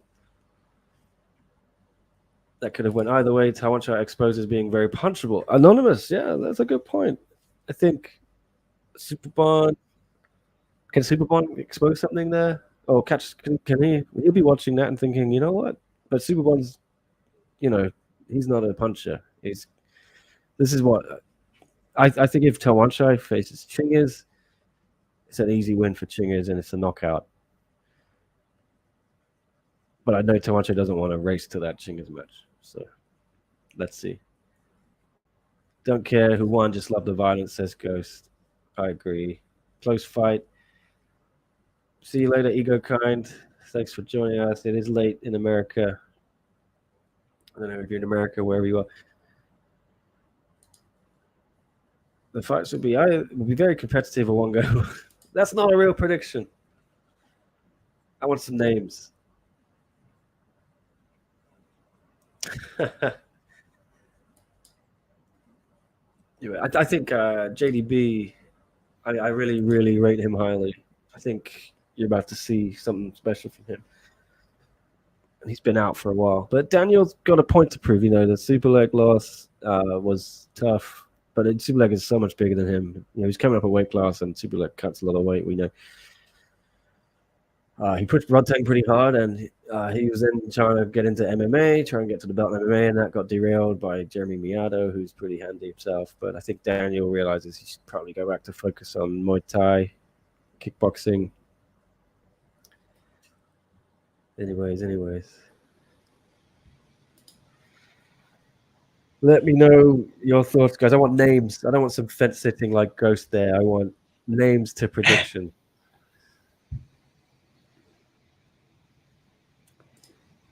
I think JDB is about to murder poor Daniel Williams here. Let's see. JDB is very good, but I think audiences in one maybe don't know him as well. But if you follow kickboxing, I'm sure you're well aware of his abilities. I'm just glad he's back, because there was a time it looked like JDB was going to split from one. There was a lot of trouble behind the scenes. Don't want to get too specific, but yeah, some people weren't happy on both sides. Nice bit of entrance music. Some Bob Marley. Man. There's been some good tunes tonight, Drake. Oh, yeah. Yeah. Daniel Williams. Very nice man as well, Daniel. I have to say it every time.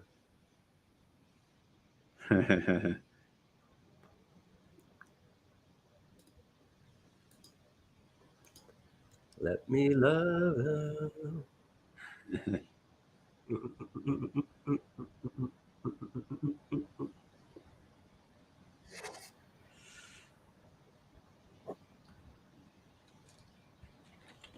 Yeah. Did you put some names to predictions, Drake? Hydration test for me. You hold it. Tell everyone your predictions. All right. There you go. Yes. Oh, as I said, I am taking JDB by murder in this one. I just Daniel Williams, fun guy, and one of the toughest sons of darn guns in fighting, as far as I'm concerned. But toughness does not translate to wins all the time, and he's just not the greatest striker. But albeit they put him against some of the toughest guys possible. Like he's fought Superlek, he's fought Rod Tang, right? Here, I just had his record up. Let me pull it up again. Yeah, those were both of his last 2 fights, and he got throttled in them. So like they keep feeding him to these guys, and JDB is the next one here. Like he's very clearly not at this level, I don't think, in kickboxing and Muay Thai. He's a fine record in MMA, but even he got finished in his last fight, Jeremy Miato last year. So feeling pretty comfortable about this pick. This fight just doesn't make a lot of sense to me. I was short notice, right? DeBella was supposed to be fighting somebody else, I believe. Oh no, is he walking out to the Godfather? Love it. Man, what a night of soundtracks, huh? Incredible. Love it. That's horrifying.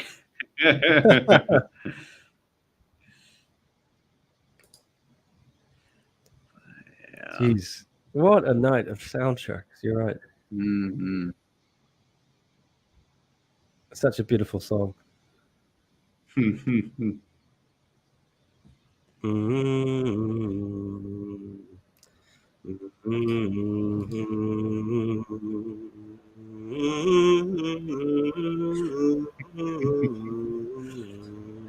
is the perfect time for Tom to pop back in.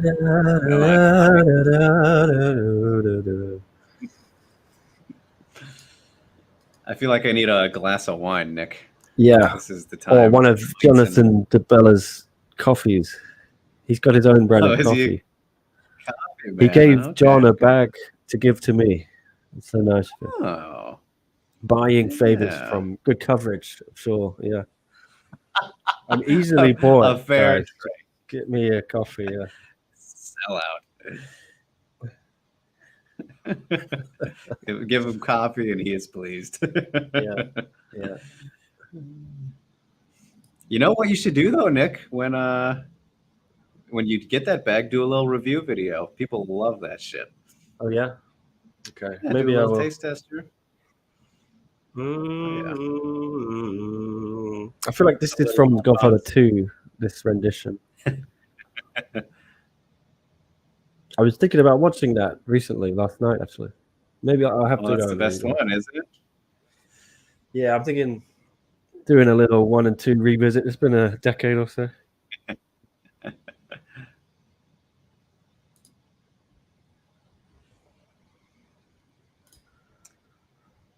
Five rounds of 3 minutes. That sounds weird. How you put that? Like I get it, Dom, but it sounds a little funny. Just a little bit.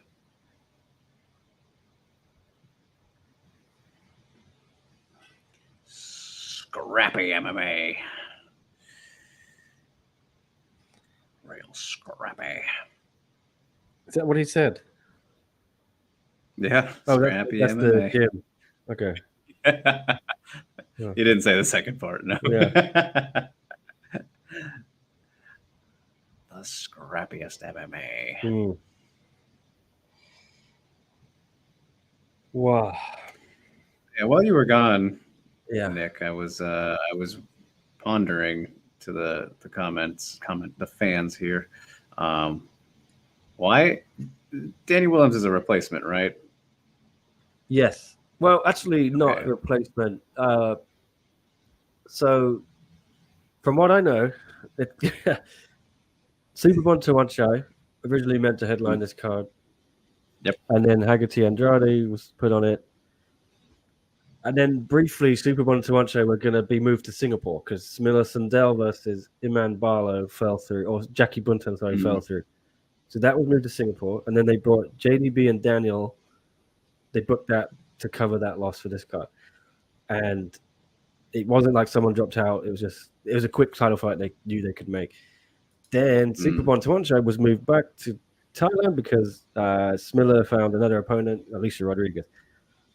Then Superbon, then Hannigate Andrade got pushed to November for a reason I can't really divulge, and then Tuancho Superbon fell through. So, and here we are. Yeah. All right, interesting. Interesting Kicking to out see. the gate. Yeah. Right away with that. Ooh. Little trip for DeBella. Yeah, I'm interested to see how DeBella does. He looked very good against Zhang Pomian, but that's over a year ago. He's been frustrated, waiting on the sidelines, staying sharp, I'm sure. Comes from a famous family lineage, Angelo DeBella.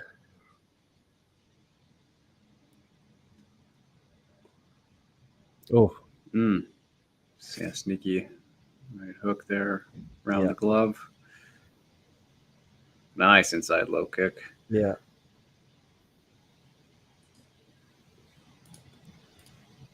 Oh, head kick. Wow, Williams. Yeah. Oh, another one. Yeah. Oh, and the inside, he is chaining these together nicely. I think the most annoying thing when Chatri criticized him or was perceived to criticize him, Chatri said the translation was bad from the Thai media. It was something like DeBella doesn't get KOs or whatever, or he landed a fluke head kick. That was it. He said he landed a fluke kick, or that's what the Thai media said he'd said. And then DeBella was like, 70% of my KOs are head kicks. What do you mean? Yeah. I mean, geez, I'm glad they sorted that one out, though, because I think DeBella can be a good asset for one. And you see it here. He's putting it on Daniel. Okay. Yeah, sharp. Yeah. No, those head kicks have been thunder, though, so far. Yeah. And his inside low kick's really nice, too. 50 seconds left in this one as he slaps in another. Ooh. Ooh. Oh. Ooh, that wasn't bad from Williams. Oh. Yeah. Up a little bit low. He's shaking it off. Cup of steel. Yeah.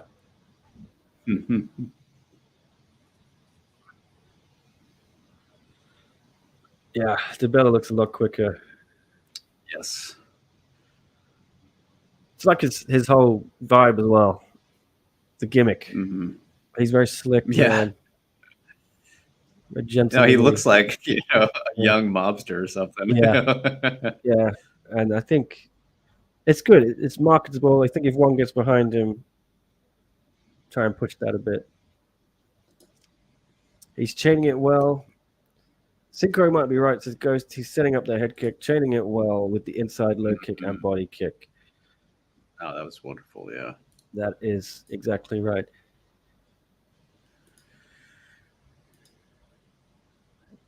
Yeah, I mean, he hurt him with one of those first. One of those first ones, and then whipped up another right after. Yeah, here it is. Ooh, bang. Oh, that got through. Oh, and just whiffed on that hook behind it. Oh, that would have been a sleeper. Wow. Yeah, I mean, I was saying too when you were gone on that last hydration test, Williams, one of the toughest fighters just out of anybody that I've seen. Man, like he takes some serious. Yeah. Oh, million %. But just missed. Yeah, that last MMA fight he had with Miado was pretty brutal. But Miado missed weight. It was a lot bigger than him. But I think there was like a face plant. Yeah. Oh, there it is. Oh, that was not quite. Oh, fires back pretty good. But fires back. Brief little spring action there from the left straight. Oh, DeBella is looking slick He is here. on point. On fire. Williams is slipping the left hand, so left straight into head kick might be the path to victory here, says Ghost. All right, let's see. Love the Oh, man. analysis. Yeah. So far, this is very impressive from JDB. Mm-hmm. Oh, just them down the pipe. Oh,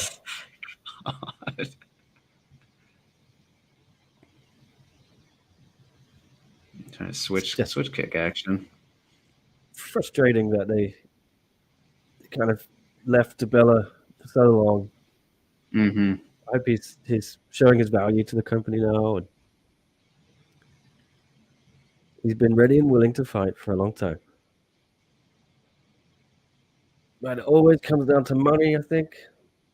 Mm-hmm. So hopefully now we got some more events, more cards, numbered events. Going to see more of JDB, more guys like Jared Brooks. Yeah. Starting to go to the body a little bit with his punches. That's straight, getting through. He's getting away from the head kick, maybe intentionally. Oh, good leg kicks actually outside from Williams. Getting some redness on the thigh of DeBella, but he's still landing his combos. Yeah.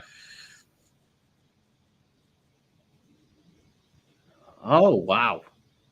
Yeah, Williams is starting to spam a little bit there. Yeah.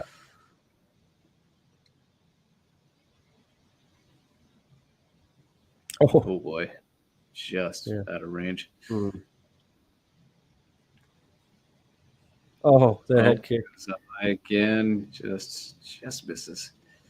A little bit of a handshake there for Williams. Oh! Wow. Clean right hand from Williams. Yeah. Just brief stumble. Not a knockdown, but that was interesting. Still in it. Yeah, wow. Mark by Williams to switch to southpaw. Now the head kick is gone. Good. Yeah. Great adaptation. Wow. That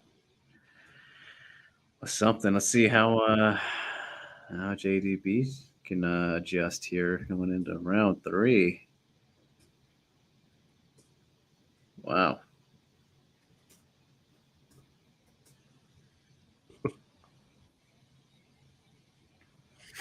Yeah, he was really started working the outside of that right thigh, but that left straight down the pipe for DeBella. It's getting through early. Yeah, that right hand on the exit of that brief clinch. No knockdown. No knockdown for Williams, if that's what you mean, synchro. And then the Williams one was very close, but he didn't, like, his butt didn't touch the ground. He kind of sprang up. They didn't count it though, so that one was closer. But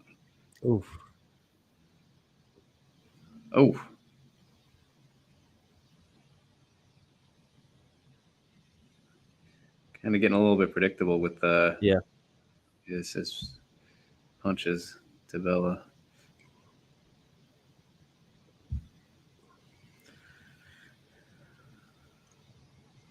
That got through. Finds it there, yeah.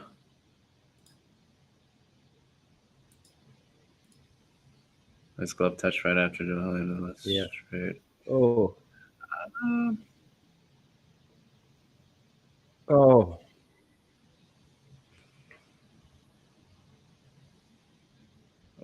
Double inside from each man there on the leg kick.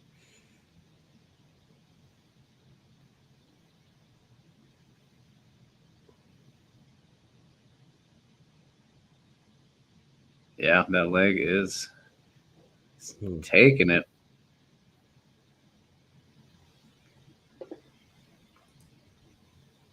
Oh, wow.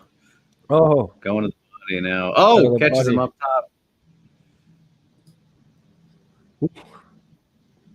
Oh. Oh, nice fire back with the left hook to the body. Oh, it's double beautiful jab from JDB. Yeah, It's so flowing clean there. with it. The tech is on fire. The Tecker is off the charts. Big techers. Yeah, solid comeback here.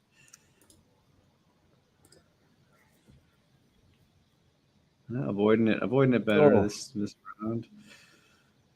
Oh, Daniel fires back.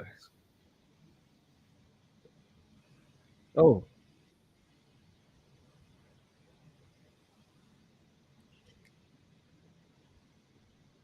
Oof. Oh. Oh.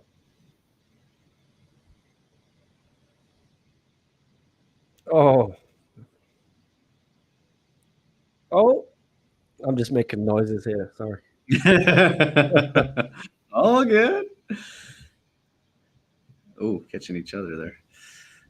Popping the jab, JDB. Williams looking to maybe slowing down a little bit. I mean, he's a little looser, I guess, in terms of the way he's throwing his shots is what I mean. Oh, yeah. And yeah, he's in the corner here looking a little bit more tired. Yeah.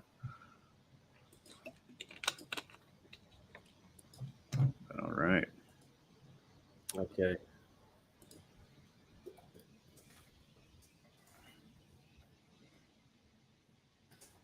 All right, everybody. How we scoring it through 3 rounds? I do think the champ is up.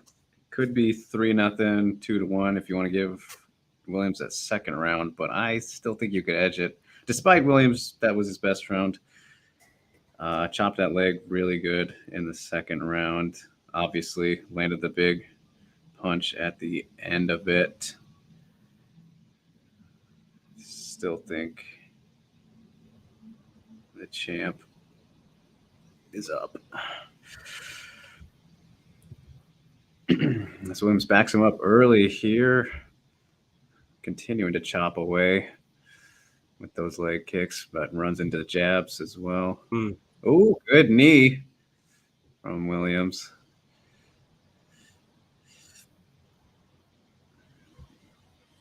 Oh. Wow.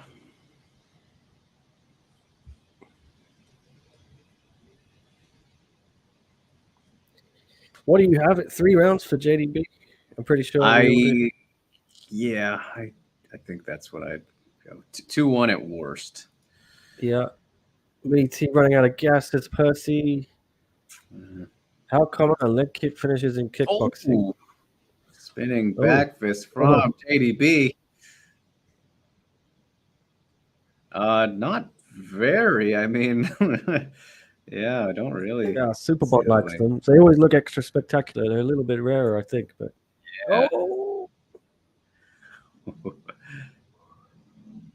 God, if one of those hits, it's over. I know, right? Seriously. Oh, good that one. like it got through. Yeah.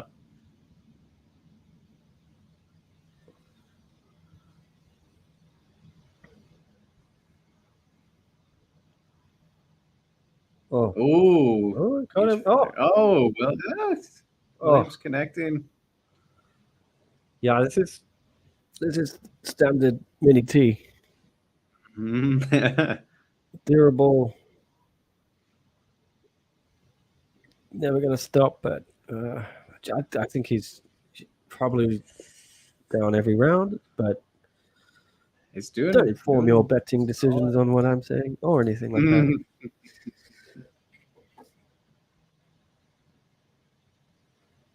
Oh, it's that left straight again. Does Williams.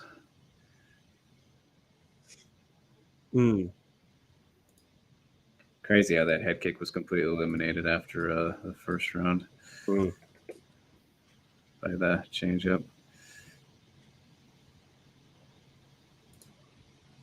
Oh, 30 seconds. Yeah.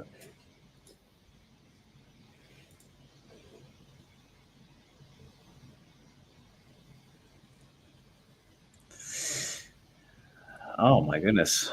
Yeah. Oh, buckled him. wonderful heavy inside low kick from JDB. Wow.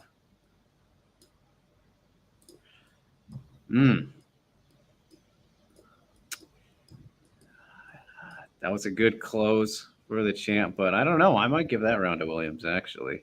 He was doing very good throughout the whole thing.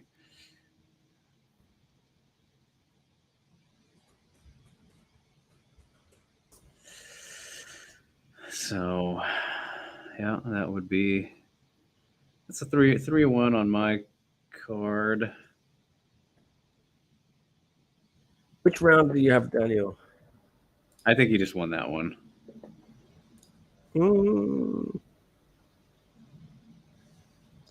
What do you think, Not chat? so sure.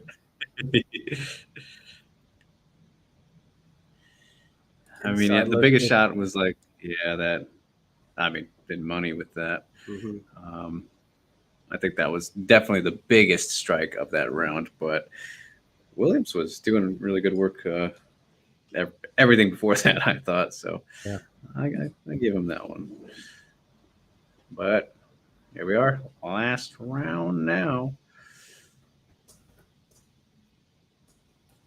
Percy's got it 4-0. Yeah, I had it 4-0. Yeah, I don't hate that. Ooh.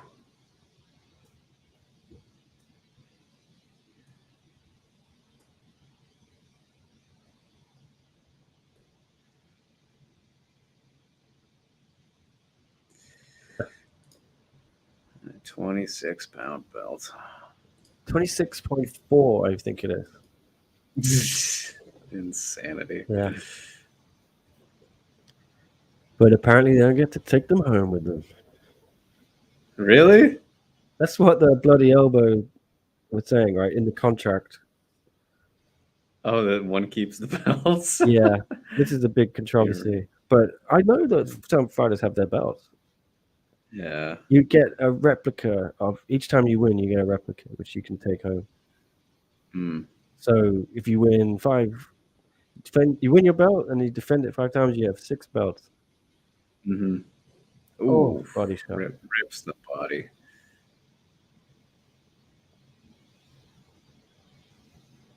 Minute 30 left in the fight. Rips the body again. Yeah. Williams trying to get the knee in there. Yeah, really working the punches in this round for the champ.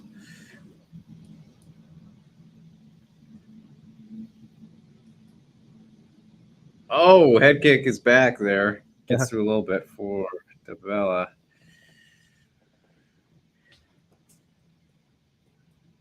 Williams still, dude, I mean, the champ's leg is looking like some nasty weltage on that thing. My God. But you're going to have to do something more significant, Williams. I mean, he might be banking on shutting him down with that, but it's 40 seconds, a little running out of time. Oh, as he eats a good combo meal. Oh, and then to the body again. Oh!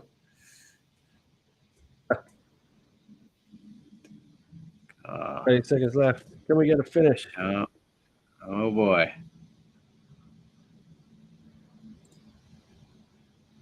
$4-0 JDB. It's going to be 5-0 JDB on NBA scorecard here. Oh, spinning wheel kick. Connects as he falls. Yeah. If he would have stayed up, that could have done real damage. Yeah. All right, that 4-1 for me, but fantastic performance for the champ. And I'm not mad at 5-0 either, but I think Williams did pretty solid in that 4th round. Yeah. Good stuff there. I mean, he's just so tough. My goodness. Way too tough.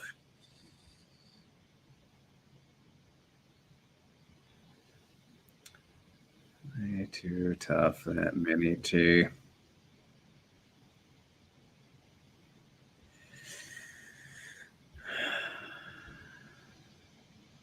Yeah, it should be a comfortable UD for JDB. Mm. Yeah. Some more analysis from Ghost, who knows his stuff. If you don't want the Bell to finish you, just mirror his stance so he can't set up his head kick with body kicks and inside low kicks. I mean, it sure stopped that head kick. Yeah. I don't even think he threw one after the first round until that fifth round. He got that one in there briefly towards the end, but yeah, that definitely shut that down.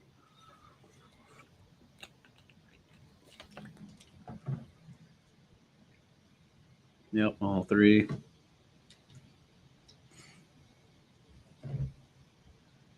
And still. Yep.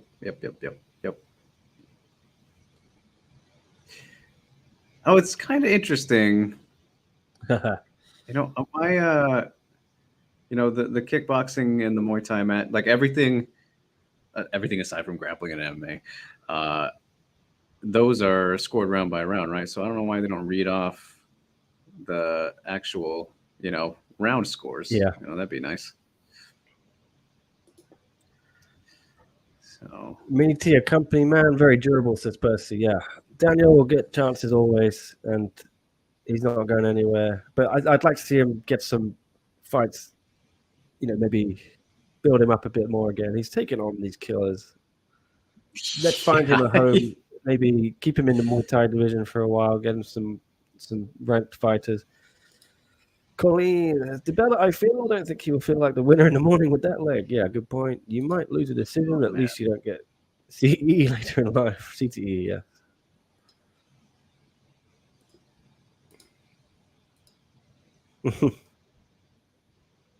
Getting that cheap pop with the Sawadee Cup. Mm-hmm. Cheap. Come on. That's a Mick Foley technique.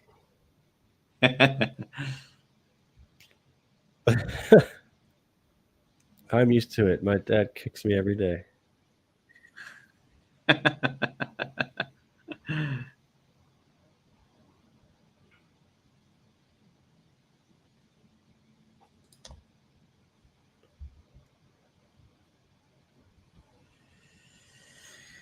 Yep, very solid performance. Superb from JDB.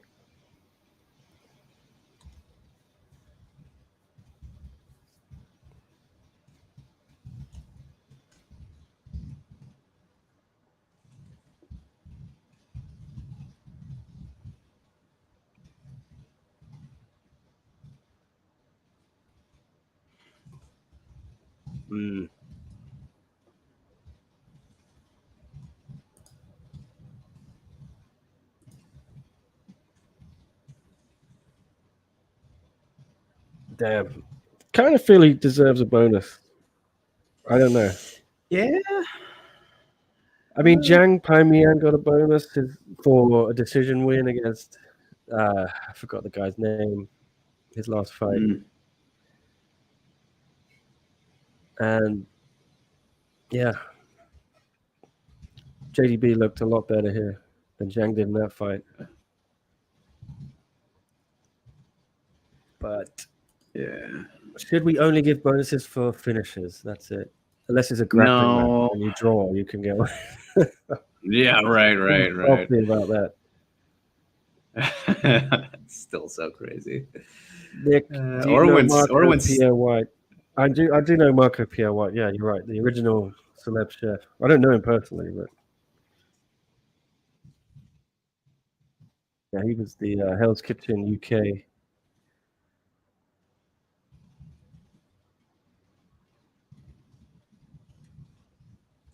Who's your favorite celeb chef, Drake? My favorite celeb chef. I'm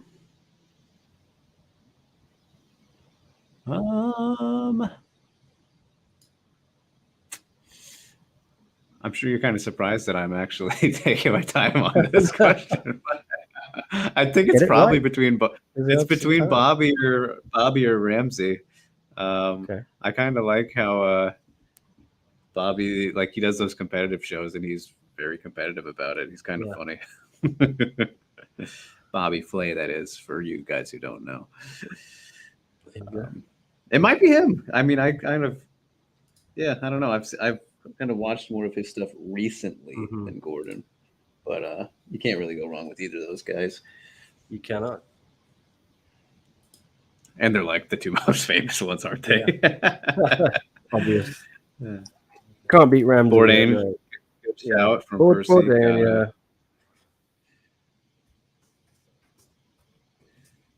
Was he technically a chef, though? I think he was a chef.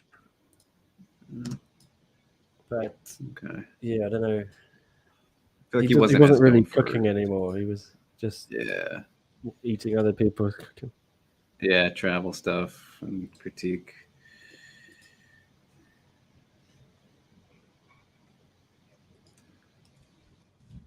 Oh, all right, one more fight, guys. Tan Lee, Freemanov, who have we got, everyone?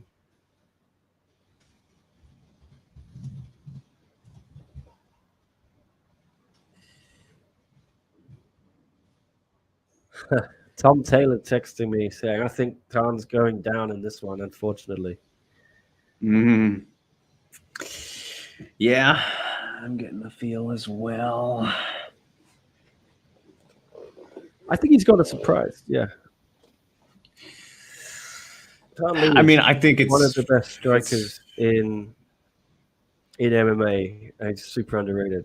A lot of people don't really understand how good he is. I'm going to die on this hill. I'm going to die on this hill. As he should. Yeah. I think it's going to be very competitive. The age is the thing I worry about. Yeah, just Freemanov's like 10 years younger, I think. Something like that. I might have that wrong, but...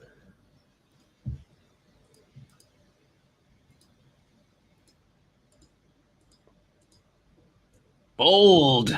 Ghost is bold. What's Ghost saying? He's predicting a win. Oh, yeah? He's predicting a win. Predicting a win. I forget who asked earlier, but somebody asked any updates on Android 18, Tsuki Hirata. I haven't heard anything. No. I'm not sure what will be next. They love her and they will give her fights, and Stamp needs opponents, so I think they'll find a way to get those two, because that'll be like what One Championship loves, the Babe fight. Babe division. It's going to be... if they can get Itsuki a win over someone with a name, I think they'll do that fight. Unless she moves up, because she's struggling to make action weight, obviously. Yeah, so. That's a great point. And that would actually, I think that would be for the best for. I mean, that 125 needs some help, needs some bodies too. Obviously Jingnan's beaten everybody now except for like Mong Bo, who I guess you could say is probably the closest contender they could do right now. Unless I'm forgetting somebody, but obviously she's getting back on track and rolling there. Love Mong Bo. That fight definitely should be next. But I feel like they're going to put Jingnan's going to go down again and challenge Stamp. Yeah, sounds like that's what she wants as well. But no, Itsuki, I think that'd be best for her. That would be best for the division going up. And even if she doesn't do it soon, I think she will eventually. But if there's the Japan plans like you're talking about, then it's no brainer. She's gonna fight on that one. So no brainer. It's just who you put her up against. What is? I think they should give her a can in Japan. A can Japan. Japan can. Give her a win. Yeah. She's very, very popular, obviously, and does big numbers, but she's not going to beat the top girls, I think. Top 5. She still has a lot of improving to do. Yeah. Yeah. I know. I mean, there's plenty of. It'd be very interesting. I think if one was to kind of dive into the Deep Jewels pool a little bit and pick out some of those prospects would be a good idea. Because I mean, there's so many, and Ryzen is really starting to get more involved with them, which is nice. Not that they haven't been in the past, but I mean that's in Asia. You want to, especially below 125. I mean, because that's mostly what they have anyways, is below 125. That's where you want to try and pull from. And a lot of people build up through Deep Jewels and go on to obviously do incredible things. So that would be smart of them and easy pickings, especially for Japan. There's just so many options. And you could even do a veteran, obviously Mei Yamaguchi's gone. So that would be kind of one of those choices. Who is it? Like Mika Nagano is still fighting somehow for some reason. Like you could throw her in there with Itsuki, just be like, oh, see how you do against this veteran who is clearly not at her best anymore, but still winning. So there are choices, but not too optimistic they would do that. Wow, I had no idea that Tom Lee was actually almost 40. I didn't think he was that old. Yeah. Oh my God. 38, is it? Yeah. Wow. All right. That's my surprise of the day. Yeah.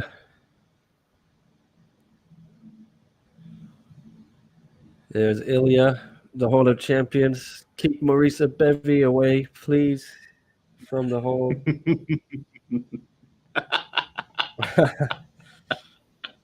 Maurice and his coffees. His darn coffees, trying to stay awake. I think the best part of that was the fact that he had the tray, it wasn't just one in his hand. He had a coffee tray, like he was delivering for somebody. He had like 4 of them. Oh, it's so great. That was so funny. God.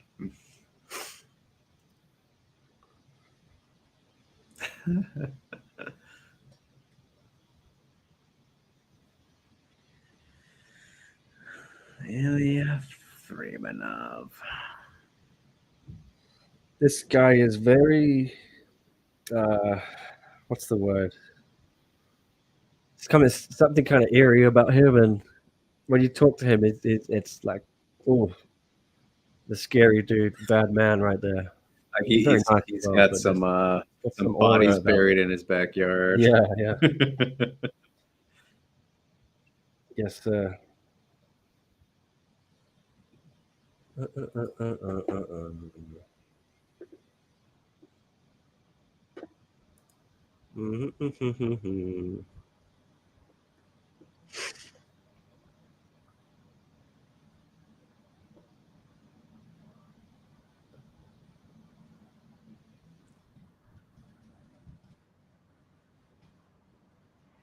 And some Richie.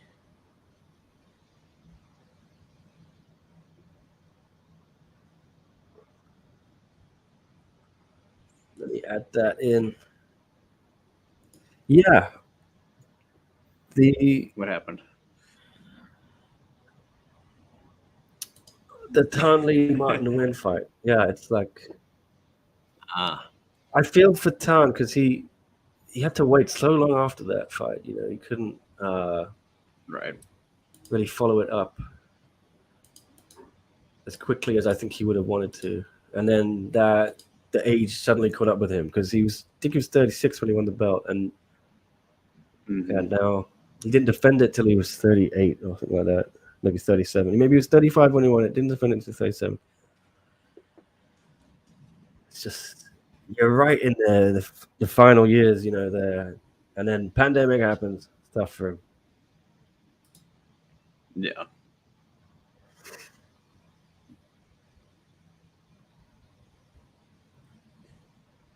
Bit of DMX, fun. Oh, yeah. No, Roy Jones. It. What? Yep, that's RJJ. Can't be stopped. Can't be rocked. I don't know anything about music unless it's the movie soundtrack. Unless it's Godfather. Yeah. It's so funny because like now that I've been around Roy Jones Jr. like I think 3 times in my life. Yeah. It sounds nothing like him. I mean, of course, he's older now, but Yeah. it just still doesn't sound like him at all.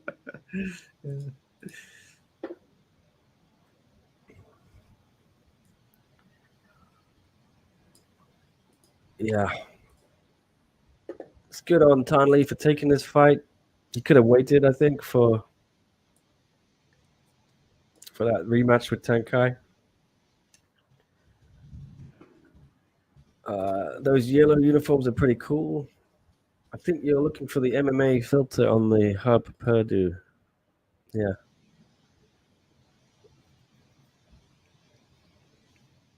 That's it.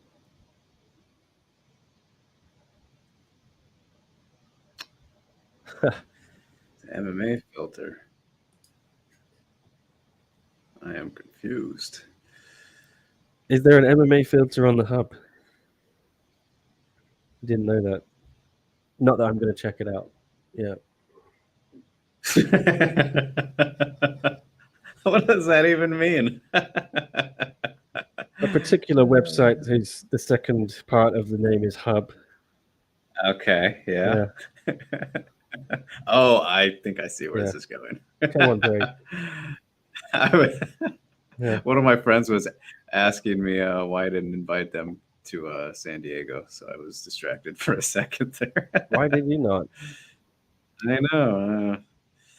This is so selfish. Main event time. I don't think it's going 25 minutes, folks. No. Knock on wood, though. Yeah. Give us a good old finish to close the show.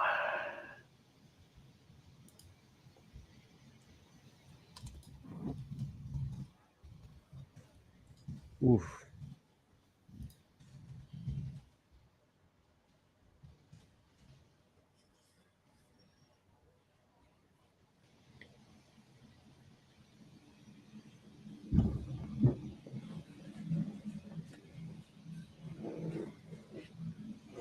God, this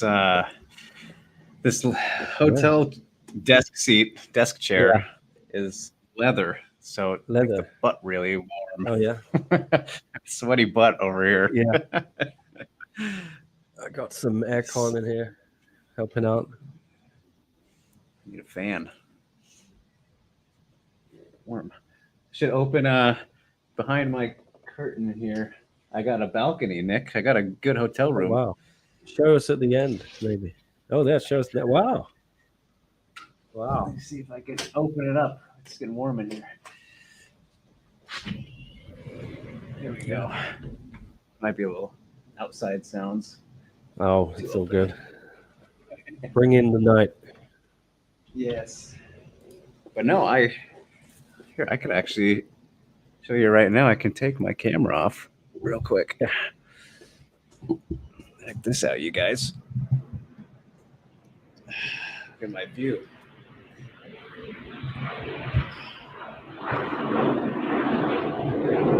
That is loud.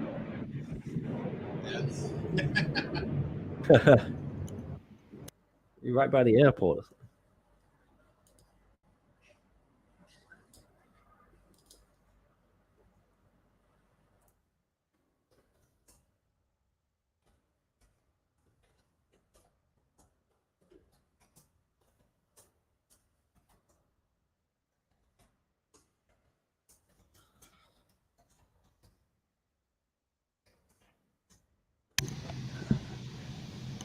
Oh, there we go. I turned the mic off for a second.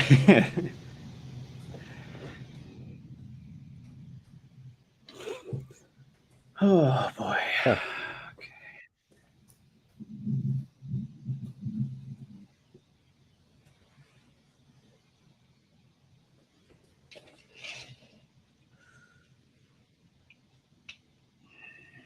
All right. All right, here we go. This one should be exciting, guys. Mm-hmm. Let's see if Tan Lee still got it. A lot of questions about him. Oh.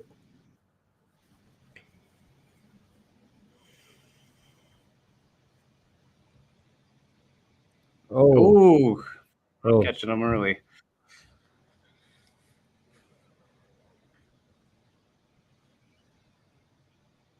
Oh.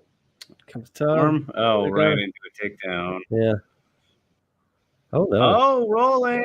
Going for the leg is Tan Lee, but they're getting tangled up here. He's got a leg? Has he got a leg? A little bit. Going for the ankle.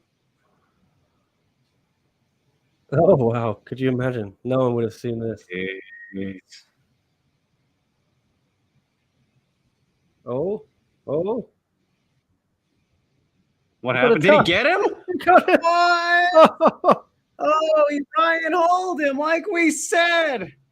Oh, wow. I mean, I joked about it. The wizard does his magic. No one had first round submission for Tan Lee.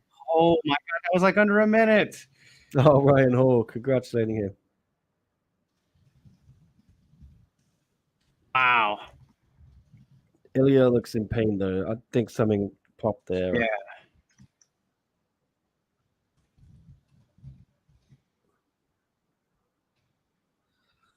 There's levels Damn. to it, guys. I was kidding. That was pretty much what I joked about. Oh my god. All help wasn't really needed. Congratulations.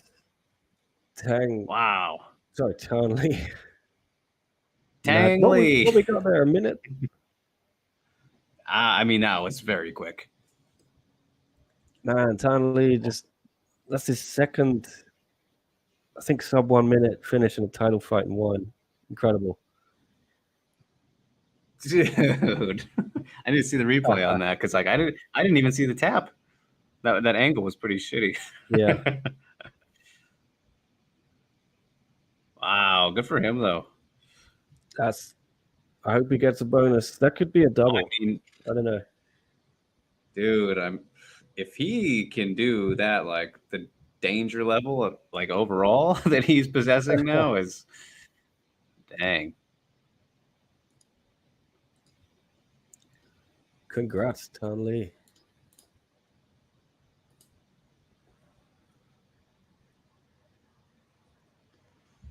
What was the time on that? Will Dom say it? Yeah, he'll say. Oh, here it is. 62 seconds. Wow. That knee looks a little puffy.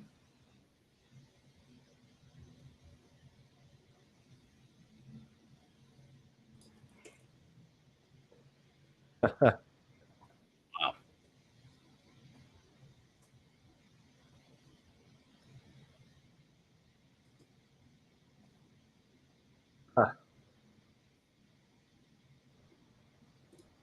Wowzers. I'm happy for Tan Lee. You know, like everyone was writing him off. He's very good. He puts a lot of effort in, a lot of craft, a lot of hard work. Yeah, that was. He's super dangerous everywhere. Yeah, that's trouble. Recognize his ground game. I mean, he shut Gary Tonin down and knocked him out. Yeah. Great point. With the confetti angels now. He deserves this moment. I mean, that's an easy bonus for him. Not even a question. It's got to be.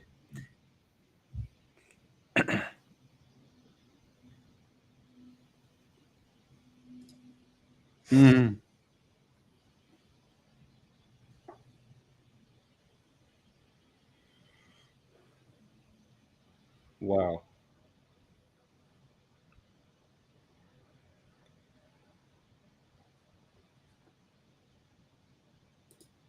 Wow.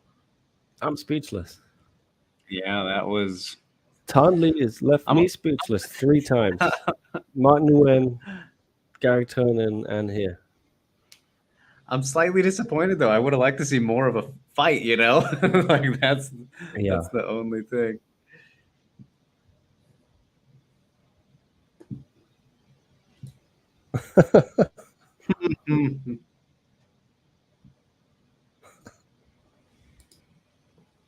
I like Tan.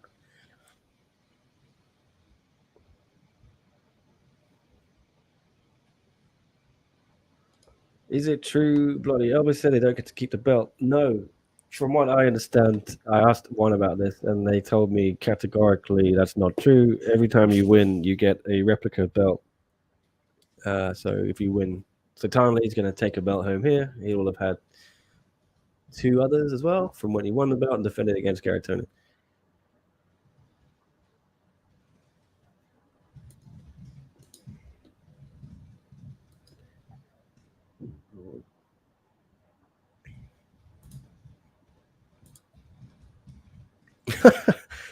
Some F-bomb in Tan.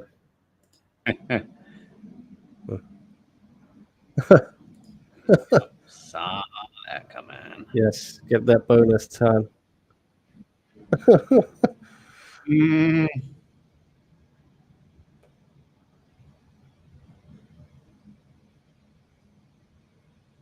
Oh God, Mitch, what was that?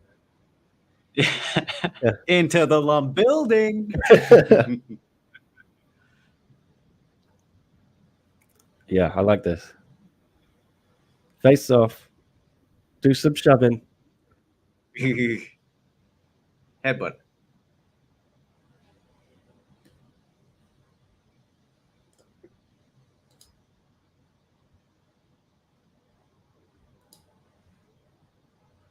This is the time to use Tankai, like we were saying earlier. Yeah.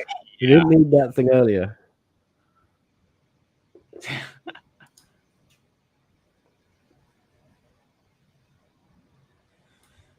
Jeez.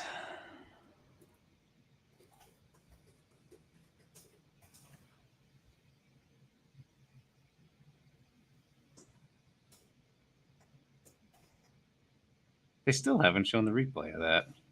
Yeah.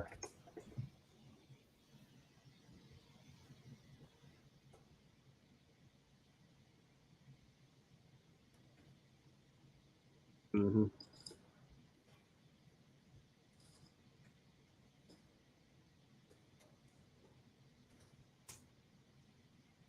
Mm-hmm.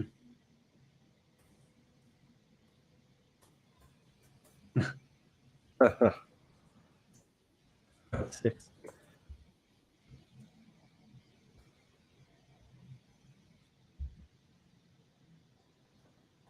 Nice. That's what you like to hear. Mm-hmm.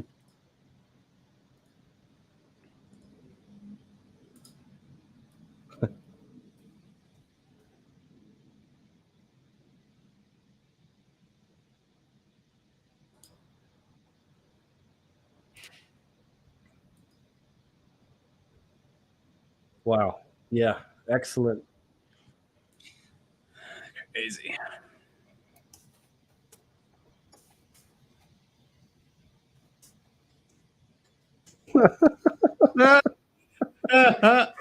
Oh dear. It's come on. All right. Time dropping those Come F-bombs. Yeah. Oh, he's doing the people's elbow. Yeah. Oh my God. Oh, they cut away. How dare they? How dare they? That is promotional malpractice. Yeah, let's see this now. Here's the replay. Yeah. This angle's still not looking great. Torquing it, spin around. Then he goes to the ankle. Well, Oh, here we go. Here we here go. we go. Do you see the tap? Oh, nice. Yeah. All right, that was good. I think he got it. Must have verbalized it, did he?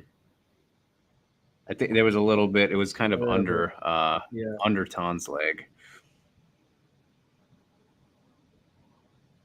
Yeah, because when it like happened, it looked like Yeah. what was going on. Well, let's wrap it up. Mm-hmm. Fight of the night. All right, didn't see that coming. No. Who picks this? Who decided this? Yeah, I know who decided it. Oh wow. For me, fight of the night was JDB Danielle Williams. What do you think, Jake? Someone Shy and Joe Natsu were also very good. One of those two. Yeah. Yeah.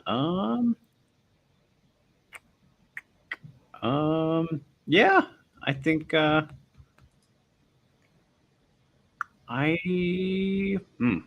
it's toss up between either of those. Yeah, I agree. Yeah. All right. Performance bonuses. Who would you give them to? All right, Tom Lee, pretty clearly. Yeah. I would have given Tan. Here's my hot take. I would give him double 100,000 bonus because of the way he did that, and no one expected him to do that.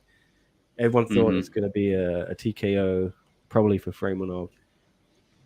Yeah. So yeah, I agree. Definitely at least one Tonley bonus for sure.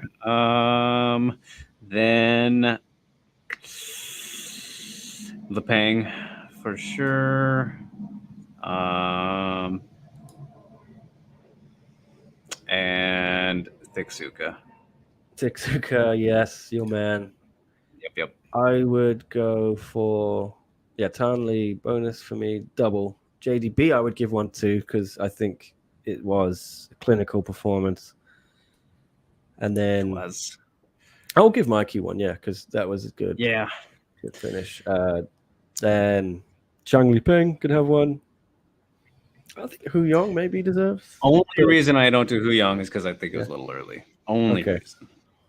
All right, yeah, you're right. Tetsuka can have one. Yeah, all right. But Chats was a little stingy today with those bonuses. Wasn't opening up that wallet. But overall, I agree with Colleen Hans. Fun, weird card. Absolutely. Bryce and Danny Adventures. If that's a wave goodbye, thank you for being here. If it's a wave hello, welcome. But Haggerty, next month Haggerty and Andrade, big fight. There's also Tyrod Tolo grappling title match against the guy I have no idea who it is. Liam Nolan, Simpson McClinby 2. So yeah, big card next month, November 5th. Back-to-back shows, and if you count the Rodtang, that's sort of 3 back-to-back big cards, Drake. It's been a big run for one championship. I would like to see them get back to this pace, having bursts of big shows back-to-back, Yeah, it has been. I know there was that big break between the fight night ones from August 5th to September 29th. We had that big old gap, and then get hit with these back-to-back weeks here. And then now kind of back to a pretty solid month break-ish sort of until the next one. So I mean that's a good minimum. Maybe I think it'd be cool to do every 2 weeks. We'll see what they get up to for 2024. Yeah, the way they seem to be doing it is you're gonna have 2 big shows a month, but they're kind of putting them close together. So I don't know if December there's going to be like a late December card somewhere, a numbered event, and then an early January fight night. Because I know there's a late January numbered event in Japan, and then an early Feb fight night. So it could be like 2 weeks back to back, then 2 week break, then 2 weeks back to back. Kind of like that. And you got Friday fights to sort of keep you ticking over in between that. But good night from California, from Percy. Thanks for hanging out, Percy. Appreciate it. Not much else to say. Closing thoughts. Any shout outs you want to give, Drake, to anyone on the card, or who impressed you the most? Ooh, okay. Who was the most? I mean, it's kind of hard not to go with the new champ, I guess you could say, Ton Lee. I mean, just because that was not the way joked about him doing that, but didn't quite think he actually would. So I mean that quickly. I think by default he's the most impressive, but also let's give a shout out to I think Yong I want to still shout out because he's just been looking great in his last couple fights, and I think that he'll fight for a title at some point, and I am looking forward to that. Yeah, I like and Hu Phetjeeja Yong. should get a shout just because it's Phetjeeja as well. Yeah, but Phetjeeja, I love her. I think she'll be fighting for a belt very soon. Don't worry about that. And who I'm going to give Tanley. I've already praised him. I think excellent. A lot of people doubted him. He's the star of the night for me. Showing at the age of 38, he's still got a lot to come. John DeBella as well. Special mention. A lot of stuff was said about him. There was. I'm glad. It seems that they've come together with one and they sorted that out. And I think he's now going to be a real star for them. Going to develop and grow. Great performance. Yeah, if he'd found that finish, I think he would have got 50K. But I still think sometimes it doesn't have to be a finish to get a bonus. I think that's one of those instances. The way he performed was so good. Tawan Chai, he really worked that crowd up. He brought it, and Joe Natterwood brought it. That was a very, very impressive performance from Joe. He showed that you can hit Tawan Chai, which I'm sure Super Bond will be licking his lips and other people in the boxing division. Because Tawan Chai, yeah, he's maybe could be someone's victim there. Imagine taking his name. Mikey Musumeci, probably Mikey's best performance, which is weird given the issues he's had with the sickness and then the hydration weirdness. I guess maybe he's not cutting any weight there, so he's probably feeling better in that regard. 154 pounds he weighed. Normally he cuts down to 135, is it? Yeah. But nonetheless, very, very impressive. Shinya, I think Shinya fought Cade Rutolo. Cade couldn't finish him, or one of the Rutolos. Can't remember. Joshua Pacio, very impressive win for Joshua over Mansour, and the Bell shenanigans didn't come back to haunt him or won. if Mansour had won, yeah, that might have blown up. May still blow up. Zhang Lupeng, great win. Timothy Nastukin, for me, that's a tough loss. That's 4 in a row now. Been knocked out. Could be time to hang it up. But he's not that old. 34, I think. Yeah. But I feel like they'll still use him. But that's a bad skid now. Hu Yong, very impressive. I like this guy. I think, like we were saying, future title challenger in flyweight. Great win there. Maybe a little bit early stoppage, but I'll have to look at it back. Phetjeeja, what can you say? Everyone expected her to win. Celeste Hansen showed she was tough. She didn't go away, but the doctor stopped it, probably quite wisely. And Jin Tae-ho lost to Tetsuka. Excellent performance from the man. And we need welterweight. Yeah. Welterweight challengers. So I don't know if they're still doing an interim welterweight thing. Tetsuka might have put his name in the mix a little bit there. Would love to see it. Yeah, and Shakir Al-Takridi winning the fight between the two guys. We had no idea who they were, but they actually put on a great fight. Yeah, and, great opener. They took the fight on 2 days' notice, as did Phetjeeja and Celeste. So, fun card. I enjoyed it. Shame about the Tawan Chai Superbomb fight falling through, and shame about the Haggerty and Jolly fight being pushed back. So, well done to one. I think they rescued it as much as they could. Drake, any other thoughts before we get out of here? No, I think we've covered all the bases. I mean, yeah, from the good old Tetsuka celebration, the bell sounding prematurely. I cannot wait to hear Chatri's comments on that. Whenever, hopefully we get them. Remember to ask next time you can for me, please. Just I'll probably shoot him some text messages later. Yeah, be like, oh, what'd you think about that? Yeah, he was texting me yesterday actually, but I was so busy with writing about Hong Kong's heroic Asian game athletes that I haven't been able to get to it. And I got to go do some of that now, so I'm wrapping up as well. But I'm sure you won't mind an early-ish finish here. It's 1 a.m. I think, is it? Or what? No, it's 10. I'm about to maybe go get out on the town. Go get on the town, have a beer or 7 for me, and enjoy Bellator, and say hi to Chael. Yep. Let him know. And say hi to Big Bad Bahunin. He's not showing up, but I'll see him in Vegas. Okay. Well, Yeah. Let's work on this guest appearance on your new podcast. Oh, with him. yes. Absolutely. All right. Yeah, from me and from Drake, congrats. Well, thank you. That's it. We have had a good time, but I gotta go. He's gotta go. We'll see you in a month for one Fight Night 16, but we'll be back on Wednesday, I imagine, with a podcast.